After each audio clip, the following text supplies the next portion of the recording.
90 seconds.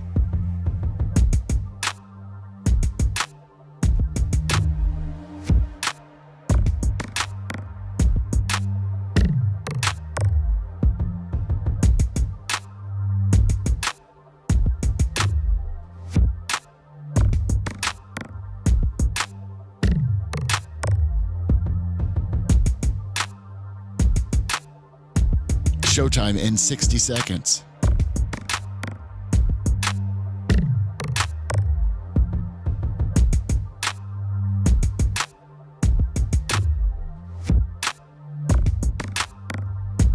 "45 seconds.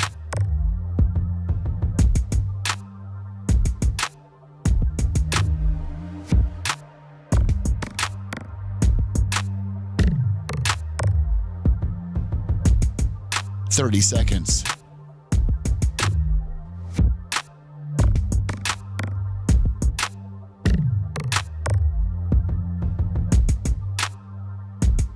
The show will start in 15 seconds, and this is your last audible warning.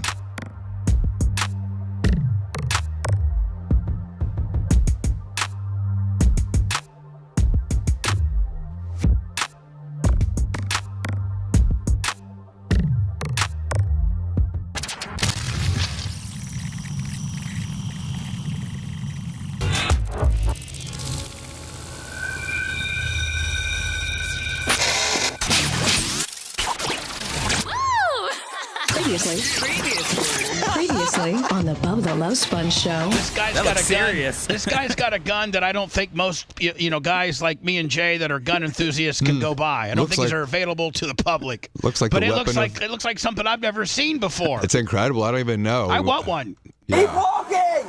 They got they're not playing around here. If he's part of something bigger, why wouldn't he say something? Like I'd be spilling it in jail and then put me in witness protection. That's why they wouldn't pick you. You're listening to the Bubba the Love Sponge show. Broadcast rights for the Bubba the Love Sponge show have been granted to this station by the Bubba Radio Network and is intended solely for the enjoyment of our listening audience. Any rebroadcast, retransmission, or other use of this production without the express written consent of the Bubba Radio Network is prohibited.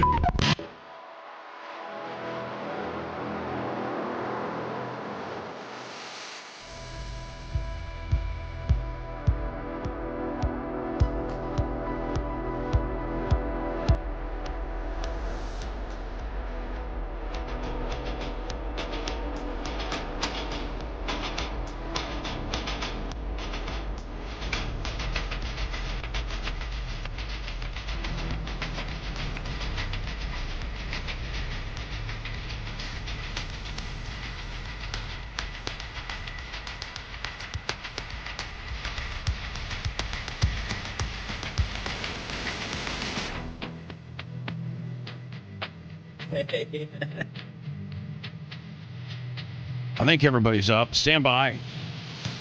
I got a text from Lasker that he was running 10 minutes late. 10 minutes is up. He's here. Oh, is he? You just sat down. Oh, hold on. Sorry. I didn't know forgot what microphone you were on. Oh, you didn't hear him say it? Are we live? No, I didn't. I got these inner ear deals that just block out pretty much. And he's very stealthy.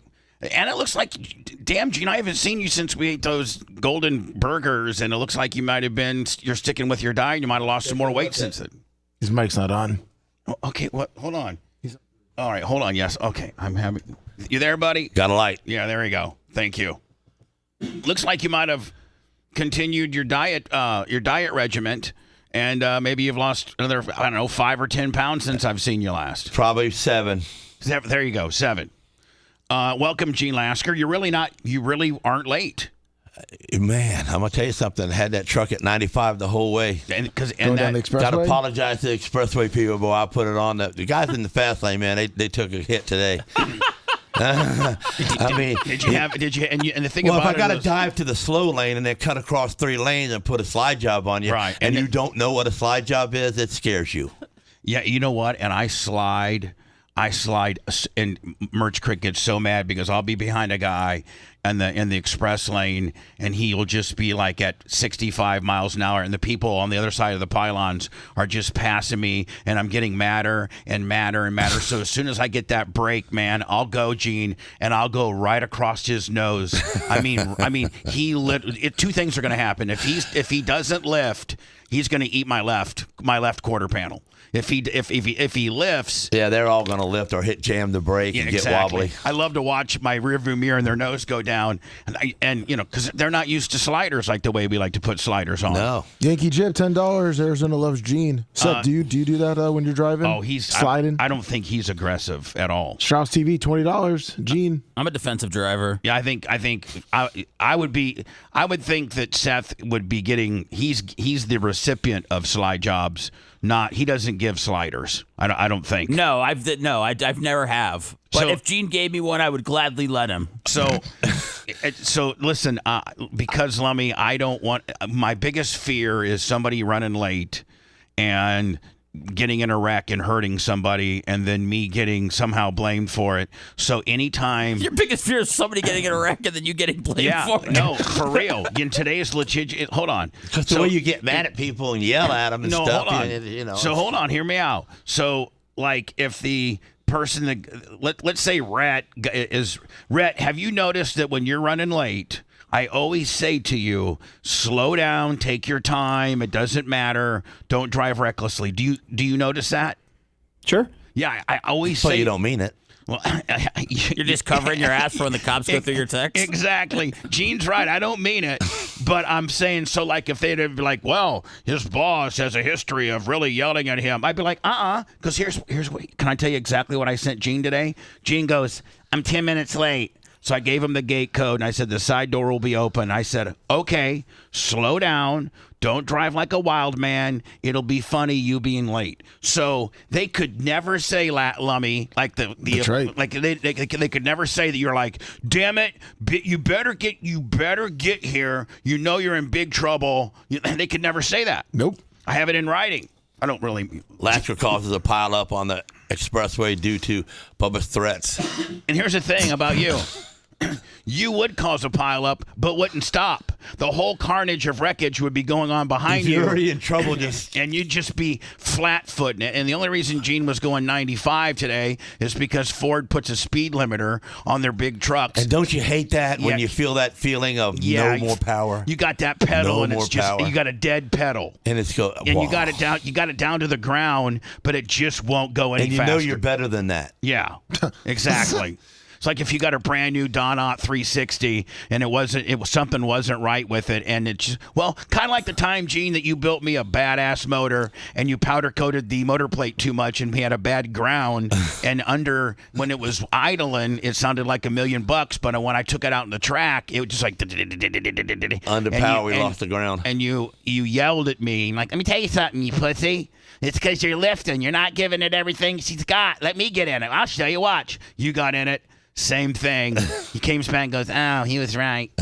Got a problem with it. Jimmy Dial, take the grinder. It took us a while to figure that noise out, wasn't it? It was like 3 races. Yeah. Where I got last for 3 races because literally my car wouldn't run. It'd only go 50%. It would go about 25 miles an hour. Yeah. We 76, $20. So anyway, Gene Lasker here today. Welcome, Gene. How are things going in the asphalt world? Are you still doing that? Yeah, I'm still learning.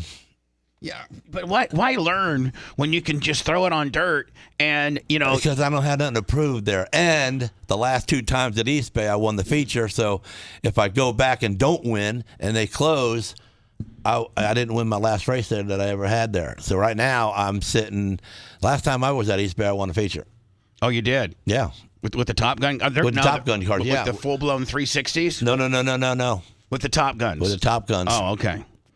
Lummy is, by the way, so Gene will be here all day. That's great. Woo-hoo. And Gene, I got to get with you on your schedule when the next time you can make it in. You missed one because you got 2 new dudes, and you had to actually go to work that day, be there. I had no one to watch the shop while I was gone. They didn't know nothing yet. Plus, it was training day, wasn't it? Yeah. Like it was literally these 2 brand new guys were showing up, and it probably how long if a brand new dude has a decent attitude and he's somewhat mechanical, and how long does it take him to learn how to do, everything from, do they start in the sandblasting booth and then graduate up to powder coating, or like how does it work at My last? sandblasting guy has to really know sandblasting, and he can learn the other things. Okay. My painter is a painter, and he hangs. He don't never sandblast. And then the hanger must know how to sandblast too, because if the sandblaster's sick or tired or whatever, then he might have to swap spots with him. How often do you have turnover? I mean, I know you pay good, but the job is hard. I've had some hard. bad luck with some guys, being sickly. The COVID took one good guy away from me that was there for a few years. Forever? Did the COVID take him forever? Well, it got him sick to where he was sickly, like he's always been sick since then. Oh, okay. And then Mr. Tom was my sandblaster for a few years, and he got he had like a little bump on his neck, a little pimple bump. Like a pimple. Ingrown hair, and it got bigger and bigger, and he hid it from us for a long time. And one day he was just bending over, and I looked over at JD, and I said, "Hey, what's on his neck?" How about that pimple on the neck? And it looked like about the size of a baseball. Right. And what part of the neck was it on? Like on the back, right on the right rear, like it would be the right rear. Hold on, your right rear of your neck. Okay, Yeah. I got it. Okay, so right there. Kind of like a little bit below you, a little bit back of your Not ear. behind you, but over to the right side, but not in front of you. Right. Yeah. So what happened? Well, he went to the VA, and he got cancer in his neck. So it was. So he's going through all kinds of radiation and treatments. How long did he go? A year. I got to think it started out He went like a year, Bubba. Like a little pimple, right? He was afraid to go to the doctor. So would it have been? I don't know. If they had caught it when it was a little pimple, I got to think it would have been better. We never asked him that. Why pour more heat on the problem? Make him feel even worse. Right. Say, because I know how you are. Ask him, but we asked each other. Let me tell you something, you idiot. If we'd have made him go in the beginning, maybe he'd been all right. We kind of try to blame ourselves. Gene, you're the boss man there, and you are. Can't make a guy go to the hospital. I know, but you absolutely are not. I mean, you're unfiltered. And when a guy's just hold on, there's when a guy's just hanging out with you, you're unfiltered, and then when you're paying a guy, you're really unfiltered. I know, but he was black, so I was really always filtered. Oh, I'm sorry. Okay. So you can't know what tell I'm saying? you It's can't like, be concerned for a black guy. I always got to Just pay say, attention to my mouth when I'm around them, him or JD, because they're black. They're black, and I don't want to disrespect them because they're good guys. Do you ever tell them, hey, listen, let me tell you something? I told them from the beginning, it's going to come out. Sometimes my mouth gets me in trouble. That's right, but if I'm not looking at you and screaming at you, then I don't got no hate for you, so don't think it is. So if the N-word slips out and it's not directed to you, it's just the situation. I'm going to tell you something. Ever since I've had JD, my guy, and he's been there for going on third year now, I've come way off of the N-word completely. Really? Yeah. Look at Lummy. He can't even open his bottle of water because he's got carpal tunnel. I got that too. Did it fix it? I don't know yet. It was yesterday, so. Did it because your three fingers here go to sleep? Yeah. Yeah. My whole arm went to Most sleep. of mine are asleep right now. Yeah, mine aren't. I can still wiggle them. Lasker, you probably have double carpal tunnel. Just so I got it because of my elbows. I get calcium deposits on the elbows because of whatever's wrong with me. And then the pointier or the crazier they get, then more of the fingers mess up. Yeah. All I got to do is put my hands down. He went in for surgery yesterday. Lummy went in for surgery yesterday. Cut it down. It's supposed to fix it. It's supposed to fix it. Next break, let's see if How'd we they can find it. Let's see if we can get a little more light. Do it. Let's see if we can get test. Let's see if we can get a little more test. Is my mic working? Yes. Okay, then. Okay, when I'm talking, shut up. Oh, I forgot that. Yeah, you forgot about that one. Lummy, next break, can we see if we can get Gene a little bit more lit? Oh, it looks like they just did right there. Okay, because Gene was kind of shadowy. And he looks. How can I be shadowy in all this light? Bubba Grain of Rice, $20. You can be. You can be. So, Gene, I had carpal tunnel when I worked at Explorer Van and was running a screw gun all day, screwing in carpet, and I just got through it. I was supposed to have surgery, but I just changed my job. They ribbed me. Doing carpet was far easier than insulation, so they moved me to the insulation deal where I wasn't dealing with a screw gun. And that's the worst. Gluing in insulation onto the bare metal walls so they can put when they put the upholstered wall in there, it's real puffy. It's real tight.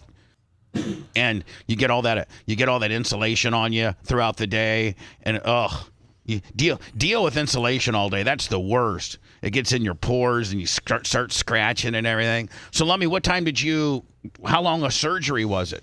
When I finally got in there and everything, it was about 18 minutes. That's it. Did they sleep you? Yeah, they put me to sleep. Oh, because Dan thought they were going to maybe do an arm block on you. No, they put me down. See, I'd rather get put down than or they just, they're over there gnawing on your hand, and you're numb, your entire arm's numb, so you can't feel them.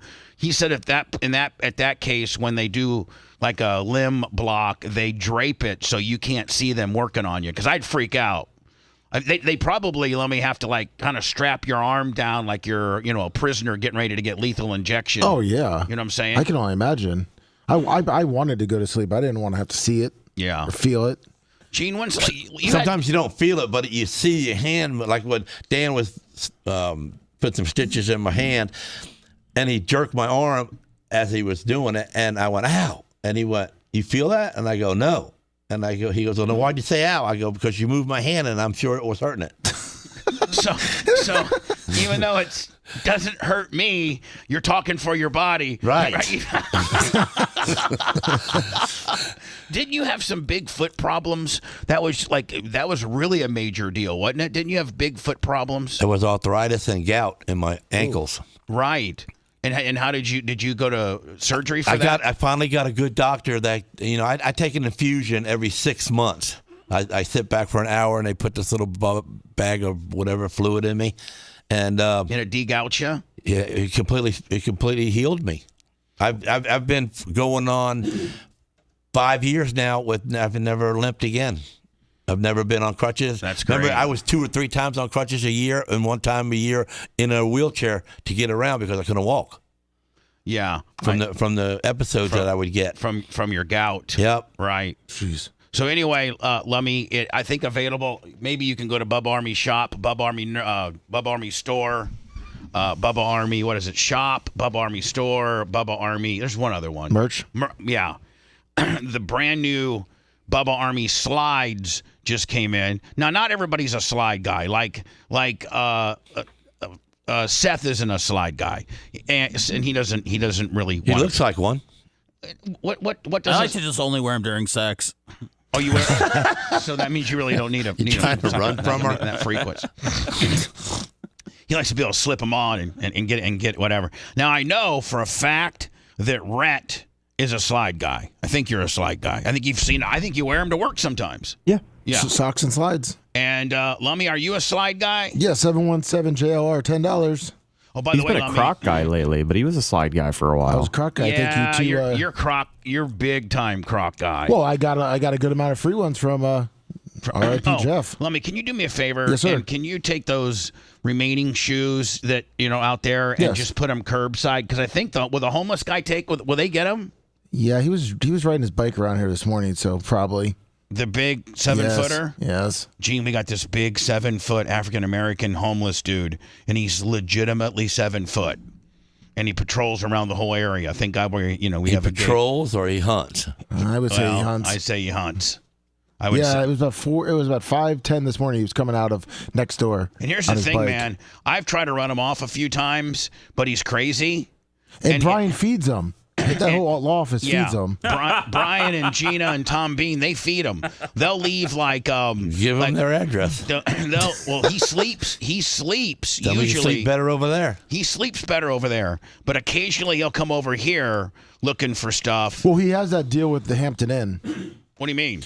So he knows the gig where I guess someone gave him a key card one time, and he goes in there for the free breakfast. Oh man, at the Hampton Inn. Gene, if you're the manager at Hampton Inn, and you got this 7-foot homeless guy come and he's not like poison him. Hold on. You'd say, hey, let me tell you I something. fixed him a sandwich. Let me tell you to go. something, buddy. I made you a special egg McMuffin. So there's something special for you. I figured, you're tired of eating cold cereal and stuff. So Special chocolate-covered donut for you, too. Yeah. So anyway, Lummy, the slides are in. Gene, are you a slide guy? Nope. I bet you Coben is. Nope, not allowed. Not allowed. What do you mean? What do you mean not allowed? There's nothing good about a slide. Are you familiar with slides? Look, are you familiar with what a slide shoe is? Yeah, if you get yourself in a predicament and have to back up quickly, you're coming out of your shoe. Okay, well, Gene. There's nothing good about rolling that. around as an outlaw looking You to never fight. know what can happen in your life that you need to back up for a moment. You can't back up and then go forward because you lost your shoe. Well, you're in a predicament, ain't you? Gene, I guess. There you go. In the world, why get yourself into that from the beginning? In the when world you just that don't... you live in, Gene, where maybe having, be an outlaw biker or whatever, maybe slides aren't for outlaw bikers.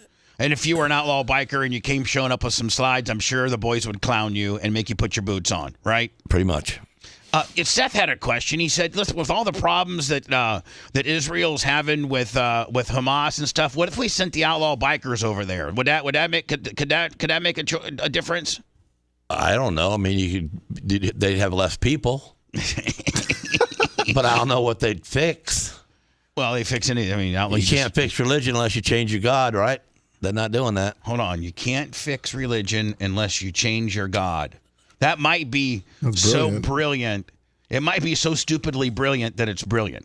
So anyway, Lummy, we do have the brand new Bubba Army slides. And so whoever wants a pair, state your name and size, please.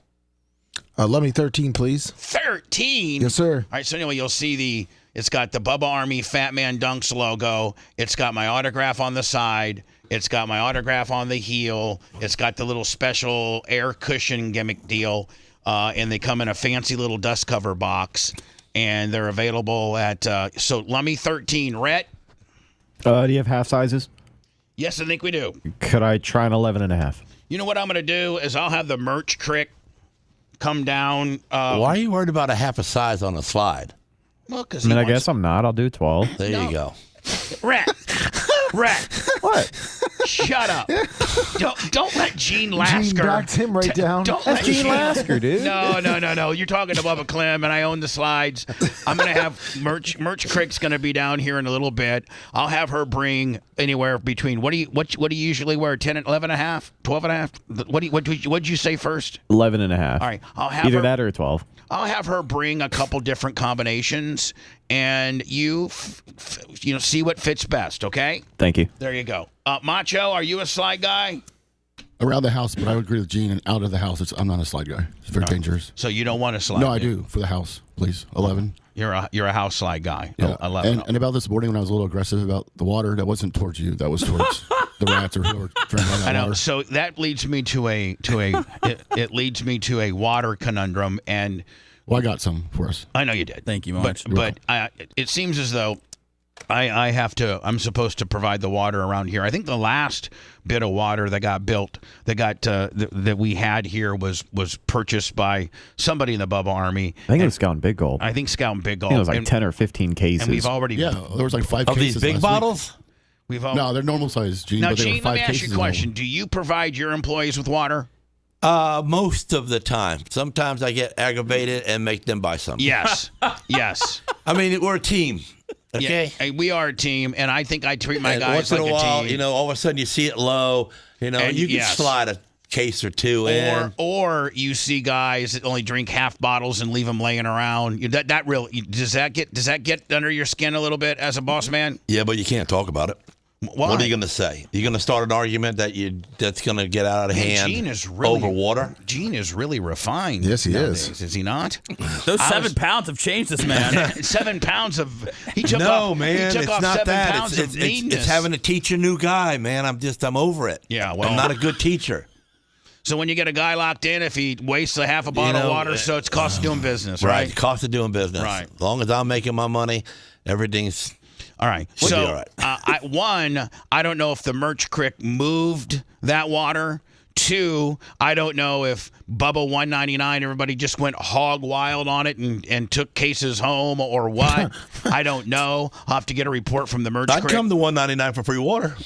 And 2, Cases. I'm thinking about maybe going to what Seth said Cox has, and that's like the little igloo, hot water, cold water deal. Yeah, nah, it's dumb. Yeah, you got to pay for that one, Bubba. But the water sits in the lines for too long if you don't use it overnight or something. How about Nasty. How about the kind where you have a water like a big 5-gallon jug on top of like a water? Well, the 5-gallon jug you still got to buy. Then you still got to pick it up and put it on. What there. about just the one that hooks up to the sink, Bubba? Like that Brita thing or whatever. Now, Then everybody's got to go to one place to get water. we'll just keep doing what we're doing. Let's just try to be mindful and not wasting water. Who's wasting the water? Is it the people that come in like I don't know, Dr. Lummy. Dan? You're not paying for it. Lummy, I don't know. Well, I was gonna say, who's the Dr. who's the big Most water of it's waster donated, around right? here. I don't know who the big water waster is. Well, I was just saying it was Dr. But Dan. I get then. tired of That's what picking buy up. some. I get tired of picking up half-empty bottles, and that's not directed to anybody but all of us. Okay, I drink the Aqua Beto canned water. I prefer that. I think I'm the only one that drinks that. No, I do. Okay. Yes. Okay. I love that. So I really don't like to be honest with you, after I've been drinking canned water, I really don't like water in a plastic bottle anymore. I know it sounds stupid. Another refined man on the show today. Yeah. But it tastes. Thank you. But it tastes plasticky to me. You're so wrong. You can't taste plastic. Yeah. Oh, if you drink, You're telling me if I pour this in a glass cup, and put your other water in a glass cup, you're going to tell me the difference? I think I could. That could be a fun game. For money? Why we got to put for money? Because then it's for real. Well, no, Gene. Everything's for real, regardless if it's for money. You got If it's just money a on straight- it, it's gotta if get it's realer. just a straight taste test. Maybe we should do that. Yeah. Maybe we should tape that segment today where you take a aluminum can of Aqua Beto and you put it in a glass or a plastic. Well, no, you can't put it in a plastic cup because now you're plasticking a water bottle. They give me a good look at $20. So maybe we'll do that taste test, but We just got to get a glass, right? well, yeah, we got glasses Yeah. around here. So But what if you have like a Bubba Army tumbler or something that we could put it in? yeah, I got we got. Then it's going to taste metal. Yeah, that's true. I just figured it all. Yeah. It's got a big It's taste. got to be a glass. But we'll find 2 glasses. Yeah. and we'll have. Is that why you got so big? Because you got good taste? What do you mean? Well, you taste plastic when you drink water out of a plastic bottle, so evidently you taste a lot of good things. So I like to taste it. So that's why I got fat, is because I have good taste. Is that what you're trying to say? And probably finished everything, like all your water and all your meatballs, all your spaghetti, and where other people leave some. Gene, have you ever had a water out of a can? No. Oh, Would there you go. like to try? Hold on. Would you like to hold on? We're about to blow your mind. You're going to tell me that water is going to taste different than this water I just gulped right here Let me come here. from 7-Eleven. And It's got to have something in it then. It's got an additive. It doesn't. Well, it's got alkaline, right? It's got alkaline. Oh, it doesn't have nothing. Oh, it might have some alkaline. All right, hold on now, Gene. But here's the deal. Drop the shtick, and I just want you to be honest. I just want you I'll to be just perfectly I honest. want you to be because you said I want you to be perfectly honest. Well, it So- tells you honestly right on the water that it's not water. It's natural alkaline. Okay, so open it up. It has nothing to do with water. Open it up. Okay. It has everything to do with This water. has nothing to do with water. And it's water, by the way. So, and be perfectly honest, because I know you will. And then now take your plastic water bottle and undo the cap there. Okay. And go one to the other. Go one, kind of let it. Try to get a little palate gimmick going on, and then go to the next one. And honest to God, see if you can. I can taste the difference. All right. So he's drinking the Aqua Beto in the aluminum can, alkaline water. And now he's going to There's a different taste. See, there is. There you go. And it might not be a taste, but it's a feeling. maybe a feeling texture. in your mouth. Maybe a texture. Maybe a texture, a thickness, I a like heaviness. A thickness. See, I told you I like thick water. You Yeah. guys always thought I was crazy. No, you're not. I didn't believe It's heavier. I didn't believe your thickness theory until I drank one of your cores that you drink, and then 2 started drinking this Aqua Beto natural alkaline water. And Gene, you got to admit, I mean, it's pretty. The canned water probably surprised you on how good it is. Well, yeah, but it's just water. Gene would drink out of a hose. He doesn't care. That's right. Well, I know that, but if you, I think you would have to say now though. I ain't paying extra for the can. You're not. You're not paying extra. So what I'm saying, Gene, is this: if you were to pour those 2 in a glass, like you said, you tell the difference. As much as I drink. Yeah, you'd have told the difference. Yeah, I could tell the difference. So you should have went with the money. Yeah, that's why you pour. Because I don't. You go don't try things. You're trying to say I'm poor Maybe you try because the wrong thing. when I should be betting on stuff I don't. When you knew it was a sure bet, you know Bean would have did it. All right. Well, anyway, Gene, we're just trying to get through today's show today, and I think I pretty much proved my point with you. Gene doesn't want. All you proved is the water's a little different. Yeah, but you said it wasn't. You said it couldn't be. You said that but there's no way. So I was right. But it absolutely does not say water on the. It says spring water. Yes, it does. Yeah, it does. Okay. In little letters. Hi, it's Gene Lasker. The big letters are natural alkaline. Hi, it's Gene Lasker, and sometimes, occasionally, rare. Bubba's right. Bubba gets me. Bubba gets me on some stuff every once in a while, but I don't ever like to admit it when Bubba gets me. But he gets me. Did I like Gene in our racing career? Only 3 or 4 times that I ever beat you, and it was kind of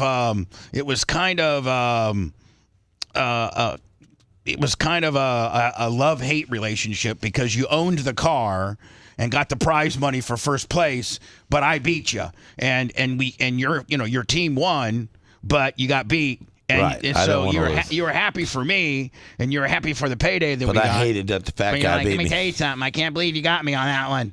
Jesus, my car must have had a back set. Okeechobee was probably the one that got me the worst.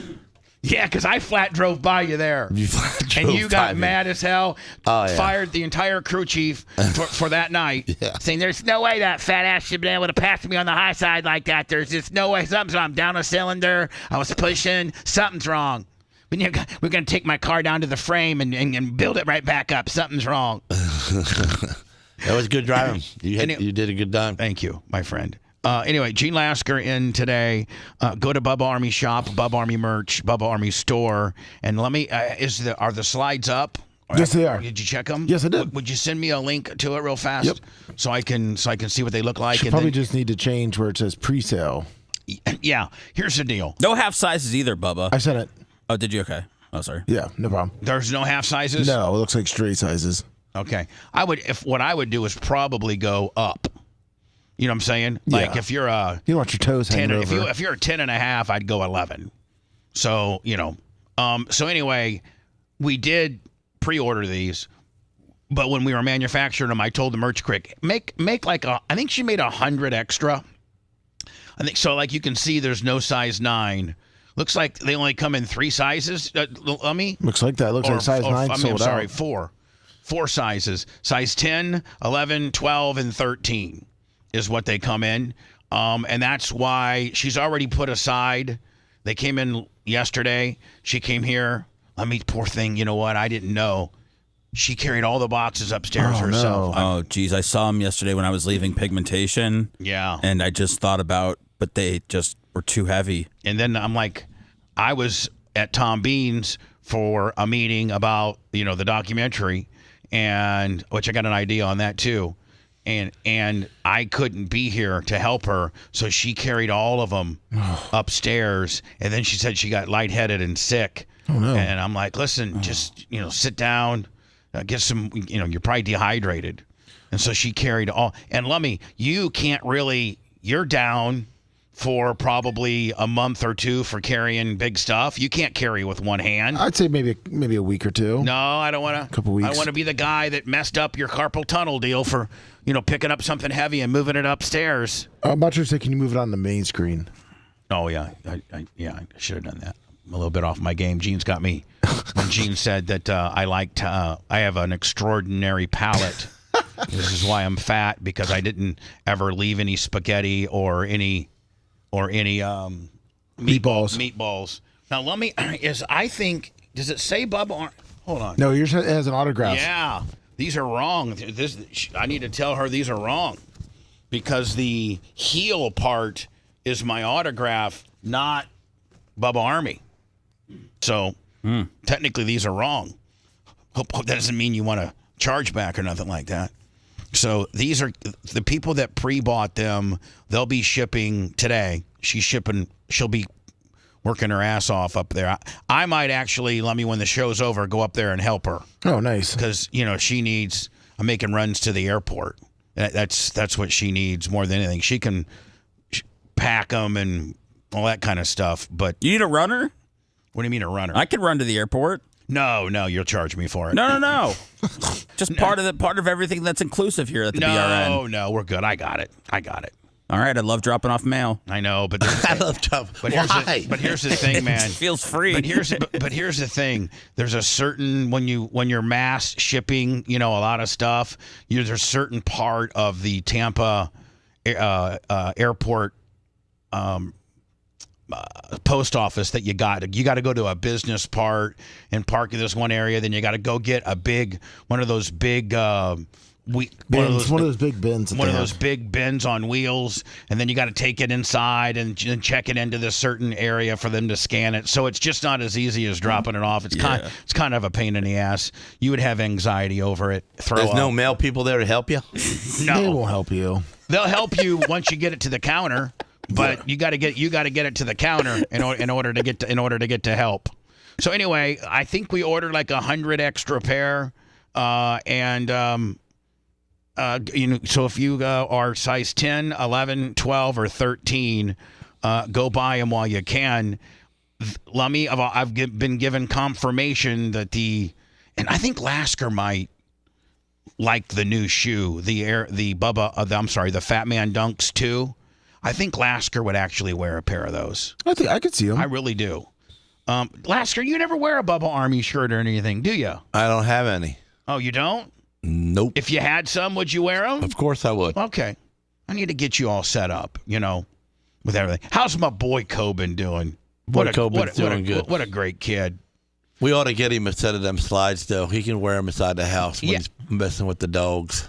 Well, Coben might wear them other places, or you're not going to allow him. Well, he could probably slip them on when I'm not looking. But if he comes outside and works with me, he will not have them on. But inside the house, he could wear them. Yeah, if he goes to take the trash out or something, because I'm not going to be with him.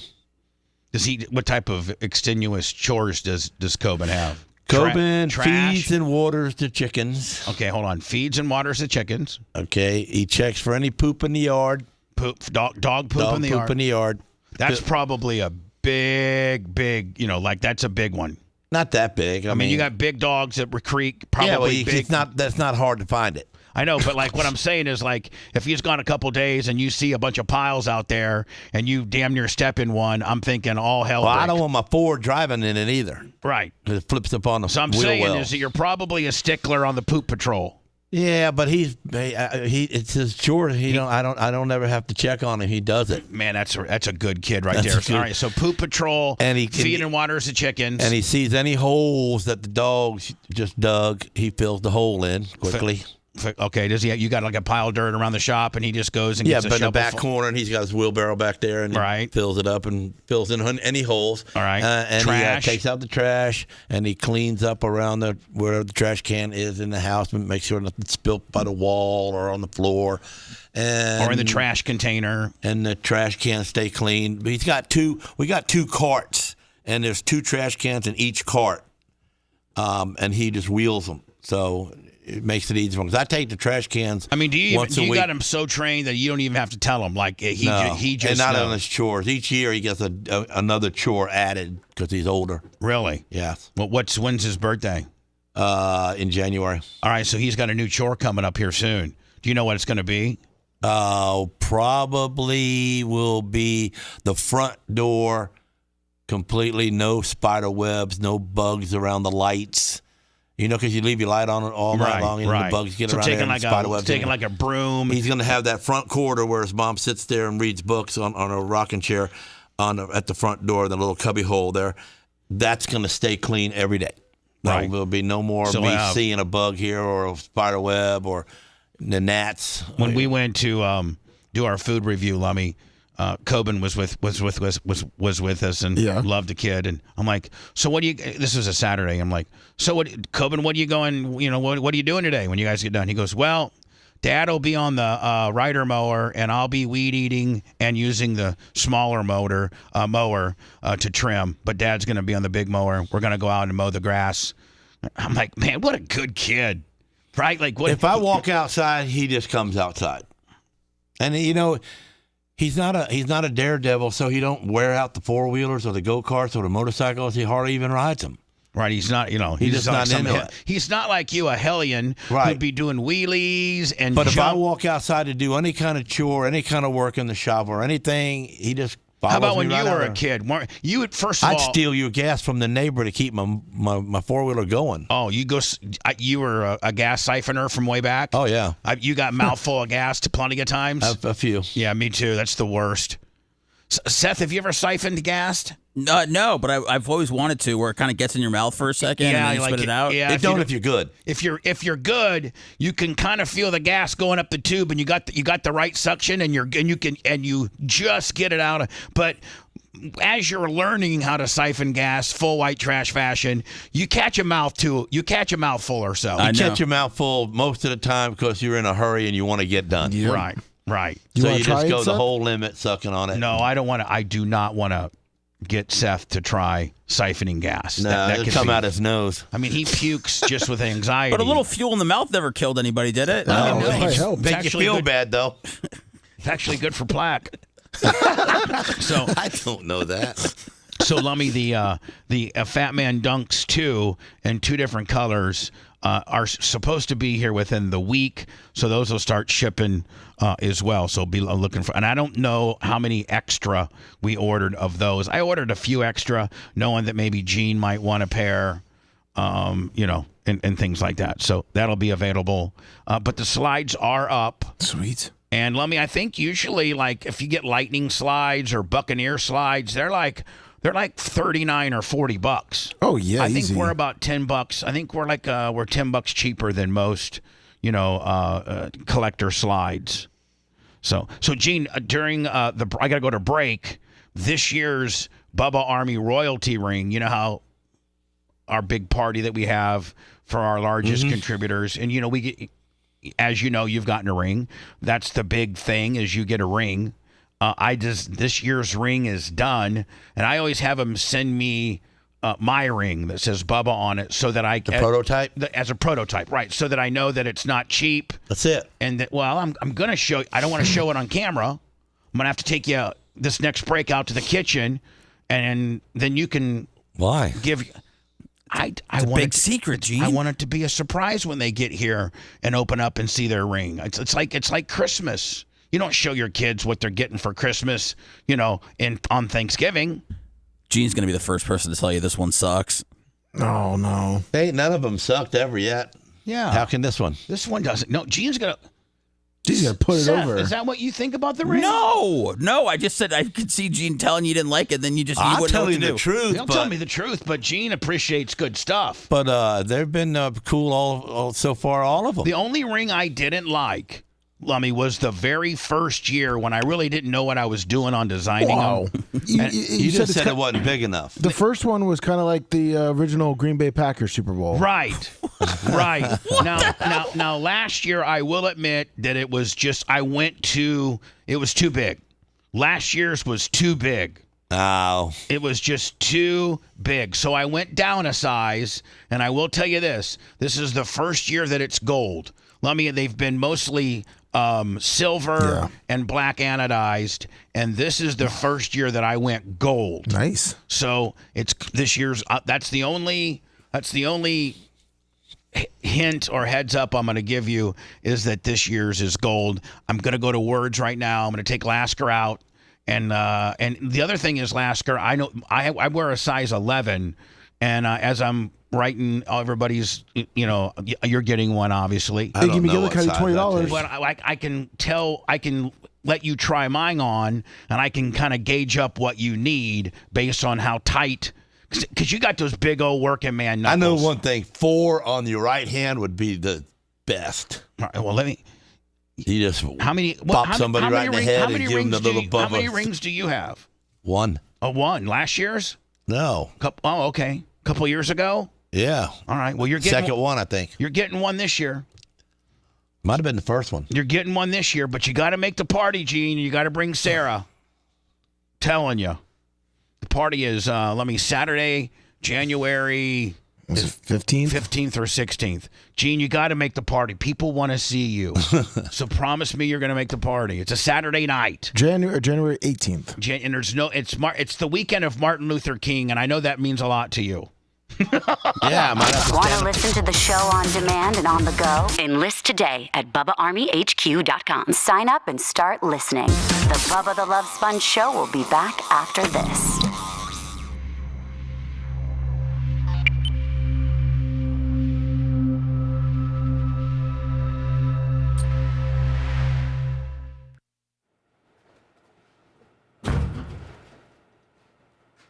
All right, I'll hold it down. Run in there.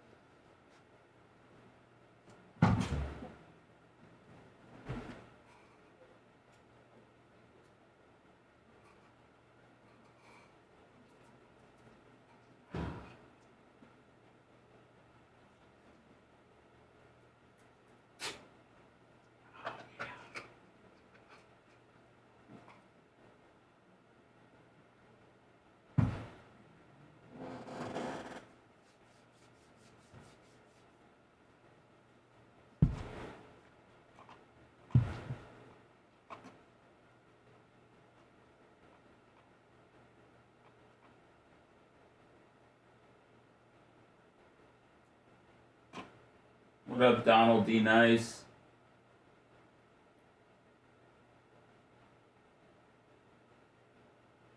I got Operation Pigmentation out if you guys missed it yesterday. Gonna put out Clement Kush today.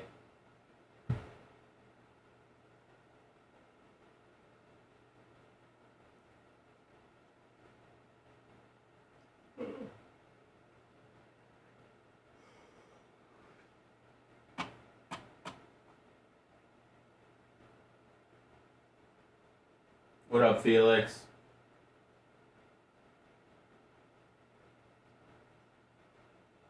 I don't know, Lockwood. Can't man myself up. What up, Gary? Grouper Lips. Quicker Ticker, Felix.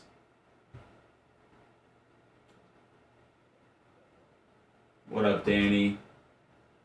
Thanks, buddy.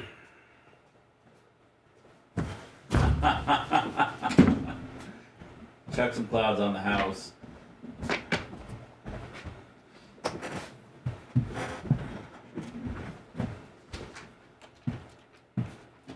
All right, let me put my ears in.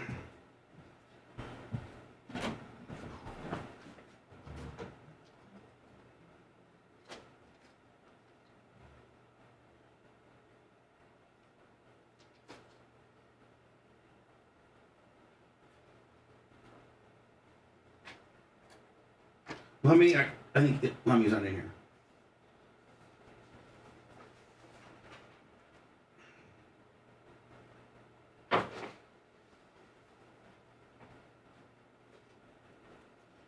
Gene, do they have chat pulled up for you? Do they got what? Do they got chat pulled up for you? Hey, Lummy, will you pull up chat for Gene? Yep. At least on YouTube. Chat? Yeah. On I don't YouTube. know. Put them on YouTube. No problem. That way they can talk to you, Gene.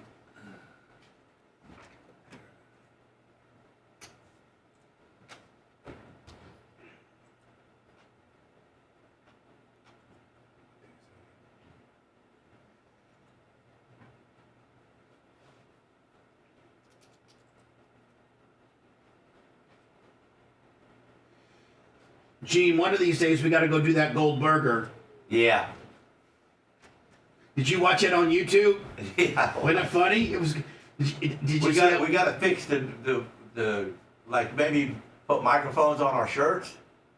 Yeah, I gotta probably buy some of those. But wasn't Coben? He's such a smart ass. He's so funny. Remember when I said something like trying to get him to say something bad about you? And he goes, "Well, technically, I didn't say that." Remember? Yeah, technically I didn't say that.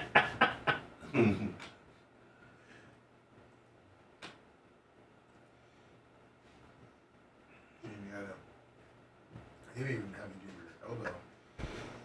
Lummy, man, we didn't have any What's money that? come in. Yeah, it was the Lummy was gone Your factor. elbow too?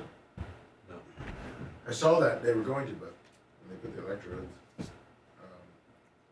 they turned it on. It's like, I think the merch crick.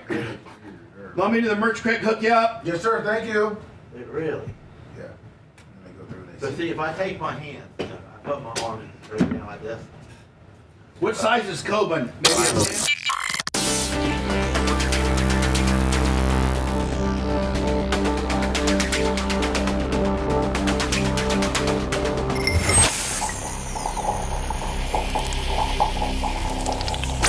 Can't touch this. I'm bulletproof just like your sponge. Oh, you cannot touch this, Bubba? Listener-supported sponge, it's the Bubba the Love Sponge Show. Listener-supported via PayPal, Venmo, Cash App, all at the Bubba Army. Now returns. Boy, Lummy, we were missing you yesterday. Oh, no. Probably one of the slowest contribution days ever. It's like everybody. I think though, Seth, didn't I tell everybody, to my credit, that don't give today? We're giving you a day off because we really don't have the ability to monitor Venmo or Cash App, but we did pretty well on the supers and the things that we could monitor, I think. Yes, you did say don't give any money, and people definitely listened. T-shirt will, $20. Lasker. The other thing is this, man. We had a great day yesterday podcasting downloads. Operation Pigmentation. First of all, Monday was our uncensored show. Yesterday was Operation Pigmentation. Today is Clem Kush.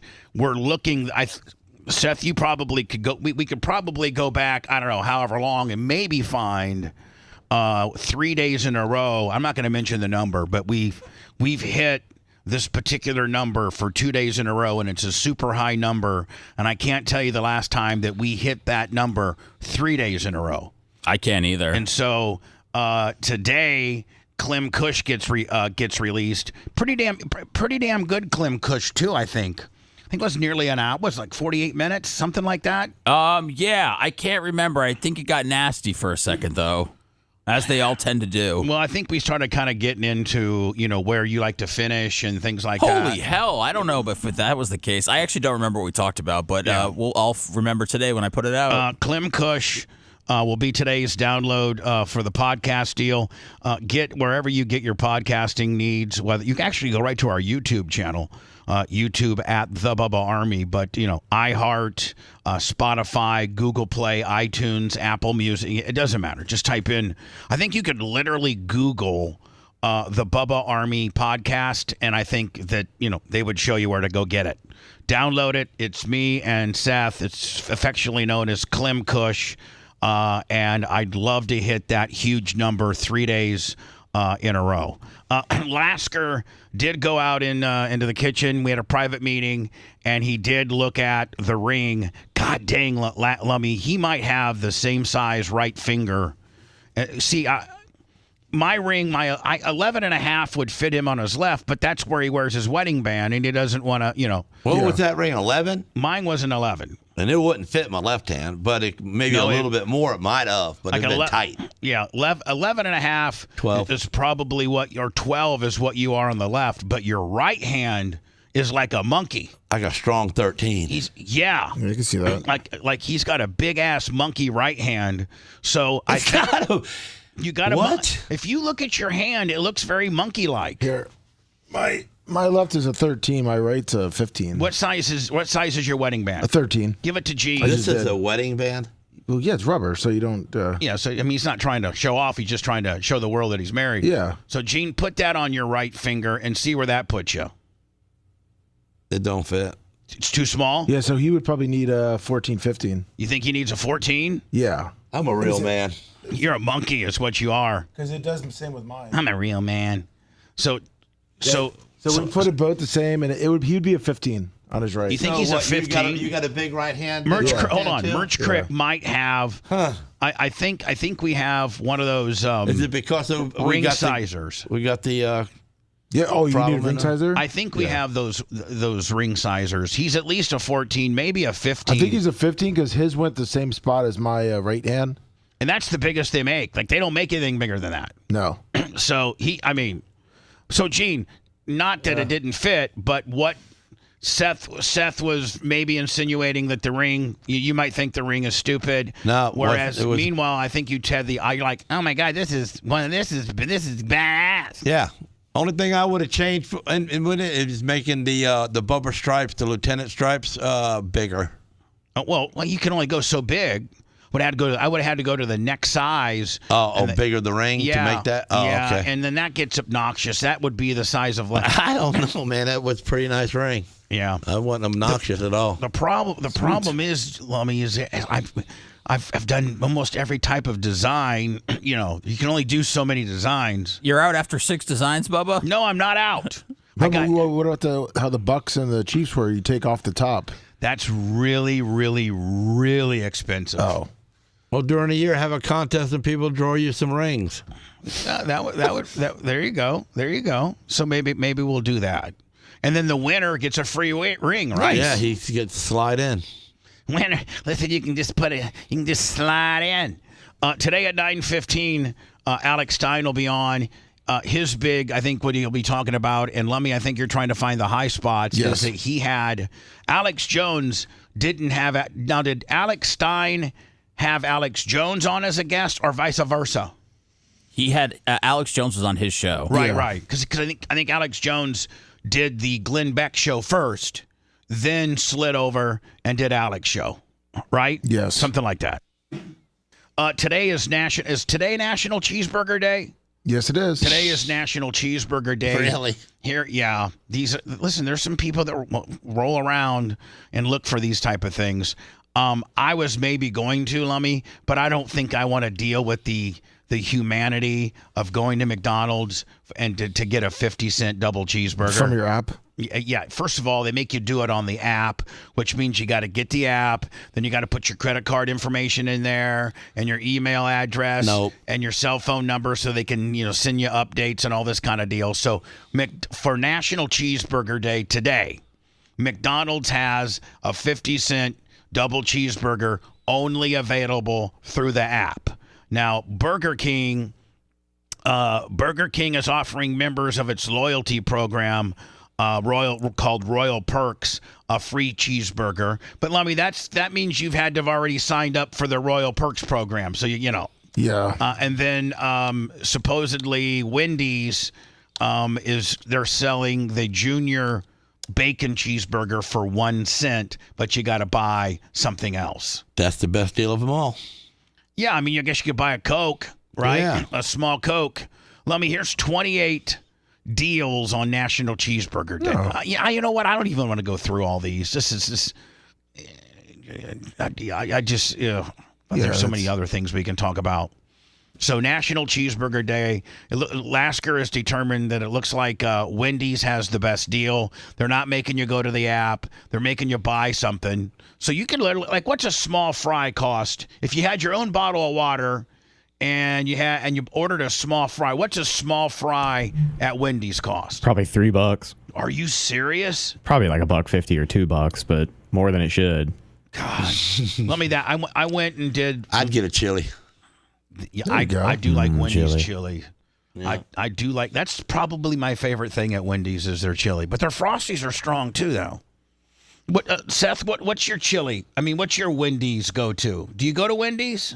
I get Frosties for my daughter. Right, and do you pick up one yourself? Or do you guys share? Yeah. No. Sometimes I get one if I feel like splurging the extra $1. $1.69 for a small fry from Wendy's. All right, so for $1.69, add 3-4 cent for tax on that, make it $1.75. So for $1.75, if you ordered a small fry, you had your own drink, then you get you a junior cheeseburger for a cent. You're out of there for $1.80. That's pretty. That's pretty. I don't know how many men can get filled up on a junior cheeseburger and a small fry, but there you have it. National Cheeseburger Day today. Now tomorrow, Thursday, Lummy, I'm going to start doing the food reviews a little more frequently. Sweet. I reviewed the brand new Chick-fil-A. I couldn't even pronounce it. What's it called? Palmetto? Yeah. Is that what it is? The palmetto cheese with jalapeno peppers. Pimento. Whatever. Palmetto. Part of the fun of me doing these reviews is how I butcher. I don't even really know what I'm doing, quite frankly. I roll up in there and, I will tell you the woman who took my order was very nice. And I almost got into a fight with a guy driving a Corvette. Because guys to drive Corvettes are just douches. They are. What did he do to you? He was just being extra cautious, like we were trying to make a left to get into Chick-fil-A, and he was Johnny I'm like, gas it up, bitch, go. And he wouldn't take it because he was being, He didn't want to bottom his car out going over the bump. Well, I called him a pussy, had a little bit of a macho man car road rage, and I left it in. I didn't cut it out, Lummy. So that'll be available tomorrow on my food review. The sandwich is pretty good, but it looks like Chick-fil-A, like maybe that chicken patty looks like it's getting a little small. By inflation. Yeah. Like it's not. It's amazing how everything is more money but less product. Yeah. Crazy. Yes. And it's like, if they take off, maybe a half an ounce of that chicken off of that Chick-fil-A, and you add that up to how many sandwiches a day you sell, that probably is a big number that they're, saving. Yeah. But man, back in the day, man, when you would get a Chick-fil-A, It'd hang off. It'd hang off the sides. And there was no overhangage at all. There's no more overhangage. No, there's right. Nowhere. The only thing I got overhanging is my gut over my belt buckle. No overhangage at all. You don't see so like New York and San Francisco and Chicago and other, I don't know, maybe democratically led cities where the mayor and the government is predominantly Democrat. And I'm not making this a Republican-Democrat deal. It just seems like the Republican government tends to be a little more proactive on thugs and things like that. And who better to get this stuff off their streets than your favorite and mine, Grady Judd. That's right. You don't see. You see him on Facebook? No, he's on every single day with a different character that he's busted, and it's so funny. I know, and like he doesn't care. No, he tells you, and picks the guy's face up and points at him and laughs at him, and gets his nose to nose with the picture and explains himself on what they did. Did you know Grady? I know Grady pretty well, and I did a ride along with him one time, and got to be with him all night. Like it started at 8. And we went to midnight or 1. And so we walked into the jail, and like all the prisoners in the Polk County jail that he's, that inevitably his deputies or other agencies have locked up, they all mark out to him. They're like, Grady! And like he's the man, even amongst criminals that he's locked up. They love him. That's funny. And so he was telling me about the food at the jail.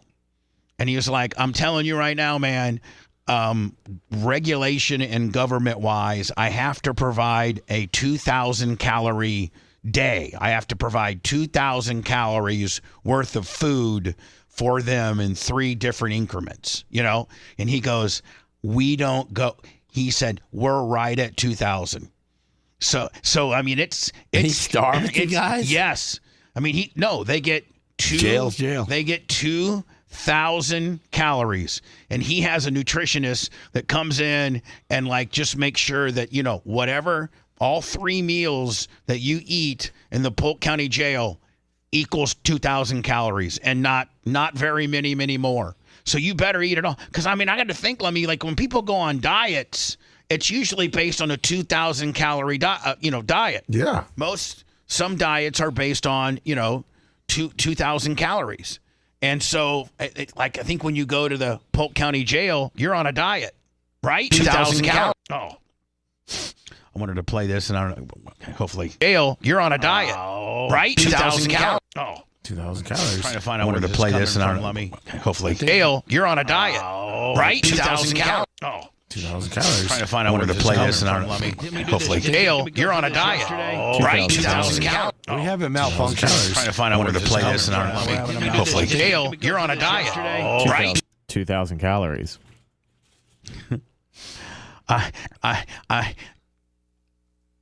don't know where it's coming from, Lummy. From your fat fingers touching the wrong button. Yeah, you're seriously. You're that was terrible in my head. Wrong button. Yeah, you're seriously. That that was terrible. I want to play this story, but I cannot find where this sound is coming from, Lummy. Oh no. This sound is coming from, Lummy. Oh no. How much more can you pile on Lummy? This sound is coming from. No, I just said trying to Lummy. find what How much more can you pile on Lummy? 2,000 This calories. sound is coming from. No, I just trying to find Lummy. what, No. How much more can you I found it. No, yeah, you got it? Yes, I found it. I'm so sorry. I mean, I got a lot going on around here, okay? Yes. So please. Plus, Lasker's a handful. He's not the average guest. It's okay, Bubba. Happens to me all Lummy's the right time. next. He's got 4 screens. I know, but he can. 4. And with 4 different things are happening at the same time. I love it. I got a bunch of things going on. Yeah. Gene, here's the thing. Every one of us here has a bunch of stuff going on. You want some more screens? Sep's Gene? only got 1 screen. He's got 3. He's got 3. Oh, he does? Yeah. You got 2. You got 2. You just don't know what to do with them. I don't know about them. I see pictures. You just don't know what to do with them, Gene. All you know is to be on the microphone and be an asshole. That's the only thing you know. It's kind of fun. Judge says there's It's kind of fun having no responsibility other than just to spit nonsense and be mean and cut on me. Yeah. Here we go. been a big drop in gang. So back to my original thought. Chicago, you want to fix your city? Bring in Grady as your chief of police. Give him a year. He'll have that place whipped right into shape. Philadelphia, anybody that's having problems, just bring in Grady. If I was Grady, I would retire from being the sheriff I would just say, I'm sure, Lummy, that he's got just an unbelievable amount of sick time built up and stuff. Oh, I'm sure. And he's like, listen, I'm going to start being a consultant to some of these gang-ridden cities, and I'm just going to roll in and, hey, San Francisco, give me 30 days and $100,000, and I'll come in and fix your problem. Related shootings in the last year and a half, but it didn't happen on its own. It has taken a lot of hard work from a Wait till you see all the guns they got off the streets in Polk County from like kids, thugs. Wait till you see. Task force. And this is what every big city should be doing. It started early last year.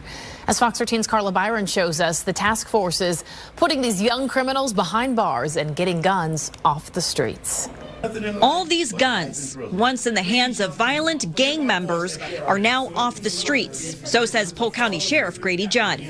You have this kind of gun pointed in your face. As a kid, these are the kind of guns that kids are having. By a teenager, and you go, how did they even get this gun? The Violent Gang Investigative Task Force recently arrested 19. See, that's what every big city needs. Grady managed gang violence task force. That's what they need. You don't think this is a little bit easier to handle than like a Philly or San Francisco just because of, how small it is? Yeah, I think it is probably way easier to, not way easier, but it's not nearly. But the attack that he does would fix it. But most of those agencies are being led by people that are not as aggressive thinking as Grady. Pussy ass libs, right? Well, you see, yeah. I'm sorry, pussy ass libs. Yep. He attacks the problems. Did you see the? He goes right in. Did you see the one art? I don't know. I saw it somewhere where this one woman in New York was like 60, maybe 70, and she was walking her dog, just down the street, walking her dog, and this Haitian dude who was an immigrant came up. Walked past her, so that now her back's facing. She can't see him. She just thinks that he's some guy walking past her, and he comes and just absolutely pummels her, hits her in the back of the head. She falls straight down. He goes through her purse, and he runs away. And like no cops are there to investigate it. No, that's just the way things are happening in these big cities. Because they're being ran by pussy ass libs. Do that in a Republican led government, and it seems like those things aren't happening as much. Gang members for inter-gang drive-by shootings, primarily in East Polk County. The multi-agency force was created back in February 2023, when there was a significant jump in gang-related shootings, from 6 in 2019 to 59 in 2022. In the 18 months before its creation, Polk County had 87 gang-related and suspected gang-related shootings. Since the task force's creation, the number went down to 61 in 18 months, a 30% decrease. They've arrested 144 gang members and associates. And Grady's like, I don't believe in jail overcrowding. I have about 50 people more than I'm supposed to have in here, but who's gonna get me in trouble? I got 50 extra prisoners in here. That's 50 scumbags that are off the streets. They can sleep on little plastic. They have these things called boats. Gene, have been arrested a few. I mean, let's just be honest. It's been a Gene, while since I've been in jail. I know, but you've been in jail. I have. Of all of us, you've been in jail. I sent you the little old lady too, getting knocked out. And Gene, I think they have. Did you ever have to sleep in a boat? Like, have you seen those little plastic things? And they're like look like literally a plastic sled, and they give you like a blanket and a pillow, and the only thing it's a piece of hard plastic that keeps you from not having to sleep on the floor. No. You never saw the boats? No. Now, what's the longest time that you ever had to be in jail? 3 or 4 days? 15 days. 15? Yeah. How bad was that? It was 15 days of bad. I don't know. Did you have all right? Did the boys Ate make for sure free. make sure your commissary was full? Yeah. I sent you the plastic boat. 57 fire. Oh, you did? Yeah. Yeah, this is what Grady was making them sleep on when he gets overcrowded. They got to sleep on these things. That's what they have. So if you don't get a bunk, that looks cozy. Yeah, I need 2, and I need to cut out the sides so I can fit in them. But this is what some of the prisoners at Polk County, when they get overcrowded, they get a boat. And then after somebody finally leaves that had a bunk, if you're good or fight for it, then you fight for it. Then, Lummy, you don't get you can go from a boat to a bed. Oof. Is the other one the old lady? Well, she got knocked out. That's horrible. Poor thing. Watch this. Hold on. Exclusively by Fox 5. You see her stop as her dog sniffs a wall. A man dressed in black walks past her. Her back is to him. He turns around, heads towards her, punches her so hard she's knocked off her feet. We intentionally pause the video before the punch lands. Yeah, why you? But boy, what? You can see he's getting ready to bring it from downtown. Heads Can you not watch this? her. I mean, look at that. Punches her so hard she's knocked off her feet. We intentionally pause the video before the punch lands. See, that's part of the problem. The media doesn't really show you how violent it really is. It's partly the media's fault because you know what? I think the people that watch Fox 5 want to see how hard Grandma took a lick so that I can be mad about it. If I lived in that town, I'd hunt him. You would hold on, let me ask you a question. If that was your mother or your wife, would you kill that guy? At first, I would start with anybody that's got his last name. Okay. And take care of them first. So stop the name. That whole family needs to be stopped. Hold on, let me ask you a question. In some of the circles you travel on, is that kind of a technique where you stop the name? put the brakes on the name, and then the word gets back to the bad guy that Uncle Fred took a lick, and who else? And then is that how you flush him out of the rabbit hole? That's it. I never knew that. Seth, we're learning stuff every day. I love this. You take out the name first. So you're saying, Gene, if this is, can you imagine if this is Sarah? Oh. Well, if it was Sarah, the guy would be dead because my dog would kill you. Well, true. It would grab you by the neck and break it. And kill you. What kind of dog you got? They're 200 pounds, aren't they? One's 125 and one's 100. And one's only a year old and one's a year and a half old. And aren't they like you have all kinds of signs in your It says cane Corsos will kill a human, and I own 2. They're called what? Cane Corsos. Let me look up cane. They're an Italian Mastiffs. And they'll kill you? They'll kill you. Aren't they super protective over their family? Period. Oh, these are big dogs. I'm sending it to you. When you knocked me, I hit my nose here, and then I fell down. In the video, you can see her attack her calmly. I mean, look at that. Look at her. I mean, imagine if that's Janie Cakes But the girl didn't do Elise nothing either. Why didn't she just flog the guy in the throat? Because she's a part of the problem. Off.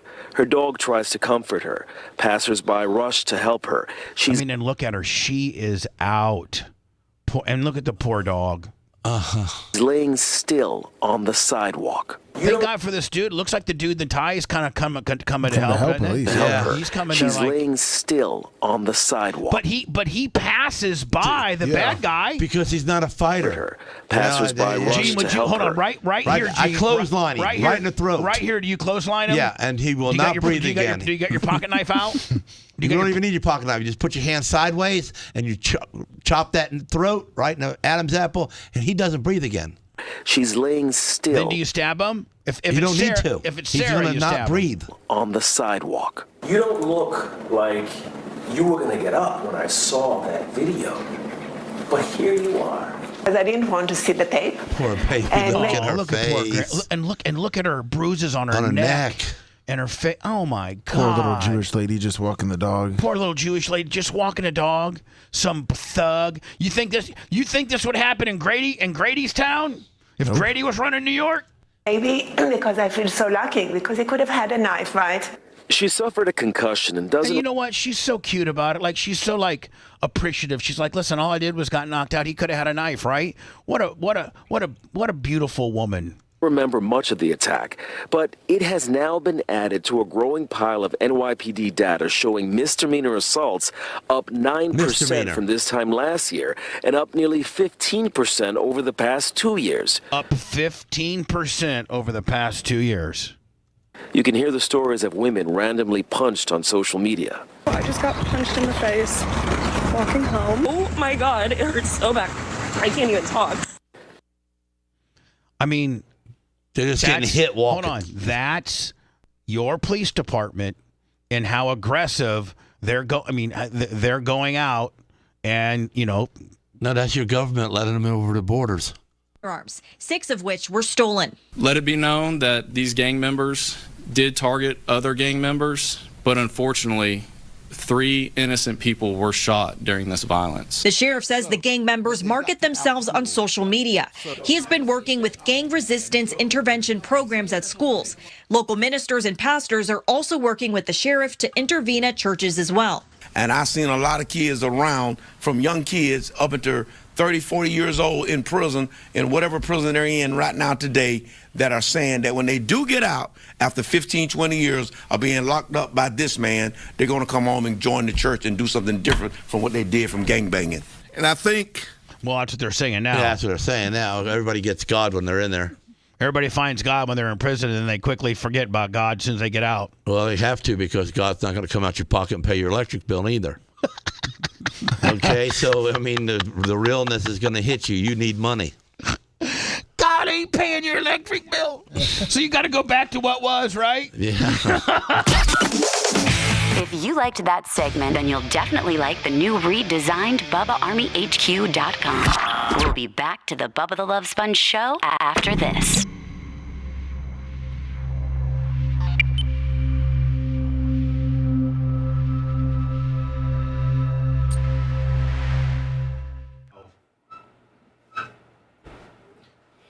I'm gonna tell you something, man. You did that to one of my family members, and you're done.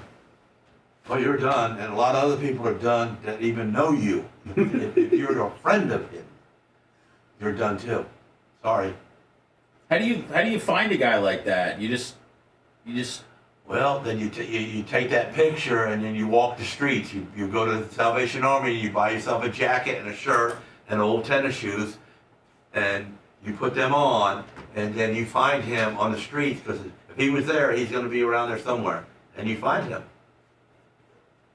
Fucking old school. I like And it. you kill him. Yeah. Yeah, that goes without saying. What up, SB? So, Gene, in some of the circles you travel in, is it known just to stay the fuck out of Polk County? We got an outlaw clubhouse in Polk County, and Grady Judd is friendly with them. You know, because he knows they're not doing nothing wrong. They're not the thugs. And anywhere the outlaws have a clubhouse, nothing bad happens. There's no more selling drugs on the corners. There's nothing going on that block. What up, Rhino? They don't allow it, you know. So I guess he's all right with the biker club. Right, biker Yeah, club those is guys aren't probably mean, a deterrent in itself. Within, right? You know. Yeah.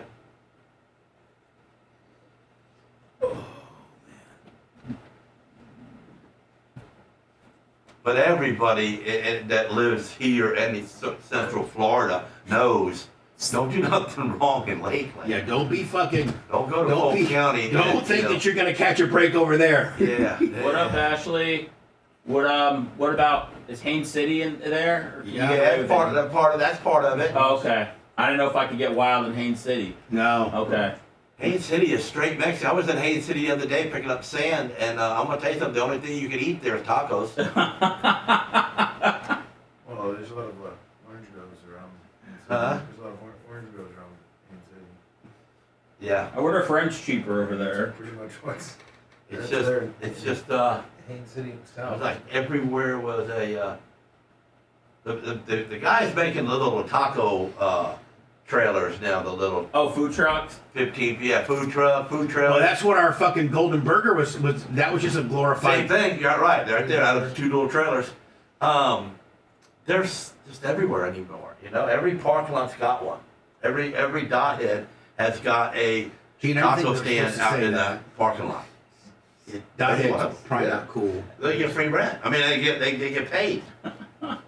Take a little spot of their parking lot right there and let them, serve some tacos, and they get paid rent. So they like it. Cash. 54, 56.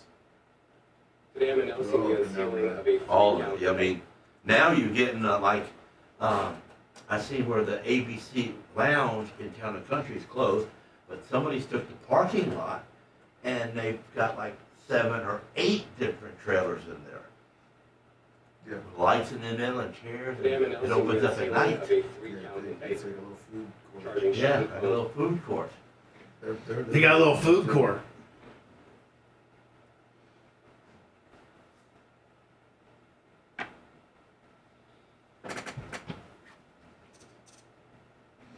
So, Gene, when East Bay closes, my track's gonna be the spot.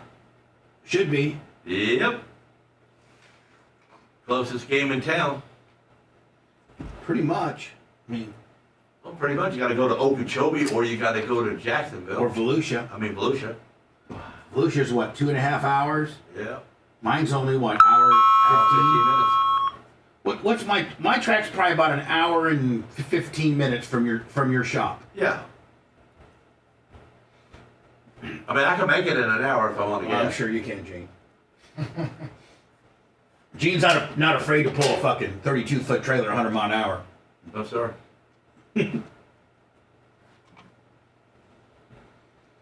Let me be looking for. We're trying to get excerpts of Yes. the Alex Jones shit. Yep.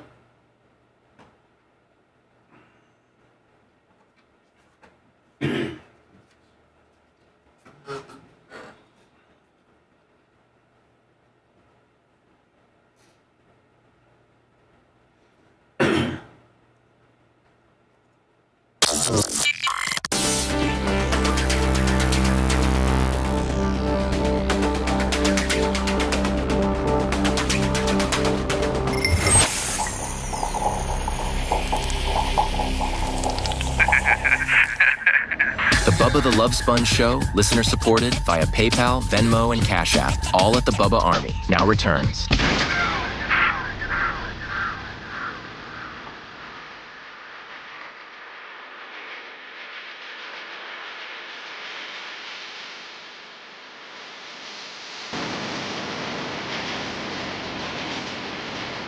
Gene Lasker is the guest today. Gene, after the show, I need to run you upstairs, and you pick out what you want with regards to Bubba Army gear.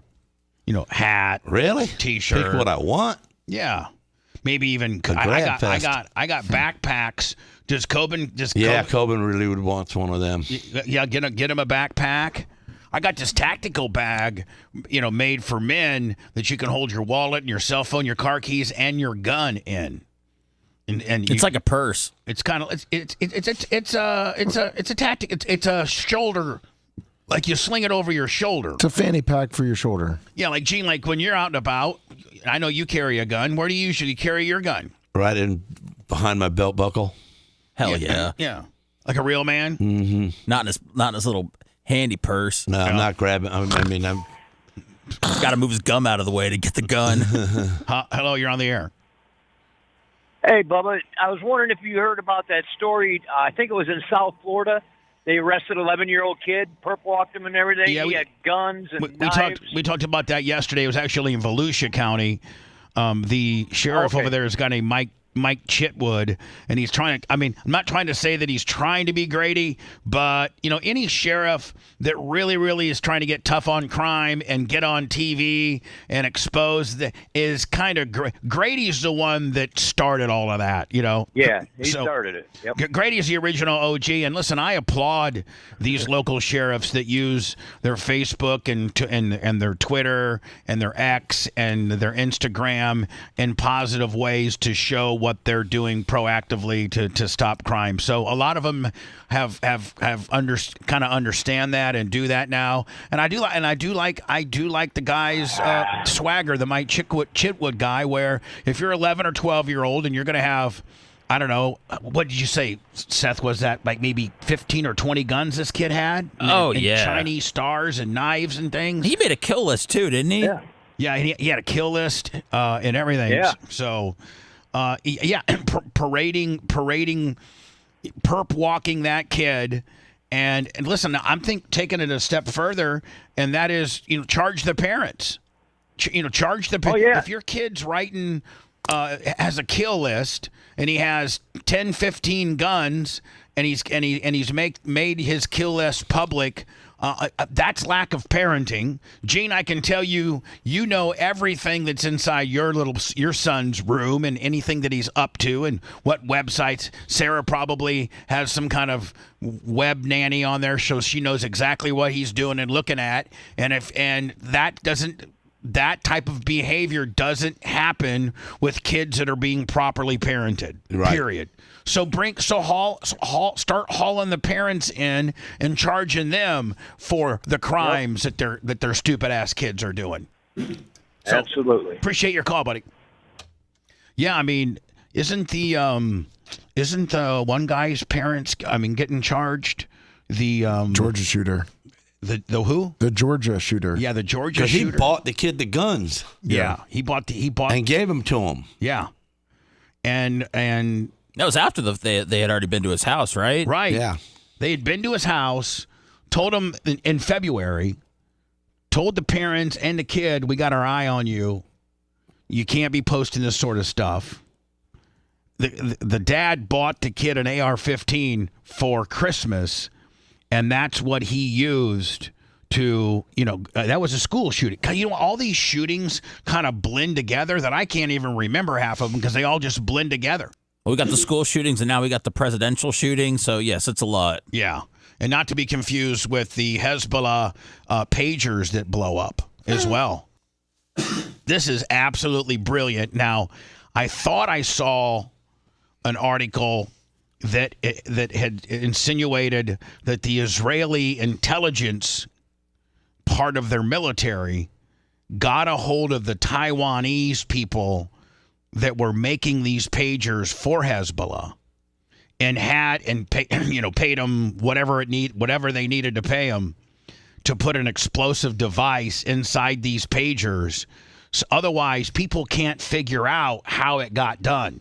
Well, people yesterday thought that they were just making, your pagers that explode, but then, come to find out that they had tampered with all of these, and the pager company came out, but said that they didn't have anything to do with this. Right. So the pager company doesn't want to get involved in the biggest war of all time. Well, Bubba, I sent you an article that I think is what we both saw, because I saw the same kind of thing. How Taiwan and what brilliance on behalf of the Israeli, military with regards to okay, Hezbollah, you want to communicate through pagers, which makes it more difficult for us to be able to intercept you. They just switched from cell phones in February. Right. If Hezbollah is using pagers to communicate instead of cell phones, because cell phones are easily or more easily intercepted. You can most militaries can tap into your cell phone, or most even police agencies can tap into your cell phone and certainly your text messages. But pagers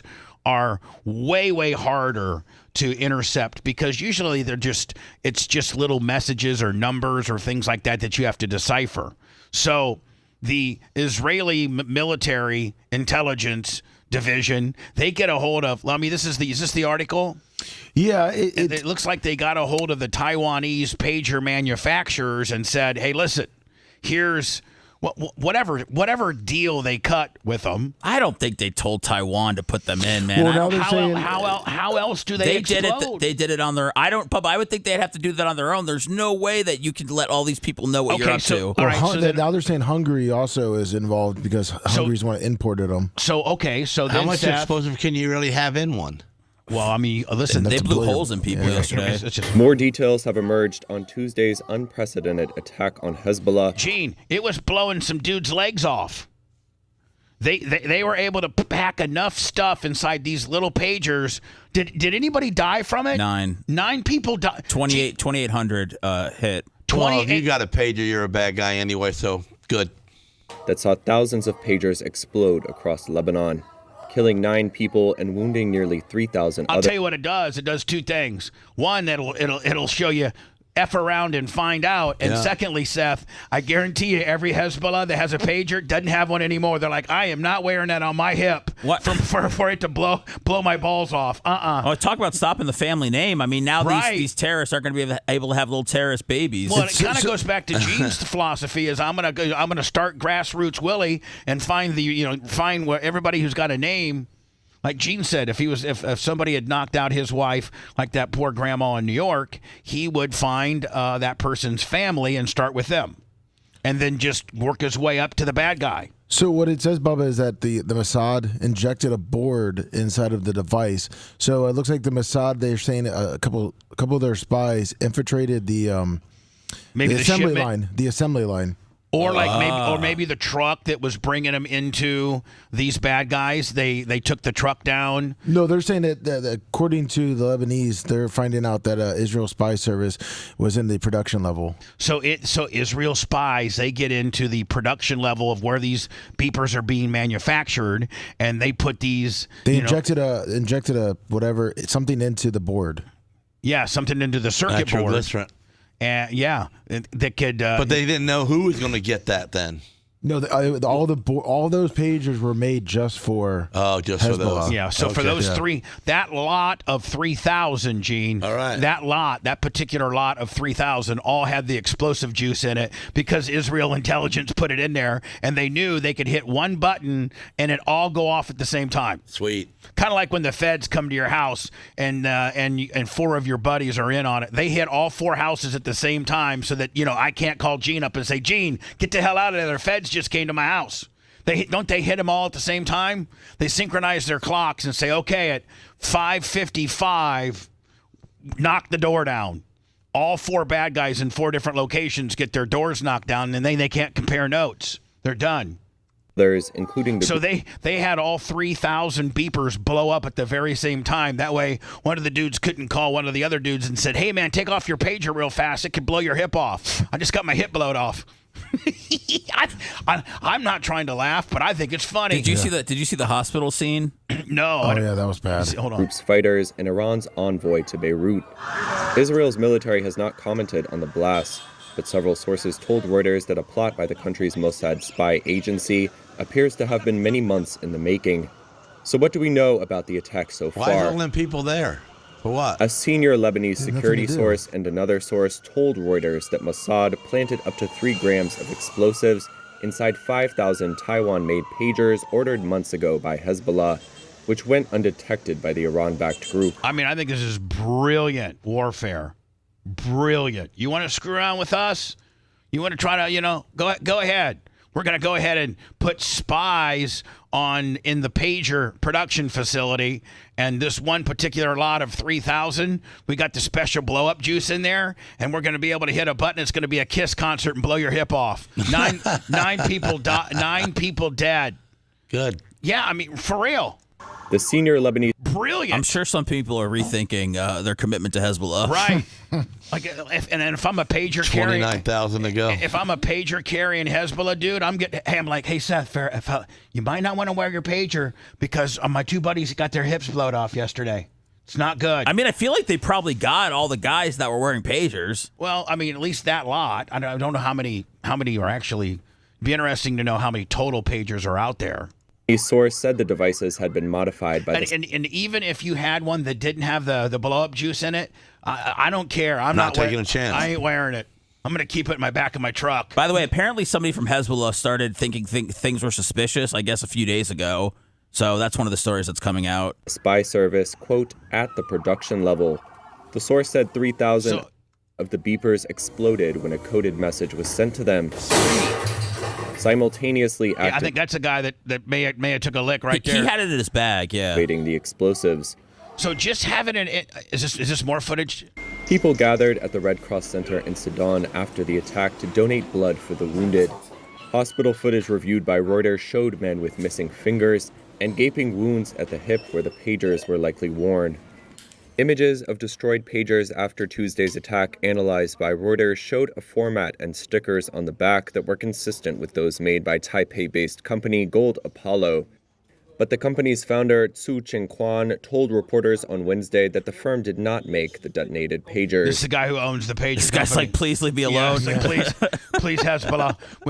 I know you might not be buying no more pagers from us, but Just love the customer. Don't do it Gene Lasker style where you go start killing people with my last name, okay? Not only did this guy lose a big client, but now he's also possibly going to be losing his life and livelihood. And look at, man, this is 1998 technology. That's what they're rolling around here. The kind of pagers we used to have. Tsu said they were made I had Air Bubba beeper pagers. by a company in Europe, which he named as BAC, that had the right to use the Taiwanese firm's brand. None of the components in the product belong to us. Nothing was exported by us. Yeah, sure. Poor guy. None of the components in that product belong to us. Nothing was exported by us. Please, don't do it Gene Lasker style where you start with my kids and kind of Look at his eyes, Bubba. I mean, like he's scared. He hasn't slept in 2 days. He is freaked out. This guy's eyes are bulging out.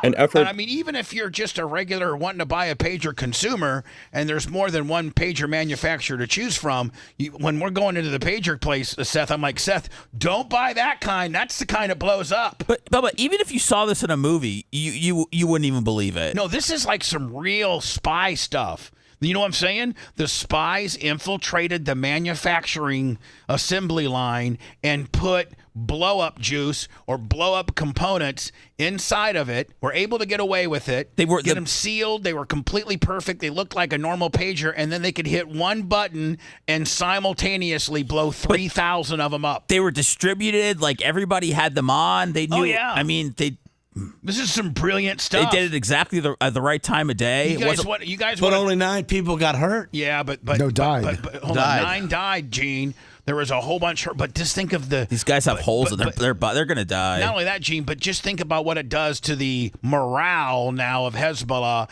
And like when they ask you, "Hey, Johnny Hezbollah, we need you to carry this pager so we can communicate with you, so you can go do bad things to Israel." He's like, They're less likely now to want to maybe. It's a deterrent more than anything. You know what I'm saying? That's what I was talking to my mom last night because she said that she was scared for what they were going to do next. And I was like, I feel like I would be scared if I was Hezbollah about what could happen next, knowing that not a bomb or anything was shot over here. And I had just had 3,000 people just drop with holes in them. I didn't have to send one missile, shoot one bullet, put one soldier across your border. I was able to kill 9 of your guys, injure 2,000 with a big pager caper. What's next? Now, apparently, Hezbollah was trying to kill I think a former Israeli, minister of defense or something like that, and Israel foiled the assassination attempt. By Hezbollah earlier this year to tighten security may have left them exposed to Tuesday's attack, which one Hezbollah official said was the group's, quote, biggest security breach since the Gaza conflict between Israel and... I mean, this is like some Mission Impossible kind of deal, right? I mean, think about it. If somebody was to say, hey, listen, we're going to send a couple spies in. They're going to be able to get hired by this Taiwanese pager place, and then they're going to be able to... So they had to be Taiwanese type people because they had to look just like the guy next to you. No, it was Hungary. It was in Hungary. It was in Hungary. So what kind of hungry people look like there? Gene wants to know what hungry people look like. Well, they're Chinese too? No, they're Hungarian. I think Hungarian people look Hungarian. Hungarians kind of look a little bit like Americans, kind of. Oh, so it was easy to bust in there and get on the line. Maybe with blonde hair, yeah. But think about it. So you get in there, you infiltrate, you get hired on, first of all, Gene, and then you got to have these blow up devices like in your pocket or like in your right. lunchbox. And you got to get in the right spot to be able to put them in there. Right. So I mean, it's real, unbelievably brilliant and good work. Yeah, great work. Hezbollah ally Hamas erupted last October. In February, the group's leader warned supporters that their phones were more dangerous than Israeli spies. See, they should have listened to this guy. This guy knew. Hey, well, they did. They got rid of the phones and got the pagers. Yeah, right. He's right. Sucker. He's right. Saying they should break, bury, or lock them in an iron box. The group distributed pagers to Hezbollah members as an alternative, apparently communicating with the low-tech devices in an attempt to evade Israeli tracking. Hezbollah has... That's the big Iron Dome, right? By the way, they were able to track, Hezbollah for however long they've been monitoring those guys. So they spied on them also. The blow up was just the grand finale after they've tracked you now for 2 months. They're like, we got enough info, so time to go. We know where you're going and who you're talking to and what buildings you're going to. So now we're going to do the grand finale, which is the blow up, right? Why are these guys at war anyway? Well, this is the Israel-Palestinian... This has been going on forever. Since October... No, it was... October 7th. October 7th. These guys have been fired. They're Hamas's friends. Of last year. And they're fighting over what? Land? They hate Jews also, Here's the thing. Gene, you're not familiar with the Israeli-Palestinian Gaza Strip? There's no reason for it. Well, there's no reason for what? To be involved, to know about it. Well, it's not going to change... the direction I'm going to walk at any moment. That is true. And Bubba, I want to with regards to your world, yes. Right. We have to correct you on what Hungary people look like. Hungarian. There's no one with blonde hair. So Macho is Hungarian. No, he's not. They look a lot like Macho. No, get out of here. No. He's Macho don't look hungry. No, they're right. He's not hungry at all. Hungarian people, I think, have darker features. Yeah, kind of like Israelis. Yeah. So they already got a tan. So the Israelis, they got you know what, Gene? They're pre-tanned. Pre-tanned. Okay, they got pre-tans. For the pager attack, which came at a time of Gene, mounting here's the deal. concern Gene, over tensions. let me see if I can give you a history lesson.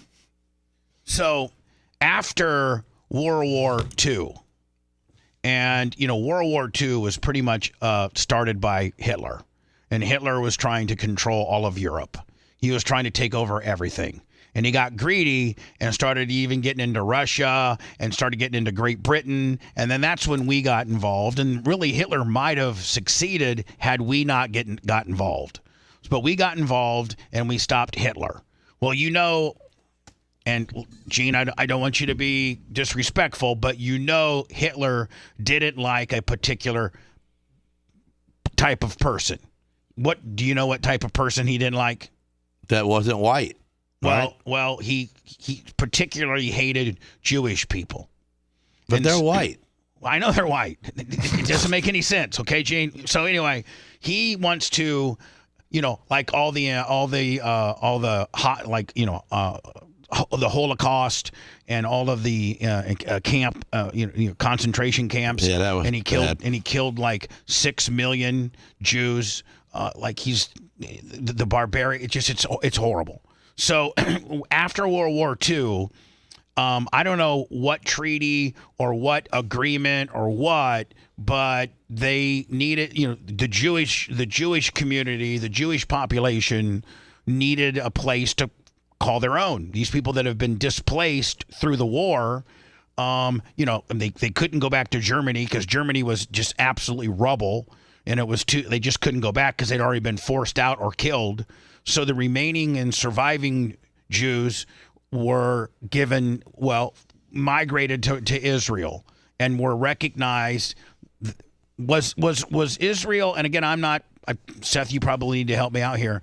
Was Israel at one time all Palestine prior to There was a period where it was called Palestine, but it wasn't. It was just a brief period of time. Yeah, because if you think before that, that's where they say, kind of Israel was, or the land of Abraham or whatever it was. So the Jews settle upon Israel. And within that is that geographical area, they're naturally were Palestinians.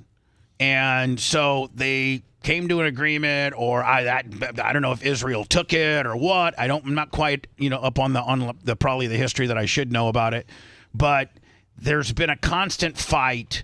Palestinians and Jews of Israel have dating back to maybe day one. The Palestinians don't like the fact that Jews came in and interrupted their life. And established Israel. So all of our life, there's been a constant struggle. There's been 3 or 4 major wars, and we are now involved in one of those major wars. It's a geographical Palestinian. And we're helping for why? Well, we're humanitarian. We're not really helping the way we should. What we should do. They make any products for us? What we should do. It's one of our biggest allies. Israel, Gene, is one of our biggest supporters and allies of our country. They are considered our biggest ally. So we've always aligned. And we need them. Why?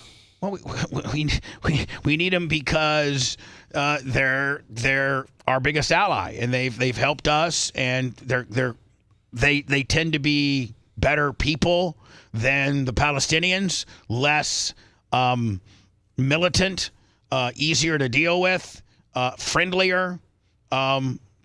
We kind of owe it to them for what Hitler put them through. Like, it's just there's a whole bunch of reasons we why. owe them for what Hitler did.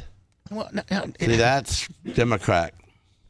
What's that? That's a Democrat talking. We don't owe them anything. Well, Gene, they're seriously. We could help them, help themselves, but owed shouldn't be in the sentence. Well, Gene, I'm glad you're not a diplomat for America. Well, I mean, people feel that way. I mean, there's a lot of America first that they want everybody else to handle their own business. Yeah, I get that. There is, but this is a special circumstance. This is a special situation. And I'll just tell you, Gene, a lot of our major, most successful companies and all of Hollywood and a lot of major business are headed by Jewish people or Jewish companies. And so it's the only Jewish state on earth. Like, that's the thing. Yeah. And so we probably wished that we didn't have to be involved, but Gene, we got to be involved because they can't play nice, and we've got to protect Israel. They also have American hostages right now. Right. They have the Palestinians have American hostages. Hamas, yes. I'm sorry, Hamas, but that's in Palestine. Yes. Right. So Hamas, who are the terrorists that that live in Palestine, who, by the way, Gene, the Hamas are using all of our military stuff, from our tanks to our Black Hawk helicopters, the ones that we left behind in Afghanistan. Well, guess who went and got them? Hamas. So they're now using our very own weaponry against, Israel. So that was good. No, that wasn't good at all. So, these two can't play along nice. Israel is naturally our ally and our friend, and is really a more, I would say a bigger or more friendlier position with regards to what we do. And so, listen, this is the argument in itself. Some people say we shouldn't be involved. Some people say we should support Israel more. Some people say that we should support, Palestine. It's a no-win situation, and what needs to be done is it needs to be ended quickly, and I don't know who can end it quickly, with the exception of Donald Trump. And I think what are they fighting over? They're fighting land. Land. They're fighting over land. We can't separate the properties for them and help them there, and give them Jews their property and give Israelis their property. Yes, that's already been done. That's already been done. This property has already been separated. They don't want it that way. They don't. But the Palestinians do. Even since what was it? 49, 48. What for Israel? 48. 1948, Gene. In 1948, NATO and all the important people came in and they denoted this land for Israel. Okay, 1948.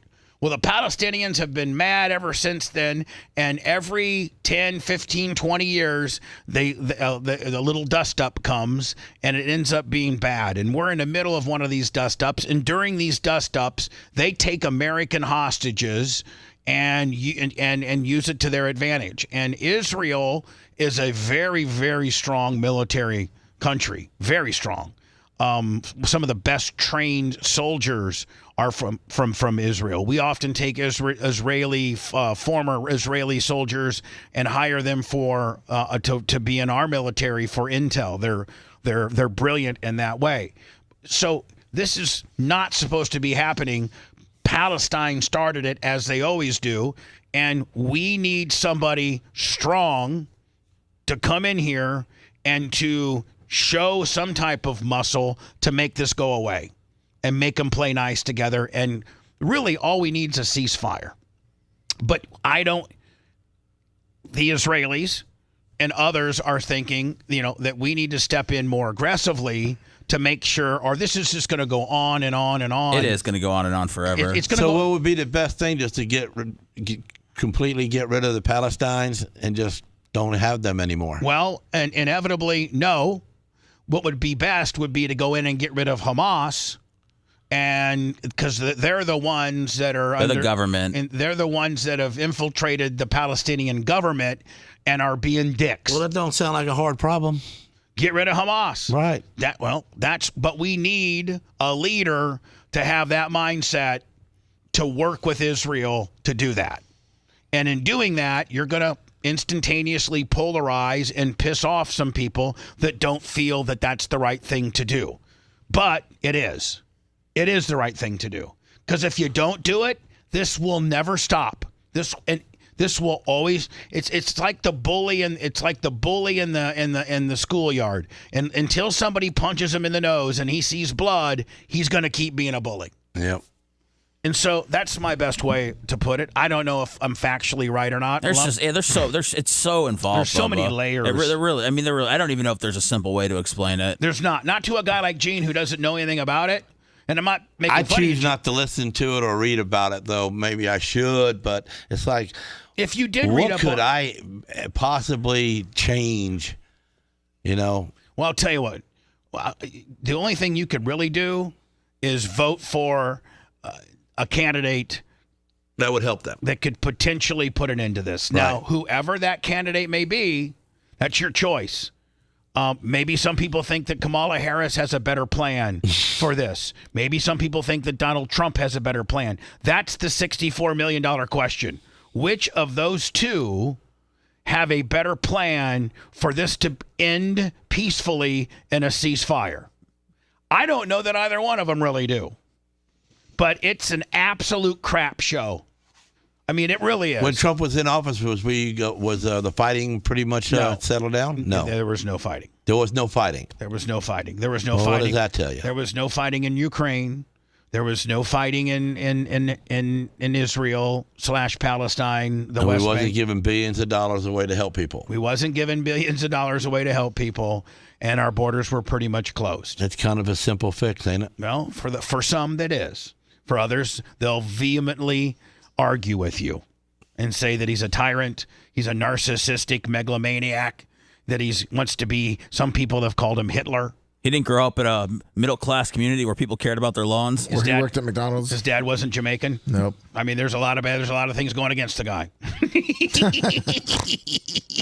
It and Israel. But see, here's the thing, Gene. The Palestinians get really frustrated because Israel's pretty badass. Next to us, they're probably one of the most badass military countries in the world. In fact, in some cases, they're better than us. They have this thing called the Iron Dome, Gene, and it's where if any rocket or anything like that, if the bad guys try to blow a rocket into their area, they got these big missiles that shoot them out of the sky. And Lummy, isn't it like a 90% success rate? Yes. Like you can't get anything. Ridiculous. You can't get anything in. So these stinky ass Palestinians, they're blowing out sidewinders and these rockets and stuff, and the Iron Dome just shoots them right on down. Wow. And then the Israeli intelligence, they go ahead and create, exploding beepers. That really really frustrates, these stinky Palestinians. I'm just saying. Well, hopefully they'll get rid of them. Yeah. We don't have to get rid of Palestine. We don't have to get rid of the Palestinians. We got to get rid of Hamas and Hezbollah. That's what we got to do. And this got kind of ramped up again, Gene, on October 7th when Hamas went over to Israel and like hang gliders and all this stuff, and they raped and murdered babies. They set people on fire. They killed parents in front of their kids in front of their parents. So they said it was their biggest attack on their soil ever. So, Gene, picture this: last October 7th, okay? They're in Israel. They're having a music festival, like where a bunch of 16 to 30-year-olds are at an outdoor music festival. Right. like okay. Well, Hamas, they come in with these have you seen those kind of gliders that have fans on the back of them, and they got like a parachute on top of them, and you can kind of drive them around. Right. You can only go about 200 or 300 feet, up, but you can navigate. Well, Hamas brought in about 50 of those. No, more than that. A good amounts. They attacked this music October 7th of last year. Hamas came flying in on these fan gliders with guns, and they attacked the music festival and killed, kids in front of their parents. And they took hostages too. Took hostages. They started this whole thing. Israel was the Israel kids were just having a music festival. Hamas flies in over the border in these crappy ass, fan gliders. And how many died?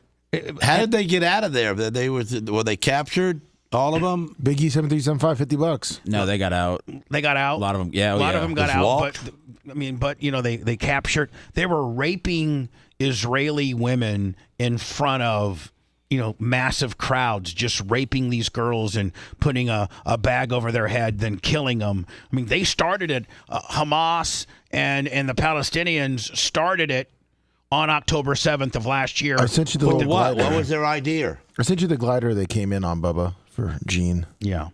What was their idea is that they're just a bunch of dicks and they're always doing this sort of stuff. 1,200 died on October 7th. 1,200. Gene, this is what they flew in. This is what they flew into Israel. Oh, that ain't junk. That's pretty They nice. got a machine gun on the front. Yeah. Yeah, he's got a machine gun on. So they iggyed up I'd like to have one of those. Well, I know you would, Gene. Not to do. I'm not going to do that, but you'd be the baddest ass in your neighborhood. Hits my grandma on the back of the head, I'm gonna fly over their house, shoot them up perfectly. So there you go, Gene. That's your Israel-Palestinian. Well, that's just a shame. It really is. It really is. Because prior to October 7th, everybody was, I mean, there's always friction. There's always friction. Israelis pretty much stay out of Palestine. Palestinians can come and go into Israel without any problems. But if you're Israel, if you're a Jew, you don't go to Palestine. There's bus bombings. There's stonings. There's all sorts of things that pop up. So how are they getting away with taking our people? Because it seems like maybe our leadership right now is not really worried about getting them back. The leader of Hamas is underground with the hostages surrounding him. So it's and not only are they Israel hostages, but they're American hostages too. So the leader of Hamas is, hiding with all these hostages and doing, terroristic type stuff. It's just I don't know if it's ever going to end unless somebody really flexes their muscle and makes a statement. If we just keep half-assing and providing a few weapons here and there, I really think we got to get involved. I think we got to flex our muscle and say this is the way it's going to be. I'm sorry that it's polarizing and it's going to piss some people off, but this is the right thing to do. I don't think it's ever going to get settled. I think it's bigger than the United States. I think it's it's a religious Middle Eastern it's a god. It's like there's things that I don't think the U.S. can stop, somebody's belief that that's rightfully their land. I don't think that they're ever going to change anybody's opinion on that. I don't think you're going to change, how Hamas or how people or grow up to, want to kill Israelis and want to hate them. Like, I don't think that's ever going to shift or change. Yeah. Well, if the Jews are smart enough, why don't they just move to a better country? Really? Which country, Gene? Gene, where would you say they should go? I don't know. I don't know that aspect of the world on that side, but I'm sure there's some land somewhere. Because this is home, and that's where the real God, the beginning God, where everything happened. The Bible. Walked, yes. So that's why they want to be there. Right. It's very much. Yeah, that's why. And that means that means a lot to them, and this is their land. We're not moving, but they'll say the same thing to the Palestinians. Why don't you move? And they're like, no, we're going to fight about it. And now we're fighting about it. And they're sitting in. They don't have. The Hamas doesn't have F-16s like we do, Lummy. They got fan planes. To me, it seems like they'd be pretty easy to take out. I mean, we got an F-16 that could just go lay a few carpet bombs down there. Listen, however this is, I have to go to words and we have to get into the Sean P. Diddy Combs deal, but I will say this. However this ends, it's not going to be pretty.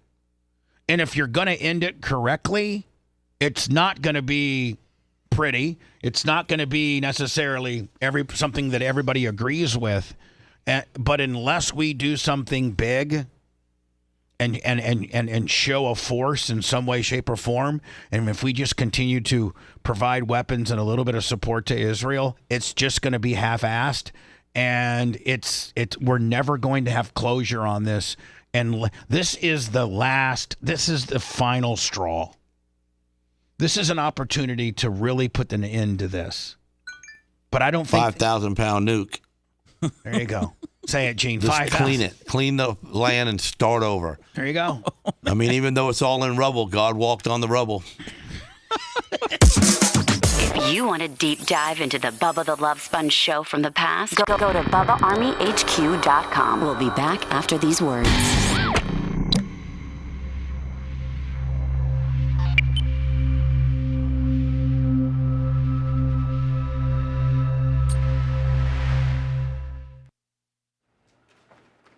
You did that. We'll go. After the show, we're going to send Gene up to get stocked up. A little grab bag. Something for the little guy, too. Corbin will wear my stuff more than Gene will. What up, Chip? Corbin likes me better than Gene does.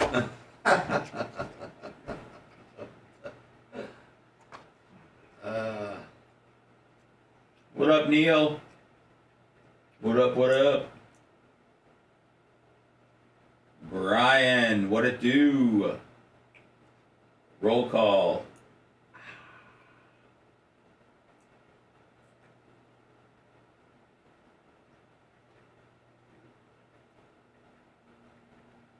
Man, God walked on rubble. That's actually kind of deep.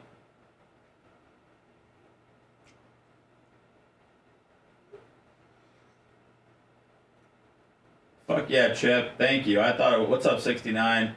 I thought it was good too. I enjoyed breaking that P. Diddy news. I was like, oh, let me just check, see if anything's updated. Oh yeah, it was. Freak offs, baby. Freak offs.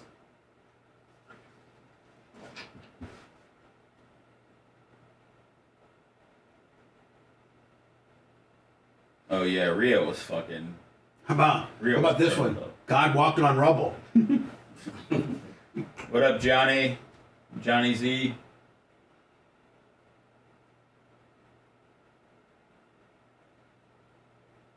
What up, B-Puck?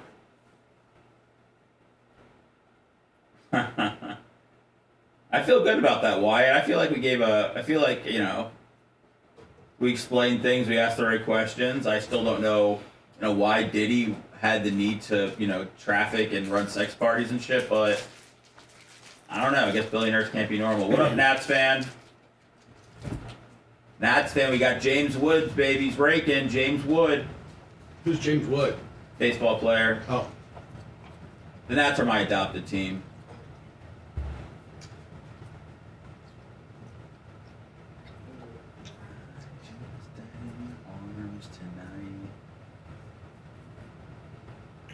But this guy Tap X has been trying to say hi to you for like 5 days. Who? Tap X. Tap 10X. Hello, Tap 10X. Is that? I wonder if that's Gene. I wonder if that's That's your guy from Warsaw. Well, that's Jim. That's Jim Tap. Yeah, it's Jim Tap. Do you remember Jim Tap? That was Kato? Yeah. Hey. Yeah, I remember Kato. Remember he was an army. He was a sniper. He's a cool dude. What up, DDP? Had a good time with him for a while. For a couple of years, he was running with us. Remember? Yeah. Gary, what do you mean you guys got that World Series a few years ago, and now you guys are on the way up again? He was hiding from life, wasn't he? No, him and his wife were just going through a divorce, and then they got back together, and they're still together. But while they were going through a divorce, he said, "Fuck it, I'm gonna go live with Bubba," and she ended up taking it back because she thought he was having too much fun. He was. He was a sniper in the military. Yeah. And he would snipe. And everywhere we went, he would size up the place quickly. Really? Mm-hmm. He'd know where every door was. And then when we do autograph best signings, place to fight, best place where the remember when we do autograph signings, he'd get to the top of the bleachers and be like, look out. Yeah, he would look for things. I got you, Gary. Just listen. I know. Do you remember when they would bury him? Just check my White Sox records over the last few years. What? They would bury him in a hole. I appreciate it, 69. I think I've told Gina. Lummy, have I told the Jim Tap sniper story on the air before? No. See some real. I never have. Not that I've ever heard. I know that you said he was a sniper. Wait till you hear this. But not the burying him. Hold on. We gotta go on the air. Wait till you hear this. Gene knows the story. Here we go. Kato Clem. Jason Worth. Kato Clem. What up, Lunger? Jason Worth, man. From Warsaw, Indiana, by the way. Man. Graduated. I actually graduated with him in '84. Oh, nice. He went to high school with me. It was funny though when we named him.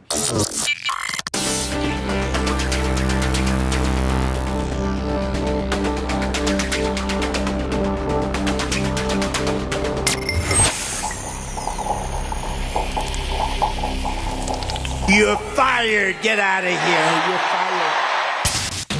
The Orlando Content House Shindig. It's going to be a bunch of dudes doing stuff dudes do. Happening November 15th and 16th. If you want to come see this freak show, email us orlando@BubbaArmyHQ.com. Let the crew know if you want to be registered for Friday Night Fight Night. Orlando@BubbaArmyHQ.com. The BTLS show now returns. The Bubba the Love Sponge show. And no names mentioned, but I do have a Jewish consultant that listens to the show, and my Jewish consultant gives me information. This is my mom. No names, No, Seth. it's my Jewish She consultant. texted me too. It's my Jewish consultant. And I'd like for you to refer to that person as such, so that person doesn't have to take heat.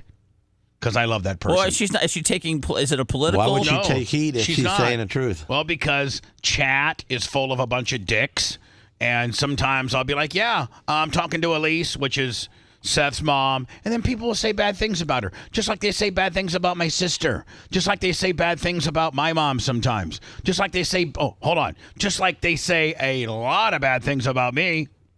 People are mean-spirited. People are dicks. Some of them. There's hostility towards my mom because she's a liberal. Yeah, but more importantly, she's full-blown Jew, and she is. Hold on, is that wrong? That just sounds like an outbreak. Full-blown Jew. Yeah, full-blown Jew. Yeah, watch out. Stay inside. She's my Jewish consultant, and she said, "Here's the the facts that you need to know. Israel became a state in 1946." People did not believe that Jews had the right to exist. After Hitler killed 6 million Jews, this latest October 7th deal was equivalent to our 9/11. 1,200 people died. We have a ton of Americans that live in Israel. Israel is their homeland of these people. And you know what? She makes the most sense. Do you know how your mom says we can resolve this? And it's true. I'd love to know. They need to agree on some sort of land split so the Palestinians can live in peace. Now, see, that's way more liberal and than a lot of people. A lot of people want to say Palestinians are not getting any more land. They got what they got. Learn to deal with it. But they want all of it. They don't want a two-state solution. Well, I get that would be the best way to go about things, but they don't want that. They don't want Israel over there monitoring them and everything. Well, I mean, unfortunately, they're neighbors, and and you have to live and get along with your neighbors. No, I get that. That's why I'm saying I don't see. Here's the deal. If I was Bubba Netanyahu, I would say, "Hey, Palestine, you got two options. We'll give you a little more land. Where do you want? Tell us where you want it." Okay, we'll make the Strip a little bit bigger, the West Bank a little bit bigger. Okay, there you go. I don't want to hear any more. How much land does the Jews really need? There can't be that many of them. No, Gene, there's a lot of Jews. But I thought Hitler pretty much cleaned them out. No, Gene, no, he didn't. We're making a comeback. So were the Jews told to multiply quickly? No, I just from when that happened. Gene, to help the race. Honestly, that's a good question. I mean, they never told us to have sex. Did you guys multiply like normal? Normal. Maybe a little. So there's aggressive. there's a lot of them. There was a very lot. Gene, I don't think you understand this at He all. wants to, though. I'm trying to. I mean, you just dropped this whole thing. You just said how many millions of people they took out, man, and I've watched some of the movies, and it's horrible. It's very horrible. It's sickening. But how did they come back to be having a war with Palestine's for more land? Well, there weren't that many of them to start with. No, there was a lot. I mean, first Germany was half Jewish. Germany was at least half Jewish. So that's why Hitler didn't like it, because there were too many of them. Well, Hitler didn't like him because he was an absolute asshole and he wanted to start a pure race, and Jews didn't have the natural character. There wasn't purity. They didn't have the natural characteristics that Hitler. Blonde hair. They were white, though. Yeah, well, it didn't matter. That was the biggest one, wasn't it? Hold on. No, this is what Hitler wanted. Blonde hair, blue eyes, and that's it. And if you, and by the way, but here's what the hypocritical part of it was. I could have bleached my hair though and made it. Hitler wasn't blonde hair and blue eyes. Hitler wanted something that he wasn't.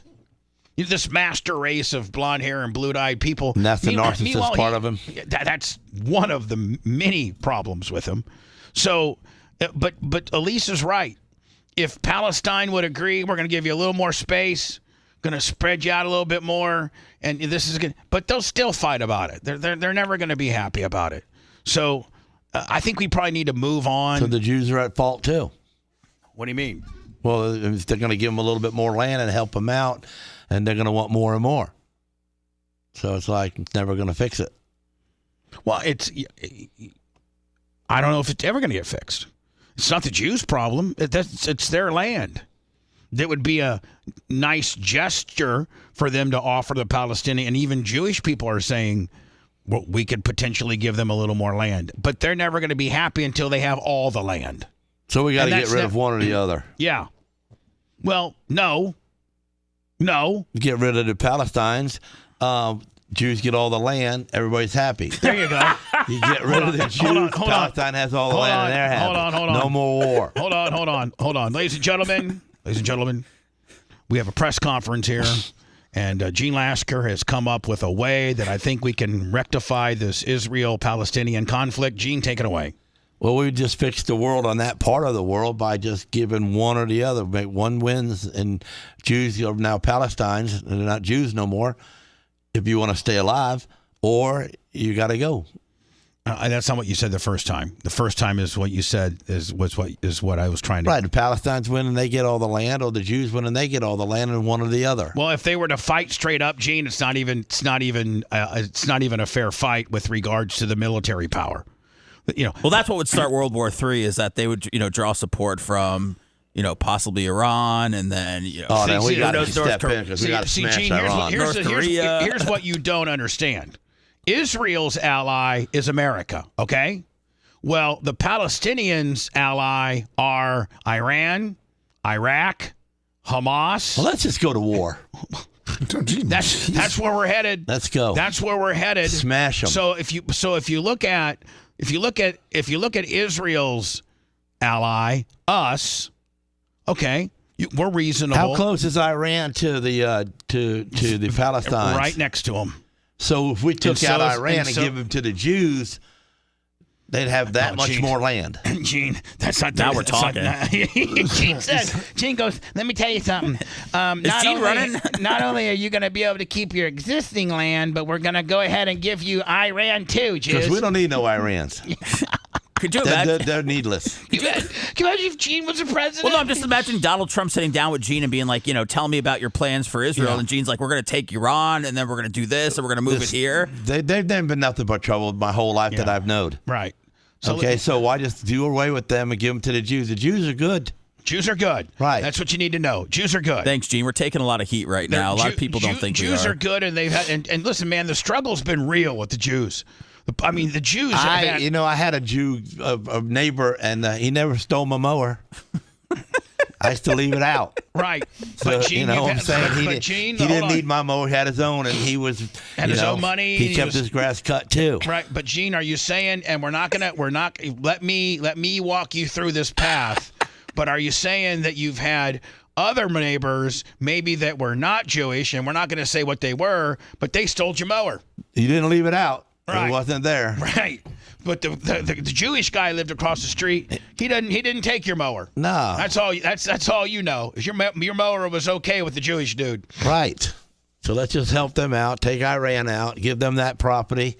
And Palestinians don't shut up. We'll take half of theirs. How do you feel about Saudi Arabia?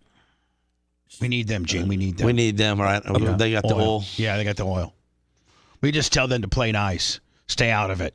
We tell Saudi Arabia, stay out. And they of will, it. right? Yeah, pretty much. I mean, they, say, hey, Saudi Arabia, stay out of it.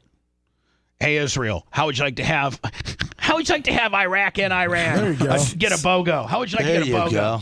How would you like to? Man, I think the Israelis would go for that. Now, would that fix it? No, hell no. It'd be the biggest holy war. That would be World War III and IV. Iran and Iraq. They got no reason to fight for God. They don't. They and got. IV. They don't have. They believe in Muhammad. So again, they're Muslim, and so that's a whole nother set of parameters. This is really, if you want to really, this is religion. Yeah, this is all about religion, Gene. This is about religion. Yeah, it's all mostly wars in the almost every war. Life was all about God's, right? Well, for the most part. Yours is different than mine. Mine's better than yours. Yeah, my God's better than yours. You don't believe in the same God I do. You're wrong. I'm right. I'm going to shoot you.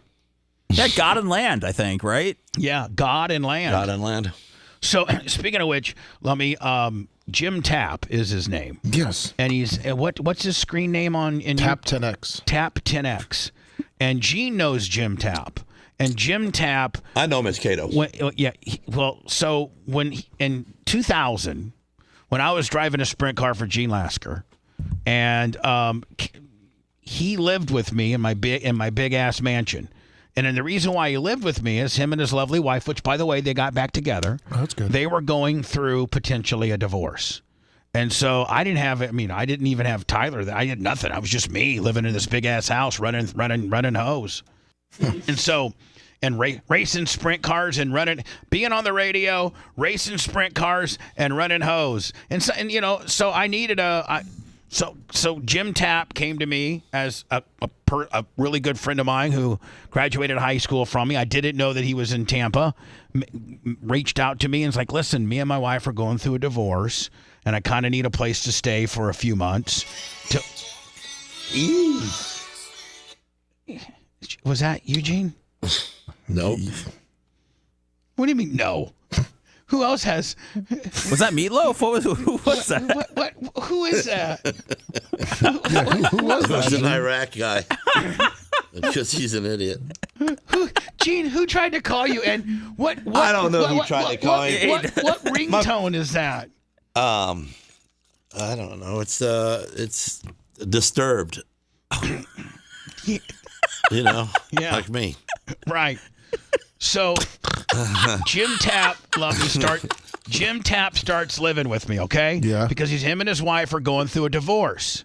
And she's like, he's like, we're going to go through a divorce. It's going to take 3 or 4 months. I'm going to vacate. And he wanted to have a good time. Well, he did, but she had no idea, and he had no idea of where I lived or how big a house I had or what you were going to do to him. Yeah, he had no idea. So I said, yeah, come over to 5264 61st Avenue South. That's where I live. And bring bring whatever you need. I got your own bathroom. You have your own, your bedroom will have your own bathroom. I got a pool. We got a game room. We got a theater. And you had met this guy? Yeah, I went to high school with him. All right. I just want. I've known this guy for years. He's from Warsaw, Indiana. We literally grew up about 2 miles from each other. Okay. And so he starts hanging out with me, and his wife. And we're doing cool stuff. We're racing on the weekends, and having chicks over at the I'd have the guys come over, Lummy, on Sunday. We'd have a big pool party with 5 or 6. Okay, Diddy, I see you. Yeah, freak off. Yeah, I was having freak offs before freak offs for freak offs. There you go.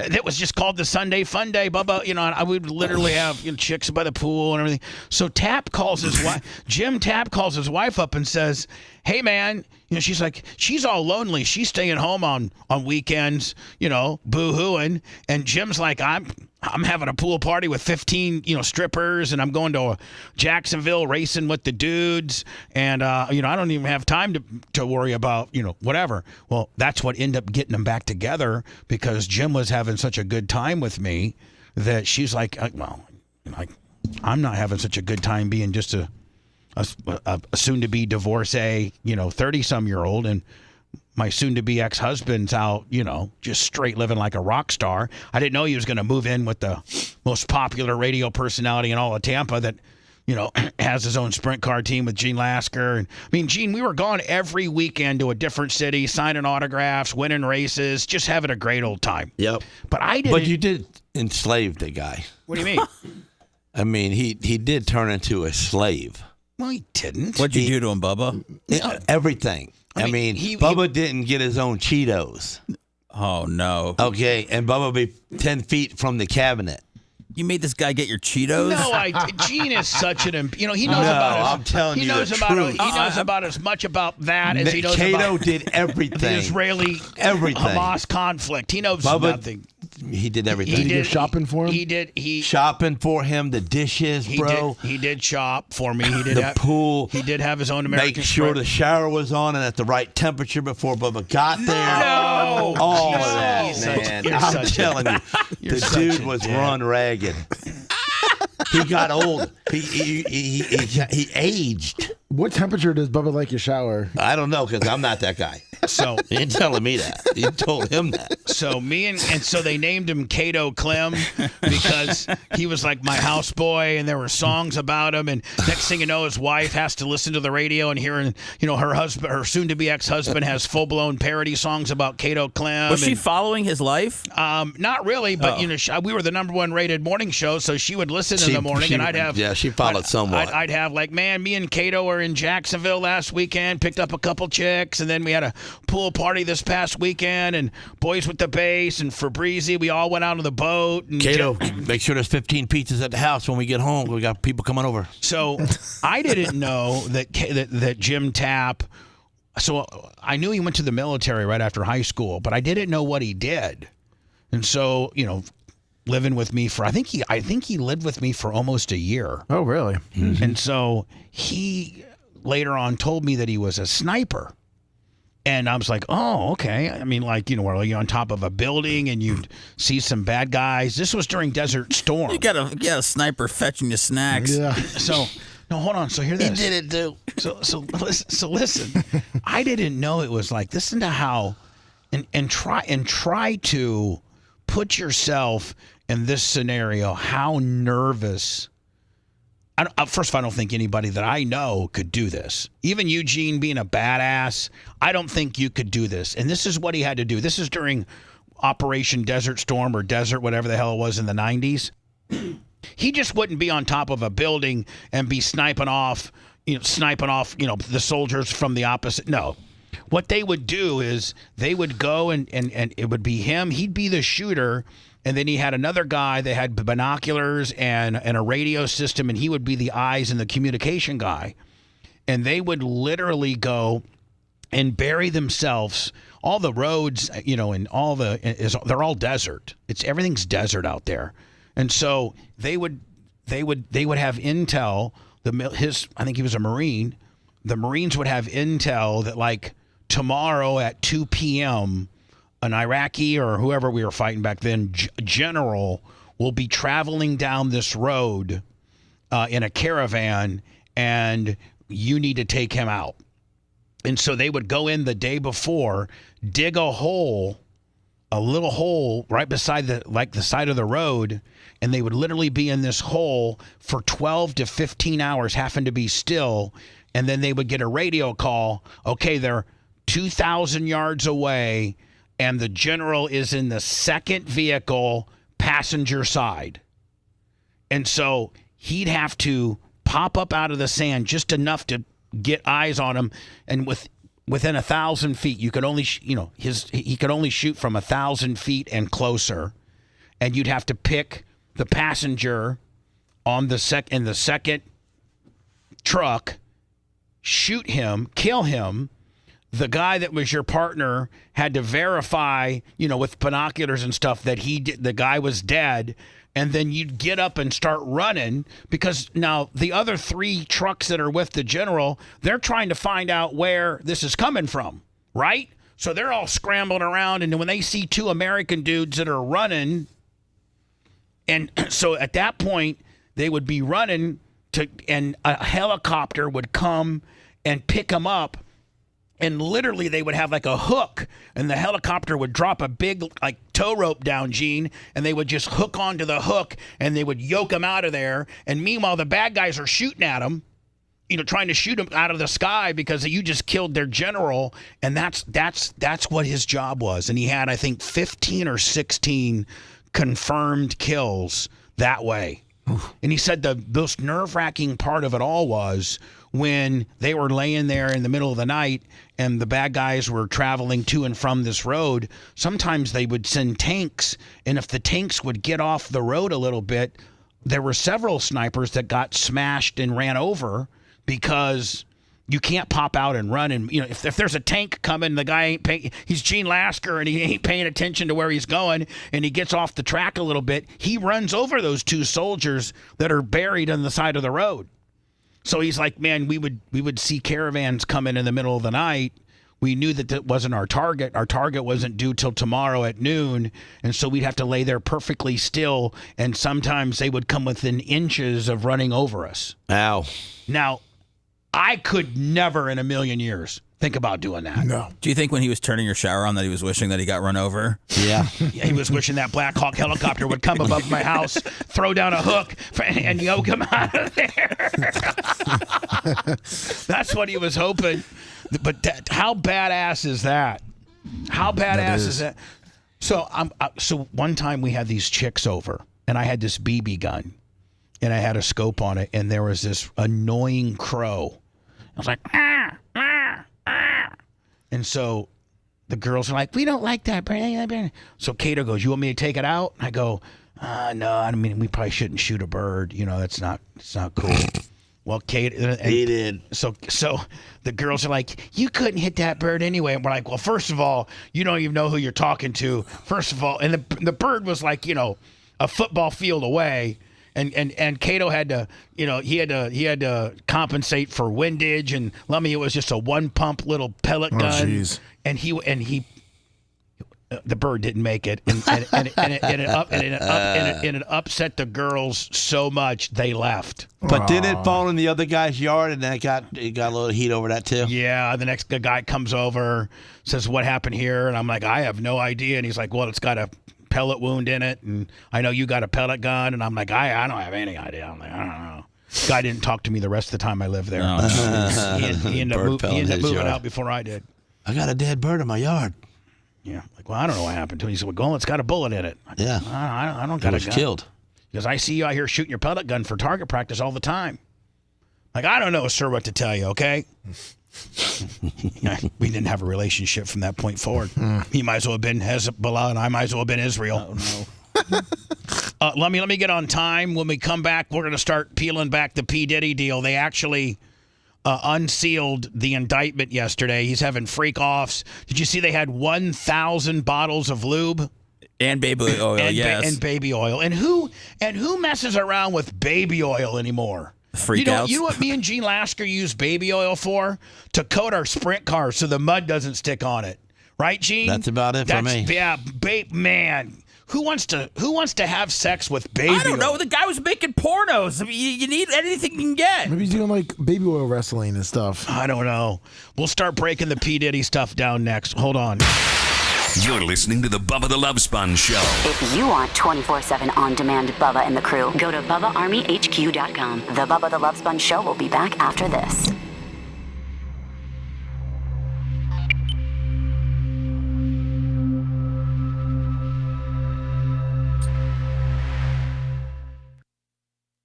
If you have that kind of money to jump on him, I think he's got his own plane, doesn't he? Like, what's the point of having all that money in life if you can't fucking, at least be free? He's got his own plane. Probably multiple. Oh, they denied bond for him too. Yeah, they did. So poor guy. So man, oh man, oh Jimmy man. Cap, did I tell the story right? Yep. Talk to me on chat. I think I told the story right. Gene, can you imagine running out of the hole? The bad guys are fucking coming after you because you just killed their general, and they're shooting at you, and you're waiting for that fucking helicopter to drop that line. Shut up, Hootie. And then they fucking snatch you out of the sky just by a hook, and the bad guys are still firing at you. They snatch you into the sky. I mean, yeah.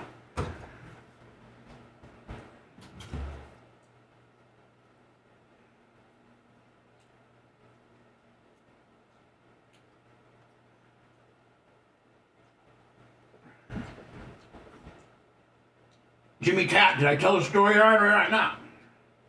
Let me know.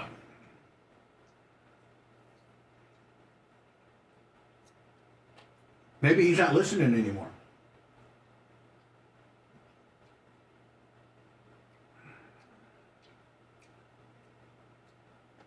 I'm looking for you, Jimmy Tap, as I'm eating my watermelons.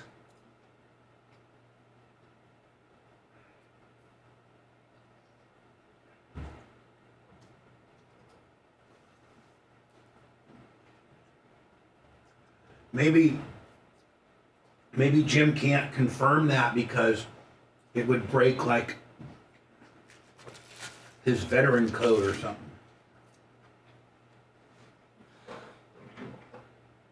Maybe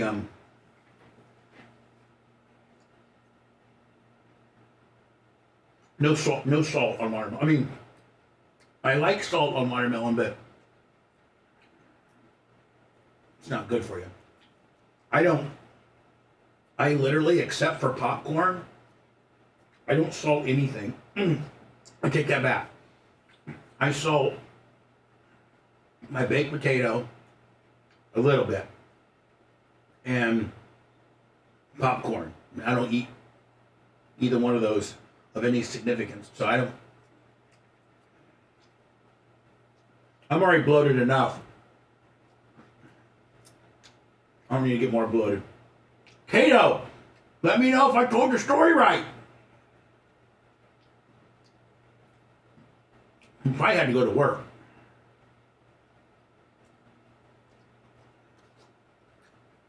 Lasker is fucking straight money.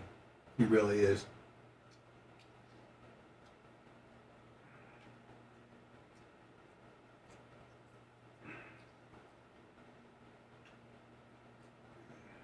I'm looking for Tap. I can't find him. I don't really salt French fries.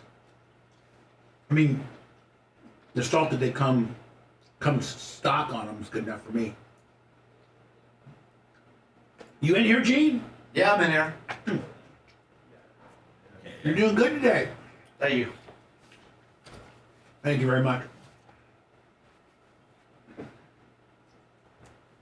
Oh, man. Freak off. Man, can you get enough of the Bubba Army red signs? Aren't they cool? Yeah, it's like everywhere. Gene, you need a couple for your shop. Gene, you gotta understand we're on TV now. Say it. Oh, that's right, TV. See? So You have to understand, like if you look up there, that screen up there, look how good the studio looks in the upper right. Oh, yeah, no. TV, say it, TV. Big TV is really cool. TV? We're on TV. What up, LM? So when you're on TV, Gene, you gotta go over the top.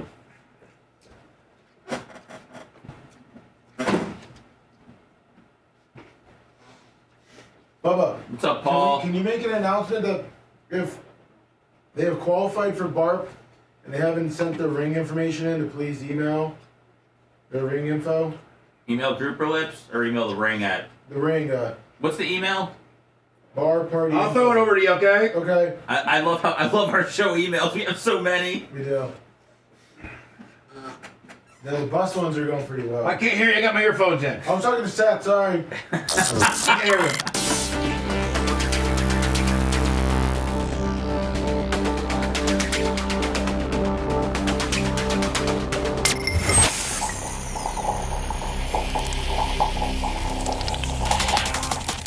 The Bubba the Love Sponge Show. Listener supported via PayPal, Venmo, and Cash App. All at the Bubba Army. Now returns.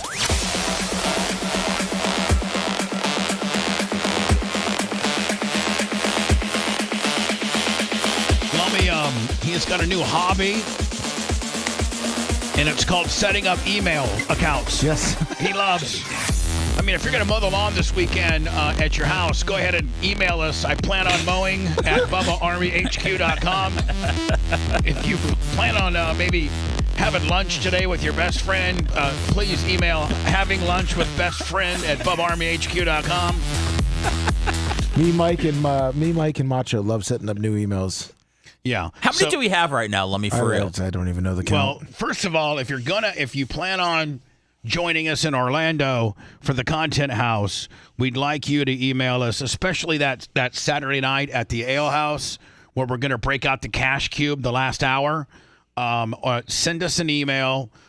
Just, hey, this is Jim. I'm going to bring a friend, and that email address is Orlando@BubbaArmyHQ.com.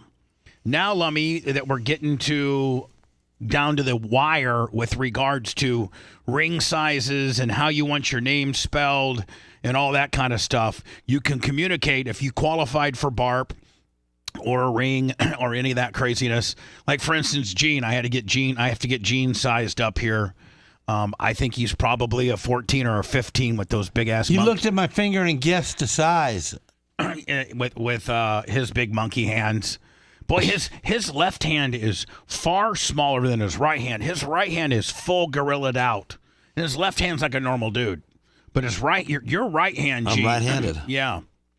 So, Lummy, we have an email address that you and Macho and Rhett have set up. And what is that email address that you'd like people to communicate with you? I think you, Ashley, and Merch Crick kind of rough in all this information. Yeah, so this one Ashley set up before we had Bubba Army HQ, but it's bar, BAR, party, PARTY, info@gmail.com. Why didn't you spell info? I don't know. Gene, you got to spell everything here, okay? That's what I'm saying. You had to spell bar. I mean, come on. Barpartyinfo@gmail? Yes, at so why gmail.com. didn't you just Bar. INFO? Well, because some people would say that it could be NFO and no I. That's a plum idiot that needs a ring size of 1. That's a plum idiot that doesn't even deserve a ring. Right? Well, there you go. Well, I mean, if he paid, he paid. But, you know, I'd give him a 1 ring. Yeah. Size of a baby? A that's baby right. ring? That's when you had the most sense. John Costica from Valparaiso goes, Gene Lasker is the man. Here's $100. All right. Yeah, Thank you. Thank you. So, Lummy, any information that you need about Bar, including maybe the hotel link or anything, you can correspond with Ashley and Merch Crick and Lummy, who seem to be running this whole thing. If you've maybe gotten several rings from us before and they've not quite fit right, or you've maybe gained some weight, or your ring size has changed, or for whatever reason, you can correspond specifically about that, or the bar party, or hotel reservations by going where, Lummy, one last time, nice and slow for those scoring at home that might deserve a ring of the size of 1 based on your intellect. What is it? Barpartyinfo@gmail.com. So it's BAR, yep. Party, PARTY, INFO, barpartyinfo@gmail.com. Correct. That's what we got. Yep. Perfect. Here is, now, Gene, it'd be interesting to know, pop culturally, I don't think Gene really pays attention to the news a lot. No. I don't think, did you know that Taylor Swift is endorsing a candidate? Do you know who Taylor Swift is? Yeah. Okay. Do you know that she is endorsing a candidate? No. I mean, okay, that's fine. Was she on the Republican stand? Sure. And then, Gene, are you familiar with the P. Diddy situation? No. Do you know who P. Diddy is? Probably a rapper. Yep. And he got shot? No, he didn't get shot. Probably deserved it. He might have done some shooting. Well, you might be right. He might deserve to be shot after some of these allegations that have come out. Lummy, can you find me the was it Casey that he Cassie that he in the hotel room? Cassie. Yeah. And we could actually say, hey, Gene, what if a guy did this to your daughter? And we can show didn't he settle for, was it $100 million for her? Or was it because he wouldn't settle? Somebody had won $100 million judgment against him the other day. It was the guy in jail. Rob Green, $50 for Gene, and Mike Thurman, $50 for Gene. Gene, you bring in the money, Gene. Am I beating Diaco? Yeah. The whining one? The whiny one? The whining one, yeah. Let me see if you can find me the Cassie video. And this is, Seth, isn't this kind of the beginning of where his problem started with this situation? I don't think so. I think that this has been going on a long time, and I think that the Cassie thing is just I think it's just separate from all of this. But I think it just shows you that he was not a good person. Kind of his mentality, right? I mean, here. What do you do to her? What's that? What do you do to her? I'm getting the video. Oh man, I'm going to show you real fast before I show his indictment. Set her on fire? No, he didn't set her on fire. Do you got it? Not yet. I got to get it. Sorry. All right. Let me show you the unsealing of the indictment yesterday. Hold on here. Today I'm announcing the unsealing of a 3-count indictment, charging Sean Combs with racketeering conspiracy, sex trafficking, interstate transportation for prostitution. Sent. The indictment alleges that between at least 2008 and the present, Combs abused, threatened, and coerced victims to fulfill his sexual desires, protect his reputation, and conceal his conduct.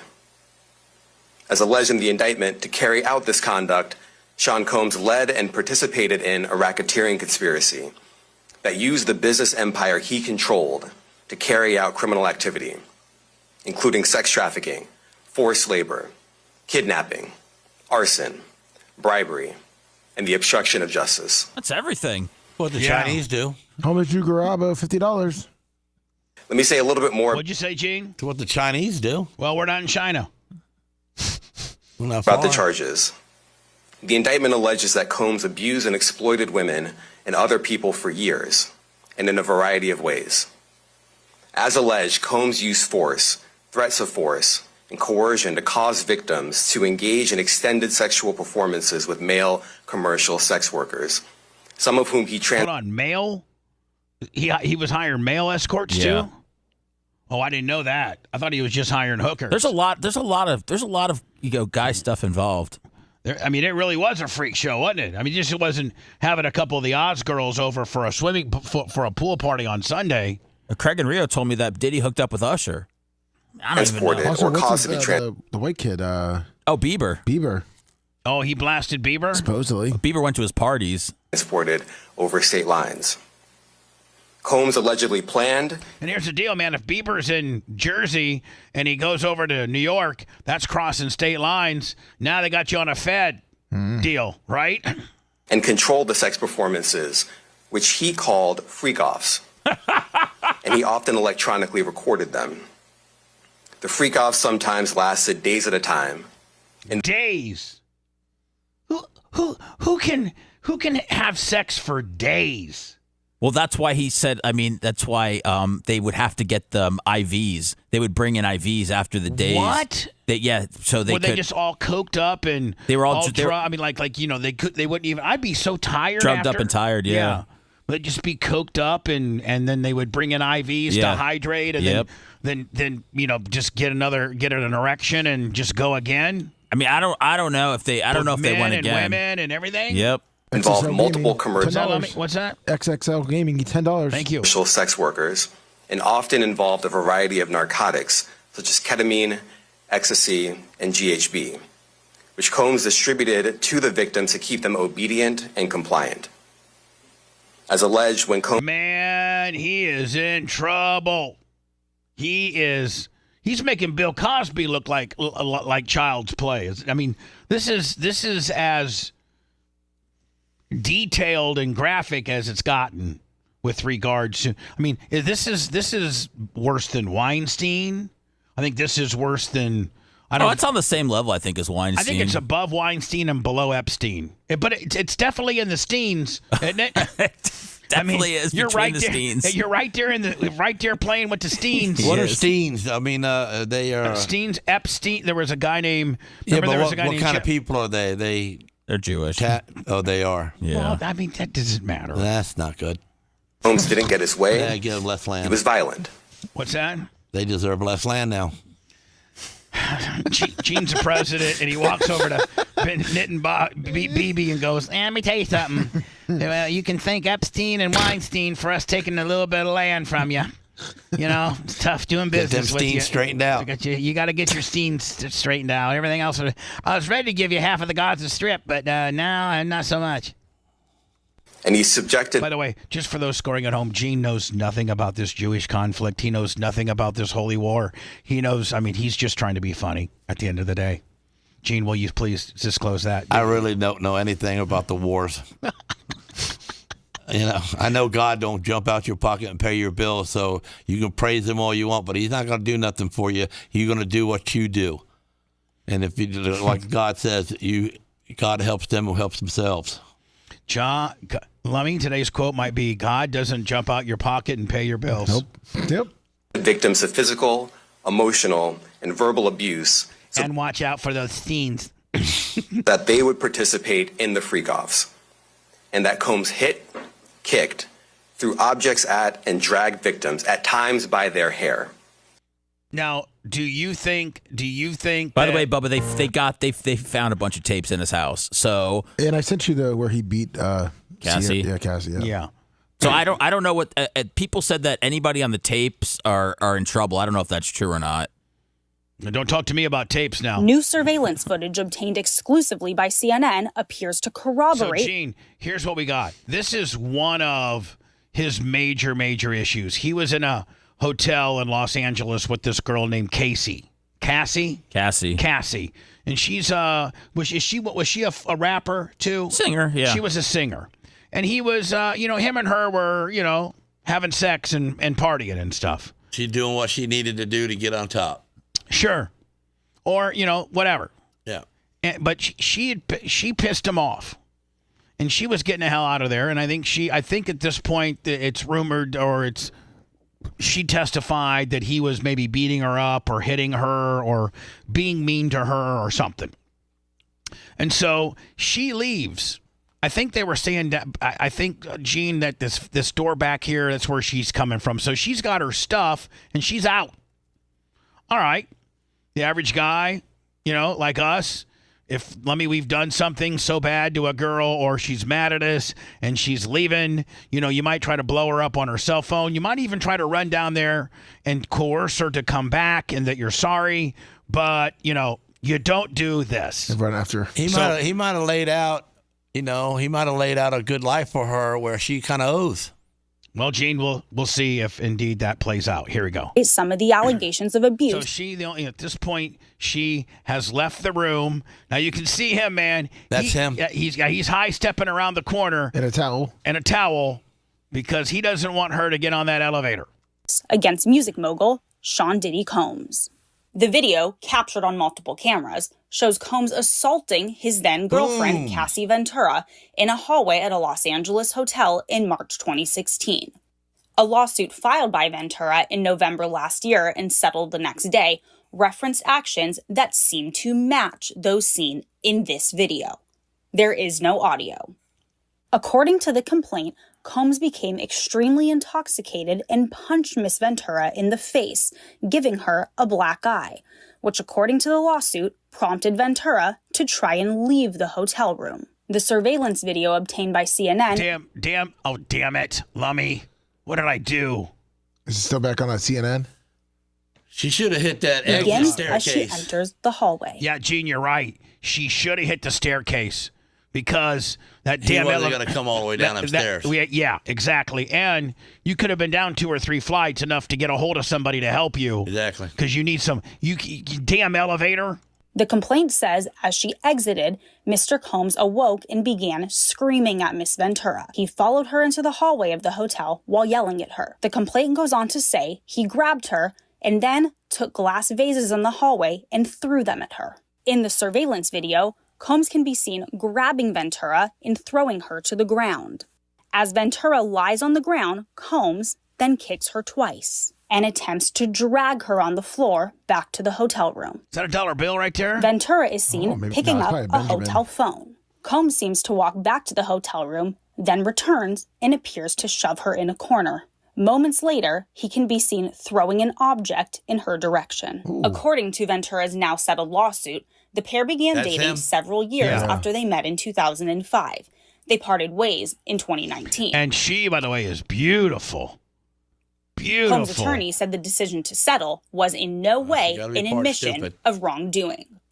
Ventura declined to comment on the video, but her attorney told CNN the gut-wrenching video has only further confirmed the disturbing and predatory behavior of Mr. Combs. Words cannot express the courage and fortitude that Miss Ventura has shown in coming forward to bring this to light. The video hasn't been seen publicly before and comes on the heels of a series of civil lawsuits alleging Combs' involvement in sex trafficking and sexual abuse. Allegations Combs has repeatedly denied. See, I just think, shoot him. Just put a pebble right in his head and be done with it. And you know what? The world will be better off and the world will get more straighter because if they know you're just going to pop them in the head with a bullet, they won't get it. They won't do this. I was going to say, you can roll around like a rock star and have chicks and do drugs. And you ain't got to do all that. But no. and have fun, but you don't gotta do this on camera. The minute you start doing this, right, is the minute that you're going to have the problems that he currently faces, and that is he's in a jail cell and probably will never, ever, ever, ever be a free man for the rest of his life. He ain't wearing all that gold anymore now, is he? No. In a December 2023 statement, Combs responded to the claims in all the lawsuits, saying, "Sickening allegations have been made against me by individuals looking for a quick payday." Now, here's the deal. You can't always blame it on that. Those disturbing images on that video are not somebody trying to shake you down. That is the truth. That's what happened. That's how you treated that woman in that particular situation. And kicked her in the head. Kicked her in the head twice. I mean, like, that's not a shakedown. That is not a shakedown. Let me be absolutely clear. I did not do any of the awful things being alleged. How do you say you didn't do this? 2 days after this video published exclusively on CNN, Combs issued an apology. But I make no excuses. My behavior on that video is inexcusable. I take full responsibility for my and then take a bullet then. Just go ahead and step up like a man. Right. So put it right here. So you can help society. So we can help society. Help society by taking yourself out there, P. Diddy. Help the little guys. I was disgusted then when I did it. I'm disgusted now. So but you're gonna lose the Secret Service tells CNN tonight. What's that? He's only disgusted because he's fixing to lose some of that gold. Well, he's done. He's done. Sean P. Diddy Combs to be held without bail in a sex trafficking case. The judge, Sean P. Diddy Holmes, was denied bail on Tuesday on charges. And, you know, they cannot allow him. Is it a lady judge? Is that what that is? Picture of a lady judge? Yeah. He is smoked. Well, not only that, Gene, he has the means and the money.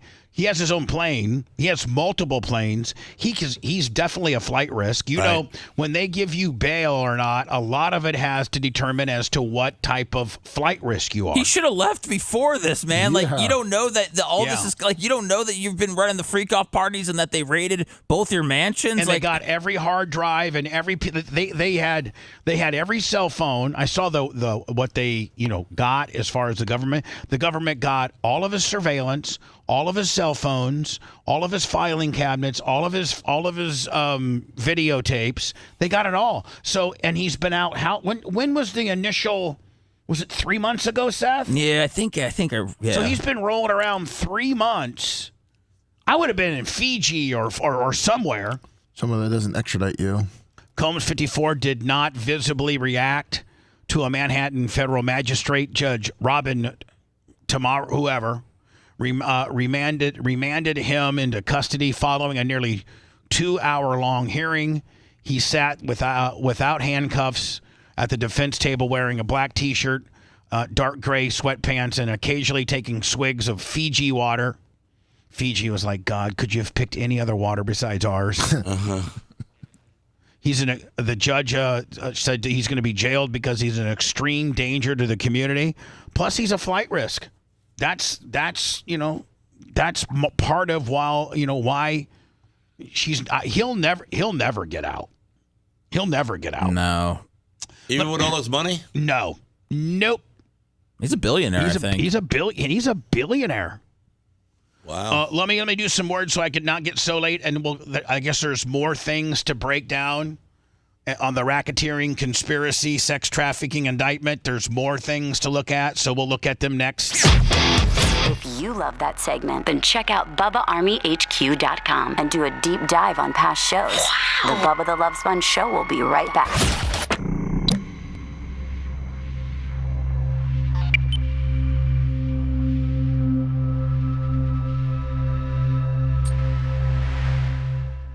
Gallons of blue. What does that mean? Was it 1,000 gallons or 1,000 bottles, or does it not even matter? 1,000 bottles. 1,000 bottles of lube is that's what he had. Dude, are you just a pervert, or is it the power? Like, I sent you the Stein clip that he wanted to play. Oh yeah, I'm gonna have to probably do 6 quick, aren't I? Yeah.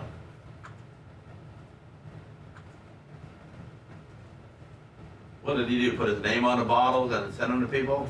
Not be a little fruity. He's using them. So here's the thing. Sex parties. You've had Tim Dillon, the gay manatee. I'm not really attracted to gay But- amphibians. But you've Drink never the water. been Drink with the a gay water, frog. Alex. You want any of the water? The Want some of water. the gay water? It's only water. No, I already probably got enough of Are it. you sure you don't want any of the gay water? Here's the thing. Me and you, we could run away to a country with no extradition laws. So I shot some And Pam we on could his just ass. forget everything. I won't let the government. I shot some Pam on his ass. Some cooking spray? You eat it. It gotta be good for you. It can't hurt Take your you. assets, Alex Jones. I didn't want to have to fucking drive off. I don't get this. Let me want to. That's what he wanted us to look at. He had the gate because Alex Jones has said that they're putting stuff in the water that makes frogs gay. It makes frogs? What up, Timothy? Yeah. So frogs are gay. What does that matter? I don't know. He's getting himself to be up there with the Diddy boys too, huh? Who? Alex Jones? Yeah, being weird.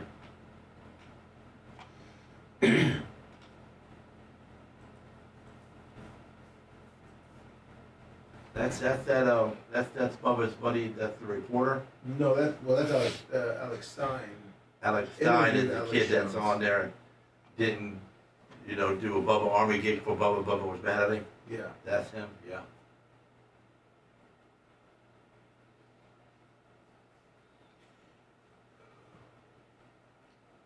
Man, people are going to be fucking coming out of the fucking woodwork to get paydays. Well, no, I think people like people in the music industry might finally, I think more is going to unfold.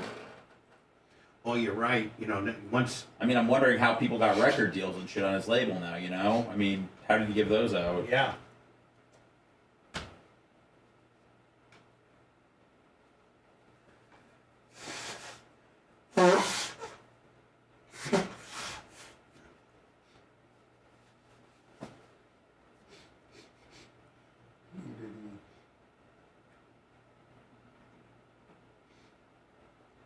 It says the indictment lays out offenses against a number of victims, including women and commercial sex workers, but not specify how many.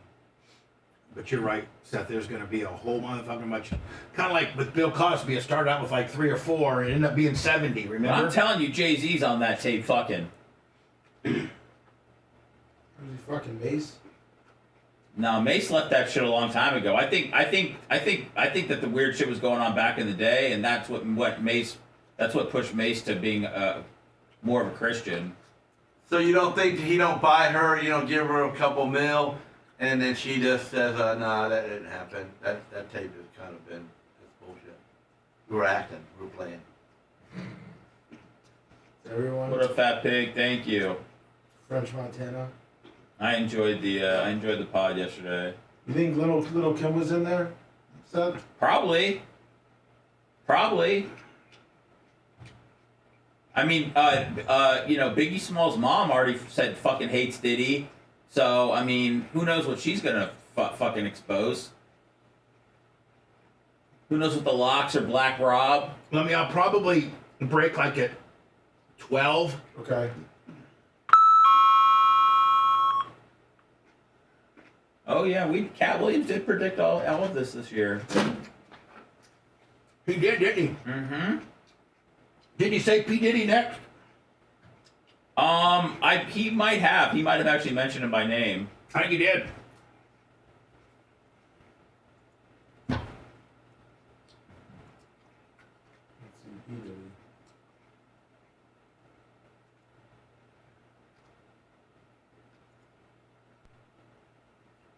Black Rob joined the mob. He predicted that Diddy would be exposed in 2024. He did? Yeah, that's what he... When did he say that, and what year? This year. This year. Oh, this year. This article is from March 28, 2024.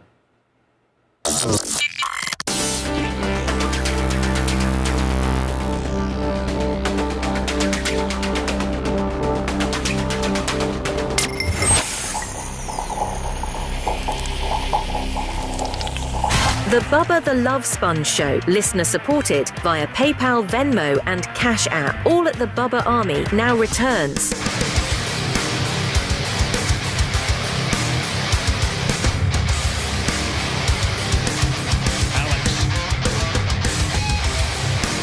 Alex Stein about 16 or 17 after, which will require me to do a break here momentarily. Running a little behind today. Gene Lasker with us today.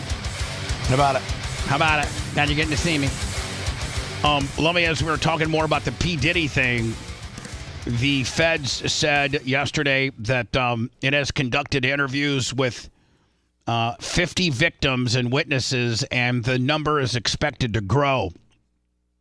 And didn't Cat Williams? I don't know if there's the audio piece, which was it on the Shay Shay show? Yeah, I'm trying to find it about. Yeah, it was on the Shannon Sharp show where I think Cat Williams is like, I hate to do my Cat Williams impersonation because it's my standard black guy impersonation. It's actually good. Thank you. Let me. My Cat Williams? Yes. No, it's not. Yeah, I think so. He was like, man, I'm telling you, I don't know if he specifically said P. Diddy. Oh, he said P. Diddy. He goes, but they're going to get P. Diddy next. He said in 2024, P. Diddy would be exposed. Yeah. And he was offered $50 million 3 times. Who was offered $50 million? Cat Williams. What, to shut up? For what? No, to party with him. Hold on. I'm sending it to you. I got the clip now. So hold on. Cat Williams was offered $50 million to party. Party. Bend him over. Oh, like. I don't know the language on this, so just be ready. But it's the clip of it. So, Gene, you're not familiar with Cat Williams. He's a very famous African-American comedian, and he's funnier than hell. He doesn't give a crap. He does not care. He'll say anything. He does not care. He'll make fun of white people. He'll make fun of black people. He'll make fun of himself. He'll make fun of Shaq. He makes fun of everybody. Cool. He's like, man, I was partying with. I went to Shaq's. He turned down $50 million to get poked. Well, I was to get this far in Hollywood and still have a virgin ass. Oh, okay, hold on. He said it right there. Yeah, I had to cut it out. And never has sucked a. Yeah, you can see that. Now they're saying that Hollywood. Now that's because the rich people got to be weird. But hold on, though.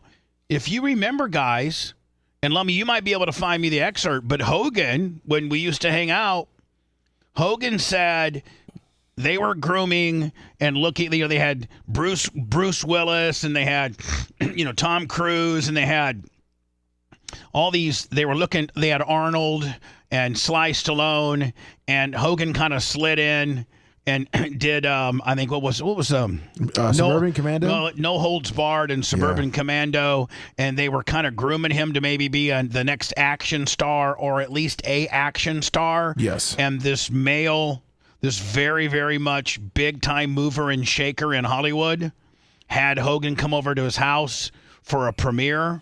And Hogan didn't really know that these big-time Hollywood guys were really sticklers on being on time. So Hogan, Hogan's 10, 15 minutes late like Hogan always was. Because Hogan's always going to usually a place that, really, really is marking out to him, and it's kind of his world. Well, this is the Hollywood scene isn't his world. And so he's I sent it to you. So he's going, yeah, here we go. And so better yet, let Hogan describe it. And so, listen, Gene, a lot of times these big-time Hollywood movers and shakers, these men are gay, and they use their power to get their way with men that normally are not gay. And if you play their game, if you play their game, they'll make you a star. They literally will make you a star. Here's Hogan describing it from you can't get a more credible source than this. This is, Lummy, this is a guy that experienced it. Yes. There was a huge player out in Hollywood, like they've got all these heads of the studios, Paramount and Universal and MGM and United Artists. And sometimes And so when Cat Williams says, I have a virgin butt and I've never had a penis in my mouth and I've made it this far in Hollywood, that's insinuating that that's been offered to him, and he's so far been able to be successful without having to do that, right? That's what he's saying. Yeah. And here's Hogan describing exactly that. With like they've got all these heads of the studios, Paramount and Universal and MGM and United Artists. And sometimes, like if John Wayne or The Rock get the push, it's all business. And then sometimes they wanted to kind of like take you under their wings. So I had made several of these little low budget movies with New Line Cinema, Suburban Commando, Mr. Nanny, No Holds Barred. Made them for $2-3 million. And then they made like 20-30 million bucks overseas. Back in the day, that was a lot of money. And all of a sudden, this big movie producer, he kind of like fell in love with me. And I was deaf, dumb, and blind, and I was going there trying to get the Hollywood break. And all of a sudden, I showed up late one time to a screening. He pulled me in the back room, and he goes, "Hey, what's wrong with you? How come you disrespect me? You're my boy now. Are you going to do what I say?" But it was heavier than that, bro. I mean, he was wanting me to get down and dirty with him. When I put the brakes on it, I said, "Brother, you know, that's not my deal. Not into the strictly dickly stuff. Thank you very much, brother, but I'm going back to professional wrestling." That was pretty much it for me. And I was healthy. I was young. You know, Stallone, Arnold, everybody was rocking with the action stuff. I could have had that opportunity, but that wasn't my deal. That's a very credible source that went through what Hollywood is all about. Way back then, and here's Cat Williams saying it too. My only goal, I didn't want to get with a white woman because I was scared she might have me running down the street like Jonathan Majors. There you go. See, come on, Cat. Not because I didn't like white women. I think white women are as great as any other women. But I'm not going to act like I'm not scared of them. I have a reason to be scared. You could be Kang the Conqueror, and they could take your rabbit ass down in 2 weekends. She's right. And that's the truth of the matter. So I stayed away from that. Now, I've had to turn down $50 million 4 times. 4 times. 4 times. Just to protect my integrity and that virgin hole. Oh. Hold on here. Right, because P. Diddy be wanting to party, and you gotta tell him no. So he's saying P. Diddy wanted his backside for $50 million, and he said no 4 times. Wow. He said P. Diddy wants that body, and you got to tell him no. Here we go. And you gotta tell him no. You got to tell him no. I did. See, I got the receipts for everything I'm telling you. That's why I can say them so freely. So let me. That's not necessarily that he's going to get busted in 2024. Oh, I gotta find that one. Sorry, I was looking for the 50 million part. Yeah, I mean, but Cat Williams during that interview, Gene, which was either late last year or early this year, he said that P. Diddy was going to get busted for all the shady stuff he had done in 2024. He said that. Well, he knew it was coming to a head because he was getting too loud with it. Did you send it? No, I got to find it. I got to find the clips. All right, let me go into words so I'm not late for Alex. Man, how many words a day do we got to do? 8. And we're on 5. Ooh. That's how you pay the bills, Gino. I see that. If you want 24/7 on-demand Bubba and the crew, go to BubbaArmyHQ.com. Right now. The Bubba the Love Sponge show will be back after this.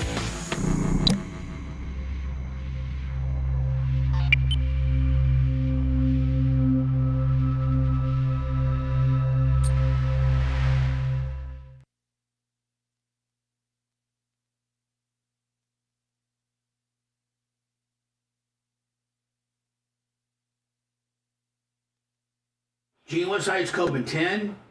Yeah, 10. Okay.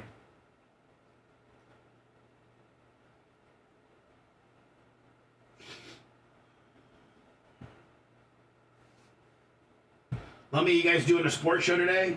Oh, yes, sir.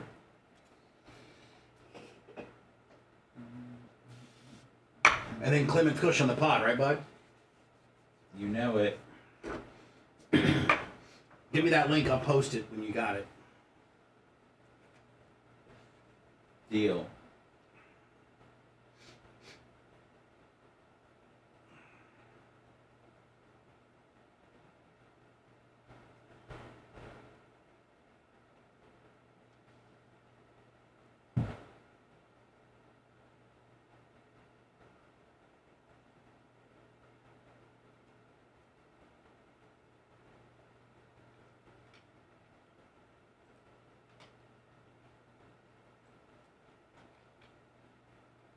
Anything good about your son coming to his senses? Nope.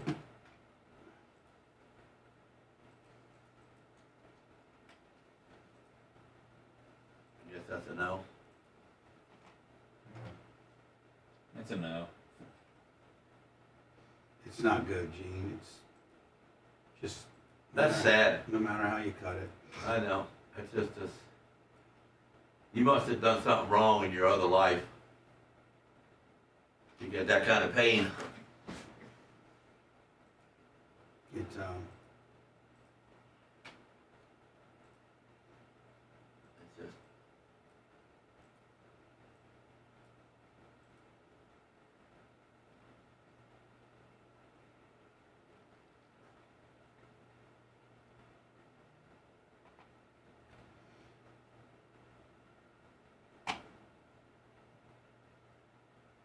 Hey, Tina.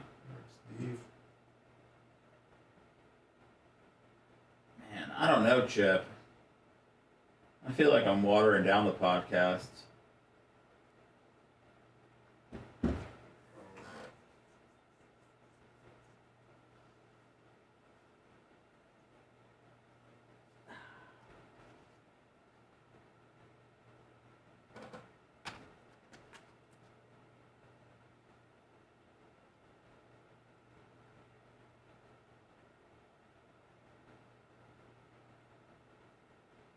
Madden Crusher.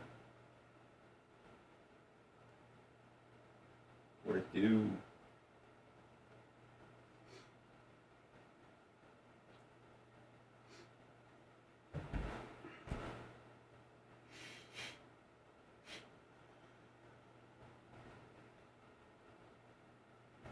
Yeah, Gene. It's just. I'll tell you some stuff off air, Gene.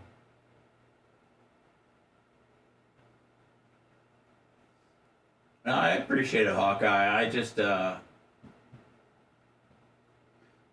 Gooch Patterson says, "When's the Gene and Seth pod coming?" What kind of pod? You and Seth. You dig your $100. Thanks, Chip. I appreciate it. Look at fucking Alex's chair with the duct tape there. Oh, wow. Yeah. Man, what the fuck? Did he get a mic screen yet? No, of course not. No. Oh, he's got duct tape on his chair? Duct tape on his chair. He's got duct tape on his chair, although he does look like he switched it up suit-wise a little bit here. A new tie. I think he's high, too. Oh, he's going to tell you he's sick. I think he's doing right. Oh, no. Is he sick? Looks like he's got a cold. He's blowing. Now, Gene, be nice to our guest, okay? You got to tell He's a Gene. good dude. He's cool. Because Gene, yeah, he's cool. Gene will run everybody off. He said he likes Alex. I bring a guy around and Gene had to run off by a week. Well, that's because they're phony. Well, this is our buddy. He's actually done some really good stuff for us. Here we go. I think it's Lowry's, Felix. Until it's time to do it, and then you don't. No, he does. Okay. So Dr. Dan's Oh, I wonder if that's one of the little kitties that is growing up. No, that's been his main cat, I think. Was that the one that made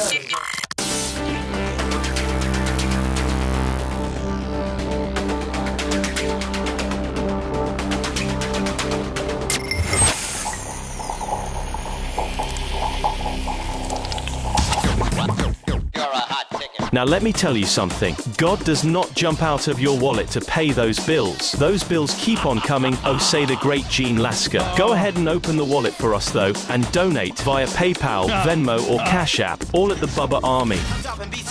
Now back to the show. Love it. Alex Stein standing by. Alex, I was just looking at the cat that's quite the acrobatic cat. He's quite the lover. Most cats aren't that, loving and would stay on your shoulder like a parrot. Well, these are my cats. I train them different. I actually bred that cat, so he's even more connected to now, me. how big are the cats that you had when you had the birth and then you put the cat cam out, which made you a couple $1,000? Where are those? Did you adopt those out, or did you just keep? I adopted one out. I kept two of them, and one's terrible. Valentine, she's the worst cat I could have ever kept. But got a pimple on the chin there. Yeah. I don't know what it is, but it's. I'd squeeze the hell out of it. I wouldn't pick it. I haven't showered yet. I got to go on some. I got to debate some Clinton person on the on some Turkish television station. Right. here I can right tell after you this show. you switched up the tie. Looks like you're switching it up a little bit. Are you switching it up? I'm switching. I'm a switch hitter. I'm a lefty and a righty. But we got to talk about this. Are you worried after Puff Daddy got arrested for these freak off parties? And we know that your background, that you probably had a lot of these freak off parties. Are you worried about something coming out later? No, he didn't have these. I didn't have one. I didn't have these, and two, I don't have any money. So and three, I mean, no, I'm not concerned. He did one exotic thing and got hung for it. Yeah, I mean, I did a few, Gene, but I got one that really, really hung me out. Secondly, I'm a little concerned. You may be concerned about me and my 90s freak parties that I used to have, but I'm concerned that you're so cheap that you have duct tape on your right arm of your You've been chick. saying this. I've known this forever. You called me out on that forever, but this chair is so good. I just don't want to give it up. No, I don't get. I watched the Alex Jones gay water frog deal, and I don't get it, and I don't know. Can you help me with it? And I don't think I can play it because I can't play things when I have somebody on Zoom. I don't think. Yeah, terms of service might not be good. But do you not know anything about Astrazine, Bubba? No. Well, something about, doesn't Alex Jones feel as if that Astrazine is being put into the water of people's water and it's turning people gay? It's not just what he feels; it's a fact. So what's happening is this Astrazine. It's like he even talks about it's like 1 milliliter per million gallons or whatever. It could be really small, but when frogs ingest it, how a frog works is that it's like a zygote or whatever, and so for it to become a male, the zygote splits off and it becomes like XY, their version of XY chromosomes. Well, when it takes Astrazine, it stays in a female form. It does not split, so it does not. So they don't have. Yeah, but that's frogs. Who's to say that humans react the same way? I mean, right? We don't start. You don't think cancer is up? You don't think the feminization of men is up? That's why when you and I were in school, there was one gay kid. Now there's one straight kid. I mean, it's a lot different than. Well, I also think society is accepting being gay differently than it did when we were around. Okay. So I mean, okay, here, I'll give you that. I'll give you that. Hold on. There's probably a percentage of that. There's probably a lot of that going on, and then you have this theory that water is turning men gay. It's not a theory, Bubba. You can Google it. Microplastics in your testicles. Did you know everybody on this radio program's testicles are infested with microplastics? Well, Did you know that? I got a vasectomy. Does that mean still my balls are full of plastic? You have trust me, you have a lot of microplastics. You have a Circuit City inside your body, Bubba. That's why it's bad, because it feminizes us, and that's why they say men used to be stronger and tougher. I mean, just look at the modern day NFL compared to the past NFL. We're obviously regressing when it comes to but don't you think that there's so many other issues that we should have to worry about that right our now? Food is poisoned? I think that's our biggest issue. I think that's one of our biggest issues. I'm not just saying that to placate you. How was Alex Jones? I mean, he was great. We should have put a clip of us smoking cigarettes. Of course, my producer only posted clips that he's in right now that suck. He hasn't even posted any. Oh, he smokes cigarettes like you do? We smoke cigs on set. Yeah, and I got a bunch of trouble. The Blaze got mad at me for a bunch of building code violations. So smoking? What, you guys doing? Newports? What were you doing? No, he does Native American spirits. They were his. He's sober, so he's doing really well. He's not drinking. What's a Native American spirit? Is it like a basic 305? It's organic tobacco. It's an organic tobacco that I don't like it. I'd rather have the inorganic. I'd rather have. You like the Camel Crushes, don't you? Yeah, the Crush or the Marlboro or the Newport. I'm really not. I'll smoke any kind of cigarette. So brand loyalty.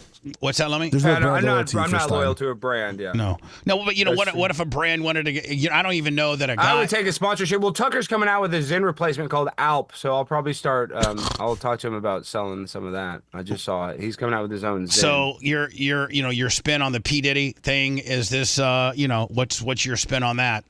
I mean, he's done. They're going to Weinstein, Epstein him right down. I mean, he'll never see the light of day. He's headed right down the path with R. Kelly, don't you think? Well, I don't know. This is where I was confused.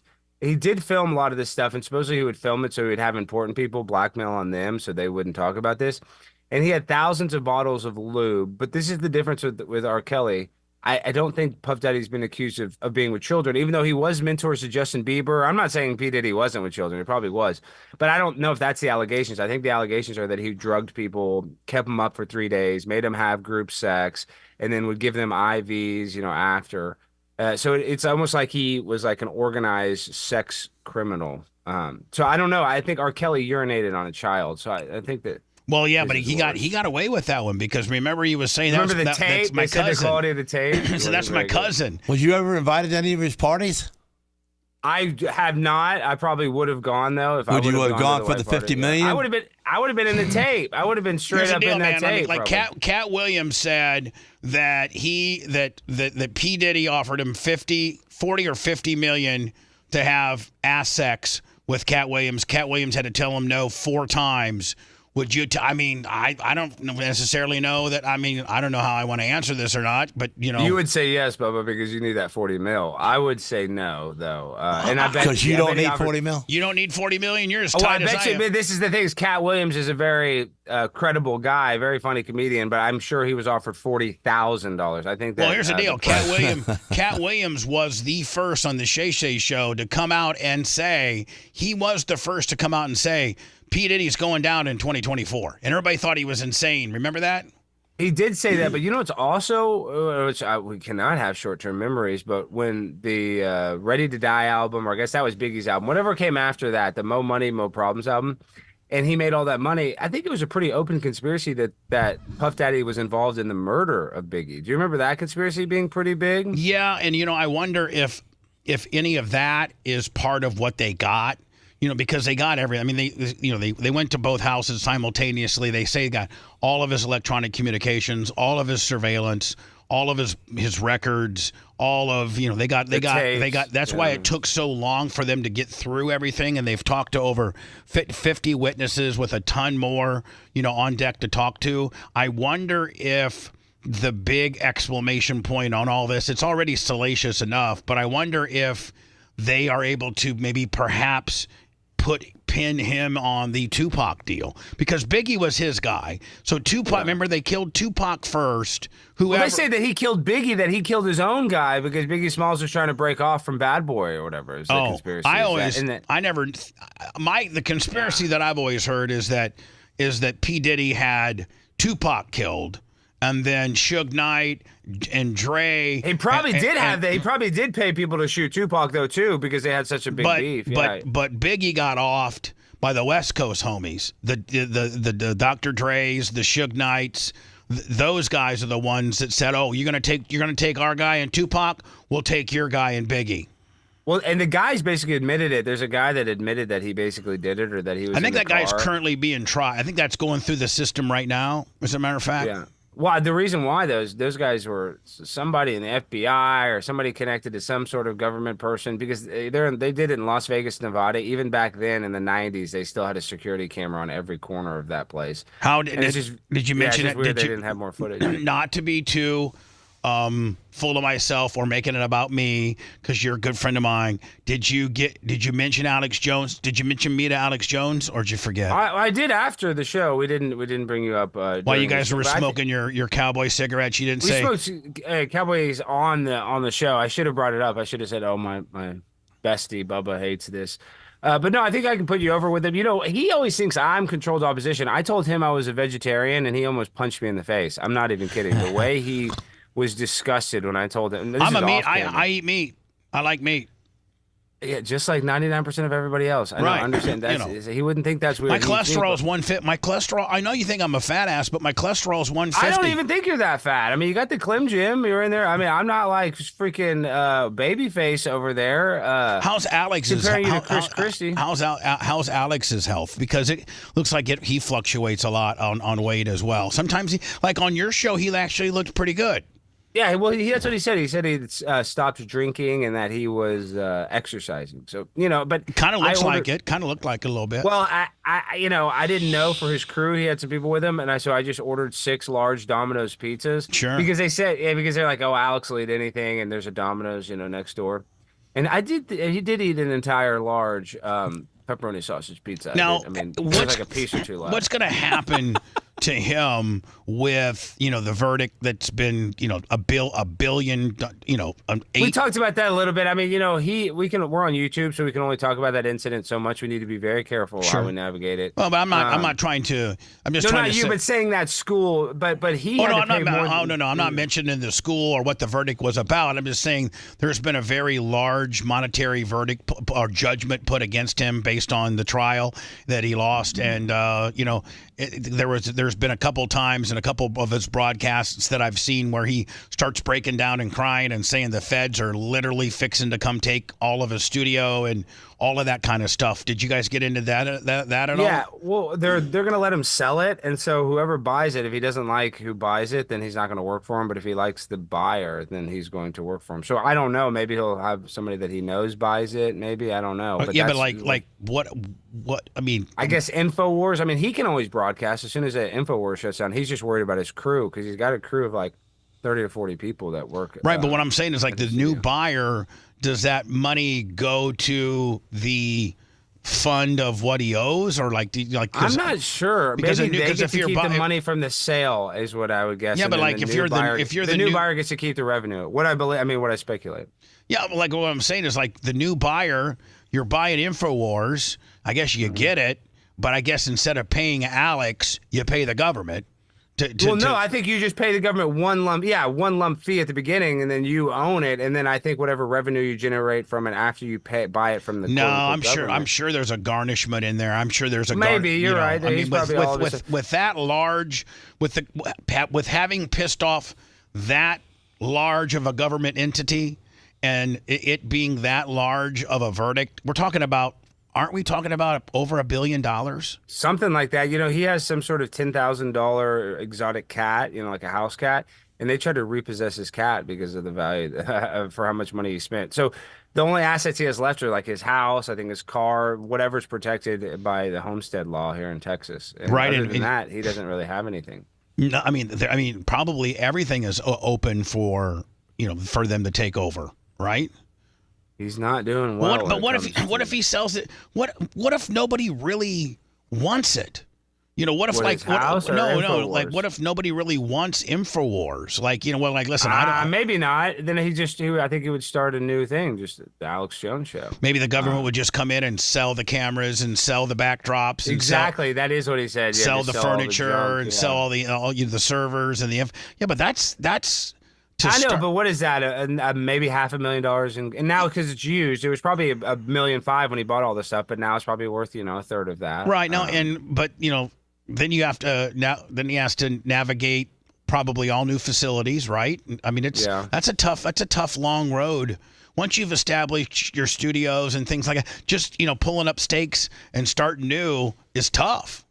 Everybody knows just starting over is hard. And what sucks even more is that he had the biggest channel on YouTube. I don't know if you ever watched it back then, but I mean, there's like PewDiePie and stuff that had better subs or whatever, but his channel was one of the hottest channels on YouTube. I wonder what back in the day before he became the boogeyman, what he was pulling, what his YouTube. Well, dude, listen to this. His monthlies. And maybe I should have brought this up, but I wanted to be nice. I didn't want to ask him any hard questions. But I went to his court case one day when it was in Austin, and Alex got in a little bit of trouble, and they misrepresented how much he made. But they showed on Alex Jones when this was during the pandemic, so he was actually shut down. But on what they did is they averaged his 5 best days, but his 5 best days happened to be like 3 million in sales, 2 million in sales, 795,000, like every single his top 5 days. I think 3 of the days were over 1 million. So then they justified the average of those 5 days and then extrapolated over like 3 years. And that's how they came up with this crazy number. But a lot of his crew was like, oh, wait, you sold $2 million worth of male vitality in one day. It wasn't every day like that, but that's this is always in court, but he was selling $1 million a day. I don't even know how that's possible. That's just merchandise or that was just his supplements. Right. What back in the day when he could monetize his YouTube channel, it's hard telling what we're just talking he had hundreds about. He would have 100,000 on his live view. He'd have 90,000 on his live. I mean, view. I see some of these artists, and I think Today Was a Good Day by Ice Cube. I was going to play it on Bubba 199 last Friday, and I had it all queued up, but I didn't get to it. But it had like 1.7 billion views. 1.7 billion views. Now, I mean, I think it was a Dre song. I think it was Today Was a Good Day or something like that. And they own the rights to their catalogs, and just like we own. Some of them do. A lot of them don't. A lot of those guys don't own their own music. You hear about all that all the time. Yeah, but a lot of them, the big ones do. And can you imagine what 1.7 billion views equates to? Now, they're not getting. I just saw a TikTok. They say 1 million views. I mean, it's just saw a TikTok, but it was about Spotify. If you get 1 million streams on Spotify, it's worth between $4,000 and $7,000. So, a billion is 1,000 million. So, what is that? What's 4,000 times 1,000? I don't know. You're asking the wrong people. Yeah, we're real stupid on math. Is that 4 million? I think is what you say. that is? 4,000 times what was it? 4,000 times what is it? If you get $4,000 for every million streams, and so if you got 1 billion, so yeah, 4,000 times 1,000. 4,000 times 1,000. 4 million. That's 4 million if you get 1 billion plays. Yeah, 4 million. Yeah, on the low end. I just got a text from Dion. Oh, did you? What did he say? Is he freaking out? Well, I asked. I wanted to go to the UCF game, which is in Orlando. Yeah. And I said, "Hey, man, is that this week or did that just happen? No. They just played Colorado State. It's 2 weeks from now." Okay, yeah. And he said he texted me back. He said, "Hey, man, I'm very limited on tickets because we sell out everywhere we go. They're only allowing me to buy 4 and the kids to buy 2, which is totally absurd." So I then said, "Thank you so much for trying. Would it be easier for me to attend a Buffalo home game? I like to say hi to you, Bucky, and the boys." He goes, "Absolutely. We're all good at home. Whatever you need, I got you." So I'm going to go to a home game, I think. Nice. You should still try to pull some gimmick at UCF, though. He said, or you can come by the hotel when we're in Orlando and say hi that way. There you go. So that's what you should do. Yeah, that would be better than going to the game, because he goes. It's a game. He's focused on the game. He goes, yes, we're all good at home. Whatever you need, wherever you want to go. On the road, they put us in the nosebleed sections. Come by the hotel when we're in Orlando. Works better. So there you go. I'd want to go to the hotel and be able to hang out anyway. I mean, at the ball game, I'm going to be sitting in the 400 level, and that's it. If I go to God forbid they lose to UCF. UCF's got a pretty good team. Didn't they just beat TCU? No, but they played them competitively. I don't think they beat TCU. Did they, Lummy? I know they did. I know it was close. I don't know what the final score was. I think they won at the very end, or did TCU win at the very end? So, man, have you heard because you've successfully sued them once before, have you heard from New York? And are they like, oh, man, this guy's got even a stronger case because we yoked him right down to 0. Have you started the preliminary proceedings? We've already filed. We've already filed, and then now we made an official complaint with the Inspector General of the New York City Police Department. And it's probably gonna be a little bit, but yeah, I'm gonna get. This one's gonna be more than just a standard $15,000 go away. This is gonna be a 6-figure jigger. Can UCF won. Jigger. Yeah, that's on you, not me. I didn't say it. So whatever. UCF won by 1. Oh, they did? Yeah, they scored a touchdown at the end. I told you. Yeah, you're right. What else you got going on, my friend? How's pay-per-view? How's things going on? Things are going good. I'm about to go on this Turkish television show, and then next Tuesday I open up for Tucker, so I'm freaking out. I'm just absolutely at here in Dallas, Dickies right? Arena. I think I'm going to open with Is Roseanne going to be there? Of course. And then So I'm is it- supposed to is it- interview is her it- the is next it- day, and then I got to fly to Seattle. I'm supposed to speak at University of Washington for Turning Point USA. Do they pay you for that? Thursday. Does Turning Point pay you for that?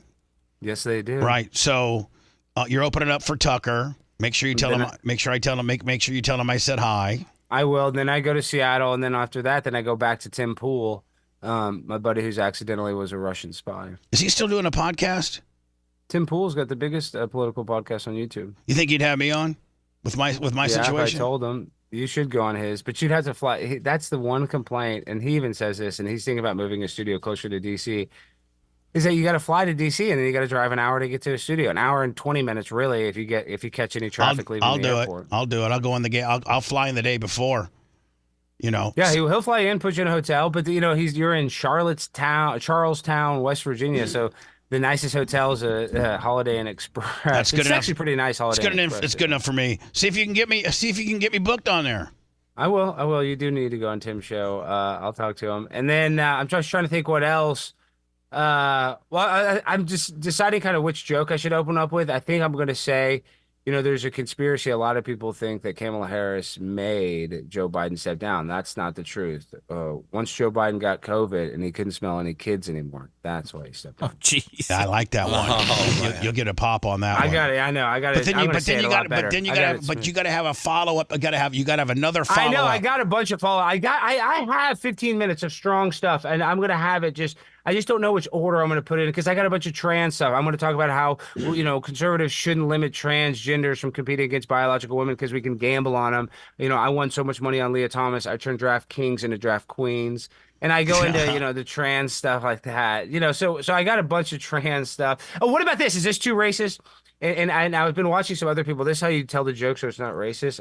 I was going to just say, I was in a black barbershop the other day and we were arguing, what's the superior race, black or white people? And they kept saying, black people are better athletes. And I said, yeah, that's true, except for hockey. And I asked the black guy, why aren't black people good at hockey? And the barber said, well, black people are afraid the ice might melt and they can't swim very good. That's stupid. Don't use that one.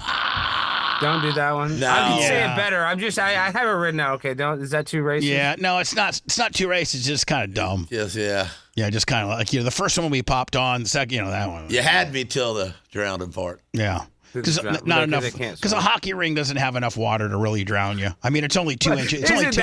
Well, you can drown in that. Yeah, but that's neither here nor there.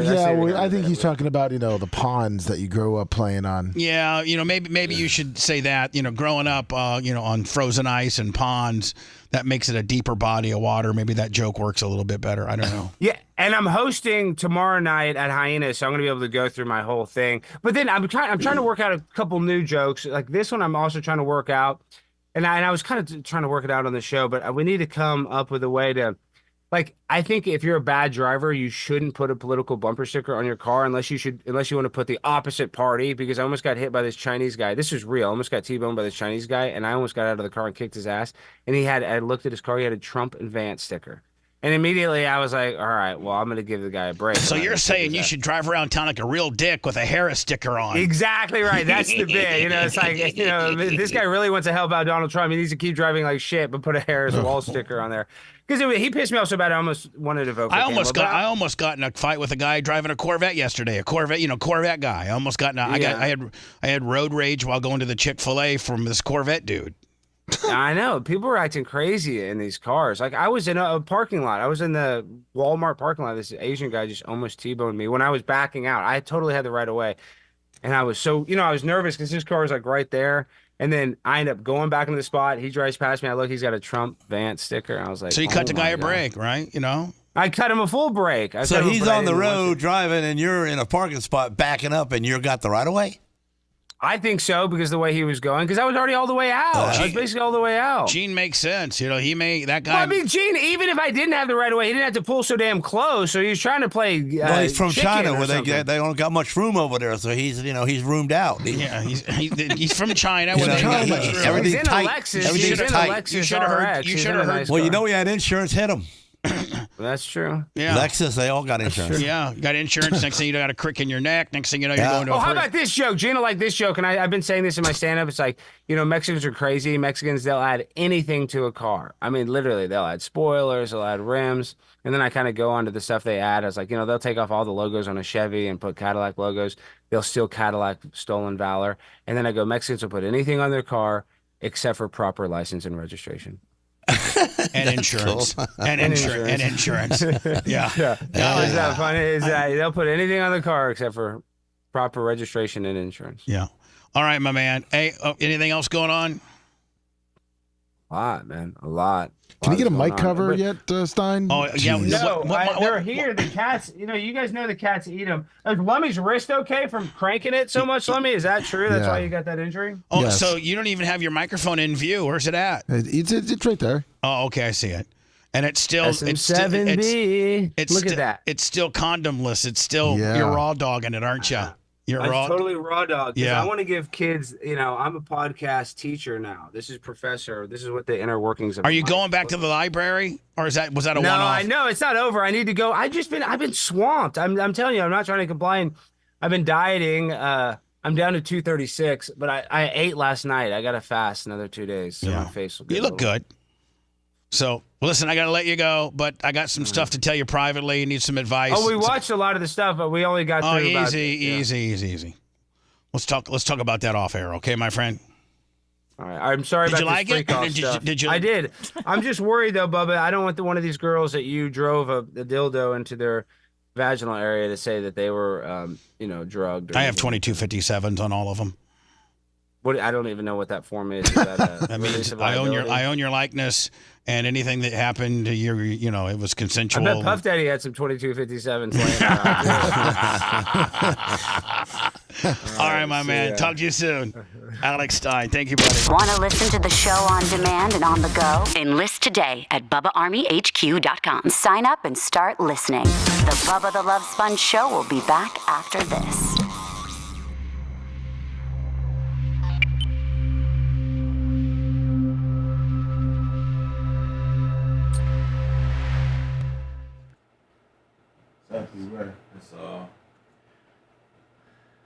Every year. Seems like the mosquitoes are out right now too. Well, last night, man, there was some mosquitoes out. Do you get those trucks that been driving around Pasco? I guess we get one Right at once dawn. in a while. Right at dawn, But we got so many lakes around us, bro. I mean, I had a lake in every supposed to 100 be putting yards. those mosquito fish in there. Mosquito fishing? Fish. There's mosquito fish. Oh, and then they eat the mosquitoes? Yeah, they've been giving them out in Pasco. Oh, wow. You go and put, they give you if you have a body of water near you. Put it in there, and then they eat the eggs of the mosquitoes. They got to be little because they're, Yeah, so they're all the way towards the edge. I ain't probably been outside lately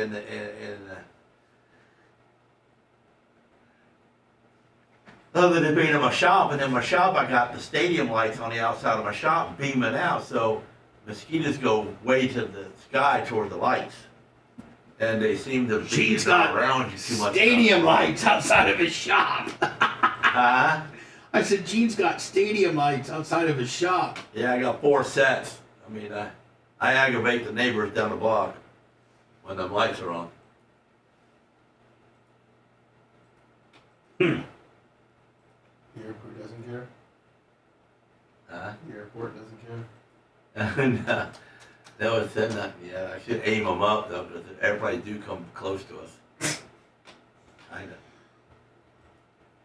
From time to time.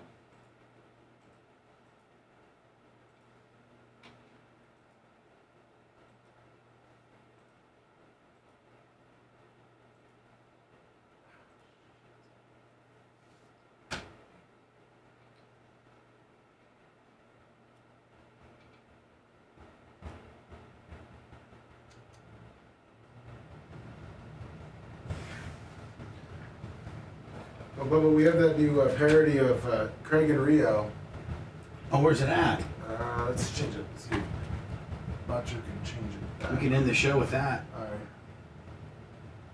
Is it pro? I hope it's pro. Of course it's pro. There it is right there. And below. Okay, got it.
Man, I flat forgot about being here today. Last night, yesterday, I didn't even think about it. It was Tuesday, knowing that, get to bed early, get up early, boom, fly here. Nothing. Not one time did I remember. Until I'm glad you I fucking looked at the clock at 5:39. I was just making a left onto 41, and that hit me. I'm going. Like yesterday, I went to work and it was 6:39. It was 5:39, and I was making a left on 41. I made it to work in 25 minutes. 25 minutes on down every two. Hit every light right. Yeah, cool. And thought that was the greatest thing ever. But man, gets to be about 7 o'clock and you're fucked. Forget about it. Yeah. Hour and a half. Yeah. For real. Oh, for real. Yeah. That's why you got to get there early. Here we go.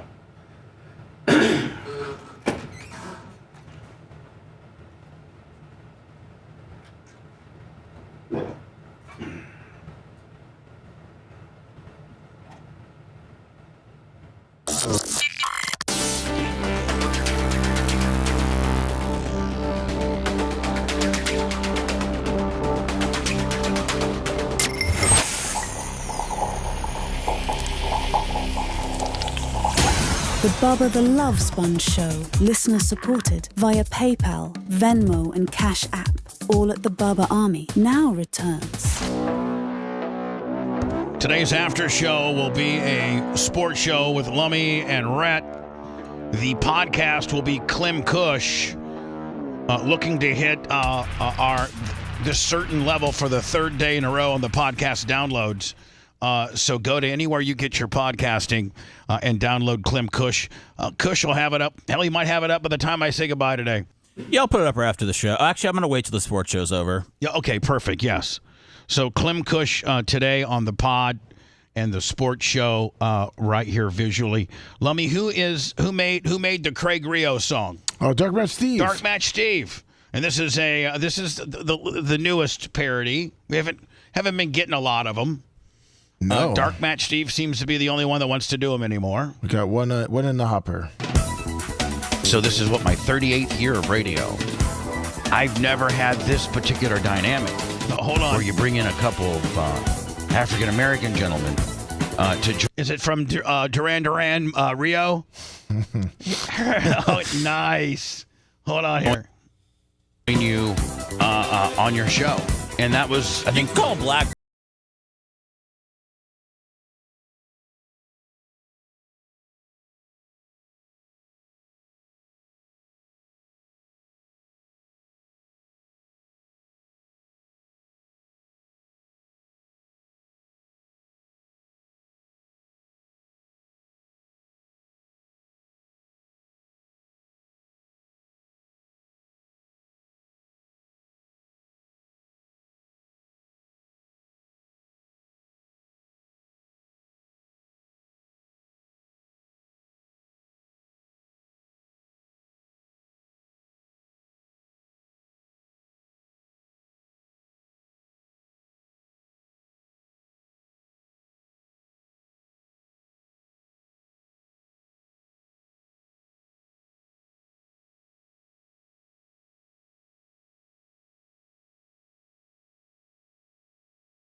Oh, wow, that's really good. And I think they'll like it, too. Of course, yeah. Oh, wow. Good work, Dark Match Steve. Thank you. I like that. Lummy, I think this guy's from Haiti.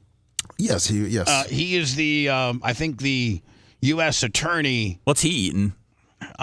He's eating good. Okay. He is a U.S. attorney, and he's the one that's going to lay the charges on this Ryan Wesley Roth guy, the 58-year-old from Hawaii that tried to shoot Trump. I think he gives you the charges or the good news here. Are they? I don't think that he says that. I don't think assassination attempt is one thing they're charging him with, which I don't understand why.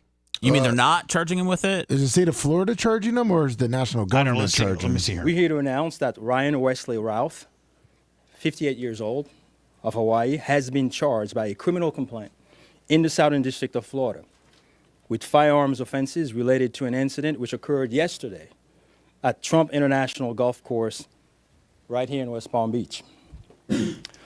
Roth was charged federally with possession of a firearm by a convicted felon and possession and receipt of a firearm with an obliterated serial number. According to the allegation... Now, Gene, it's my understanding, and not that you've ever done this, but I know that you've traveled into some circles that may or may not know this information.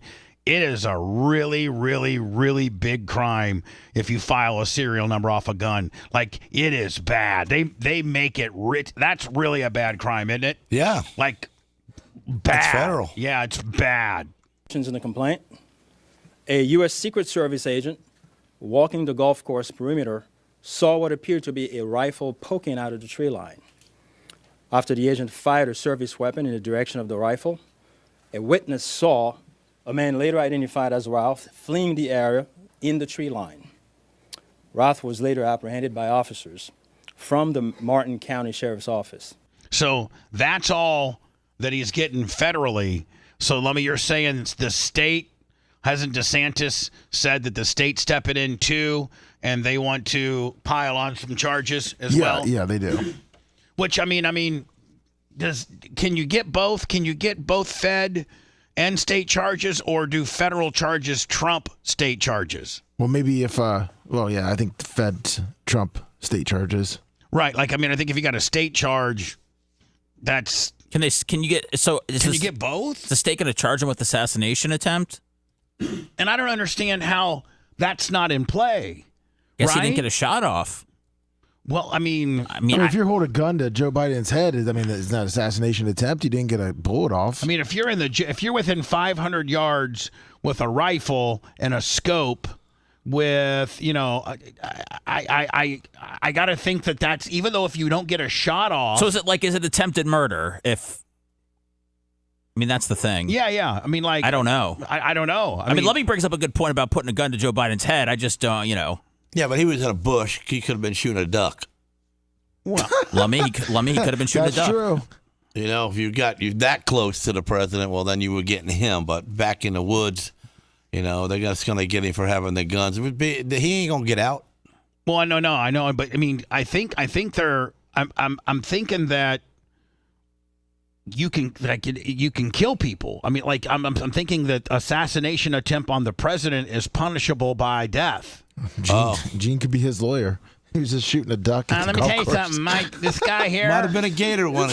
Gator come out of one of the ponds. Do it all the time on golf courses. Yeah, there you go. Trying to help him out. Well, I think I'm a guardian. I think shooting a duck, Gene, is probably. Oh, who the? Lummy, somebody's calling me on my phone, and I think somebody's trying to buy my truck now. No, really? Yeah. Are we selling? No. What about for the right price? Hello. Hi, good morning. Is this Bubba Clem? Yeah. How you doing, sir? This is Ishmael here with the Kelly Blue Book Purchasing Department. I'm calling about your F-150. You requested an offer for it. I'm just reaching out because we're interested in buying the car. Yeah, I don't think I'm interested in selling. What would it was you? Involved in a hit and run. You don't want it. What would you give me for it? Right. So it is a matter of seeing it, but the cash offer that came back is about 24. That's the ballpark we're looking at. 24. But it's mint. It's got the upgraded 20-inch wheels. It's only got 51,000 miles on it. It's mint. It's absolutely mint. I believe you. Yeah. Yeah. I believe you. That's why I started by saying it's a matter of seeing the car. This is only. Yeah, I don't think I want to sell it. Okay, buddy. Don't. That's fine. All right, don't call me again. Okay, appreciate you. I got Thank you. you. All right. Oh man. Gene, Did you list it, Bubba? No, Lummy. I went to kellybluebook.com to see what it was worth. Oh. That's it. I got some IRS situations going on. It was involved in a hit and run, and please don't mention my name, and I'll sell it to you. 24 seems like a good deal, Bubba. No, Gene will tell you pickup trucks hold their. Gene. It's worth more than 24. It's worth. Honest to God, if I was to sell it outright, Sell it for 24. They'll sticker it for 39. Yeah, but it's honest to God, the way it sets now, mint. It's worth 33, 34 all day. Oof. All day. Well, he said that was just an opening offer before he saw it. Yeah, but I'm not wanting to sell it. Okay. I that's the only thing I got. Well, you told somebody something. Yeah, you did. They didn't just guess you. Maybe when you ordered the 4 extra chairs, you were trying to sell your car to pay for them. I just... Gene, thank you. We gotta go upstairs and get you outfitted out, all right, buddy? All right. I love you, Sarah. I love you, Sarah. I love you, COVID. Thanks for letting me finish. You've been listening to the Bubba the Love Sponge Show, starring me, Bubba the Love Sponge. Co-host and show historian, Lummit. I'm just straight for the slate markings. Number 2, take 2. Seth Kushner describes his what he does here at the BRN, and action. Seth Money is zesty co-host and president of podcasting. That's it? That's how you want it? Do I need more? Good evening. Co-host Dr. Dan Diaco Esquire of Council. Co-host J. Diaco Esquire, the Spitting Cobra of Council. Rhett, the filthy ginger video editor. Yeah, back here wiring up. It's Mini Macho. The BRN agent, Thomas Buttoned Up B. Now, time for the legal disclaimer. Exactly. The Bubba the Love Sponge Show is intended solely for the enjoyment of our listening audience. Any rebroadcast, retransmission, or other use of this show without express written consent of the Bubba Radio Network is prohibited. We must dissuade him of this delusion. Until next time, always remember. I'll repay hello.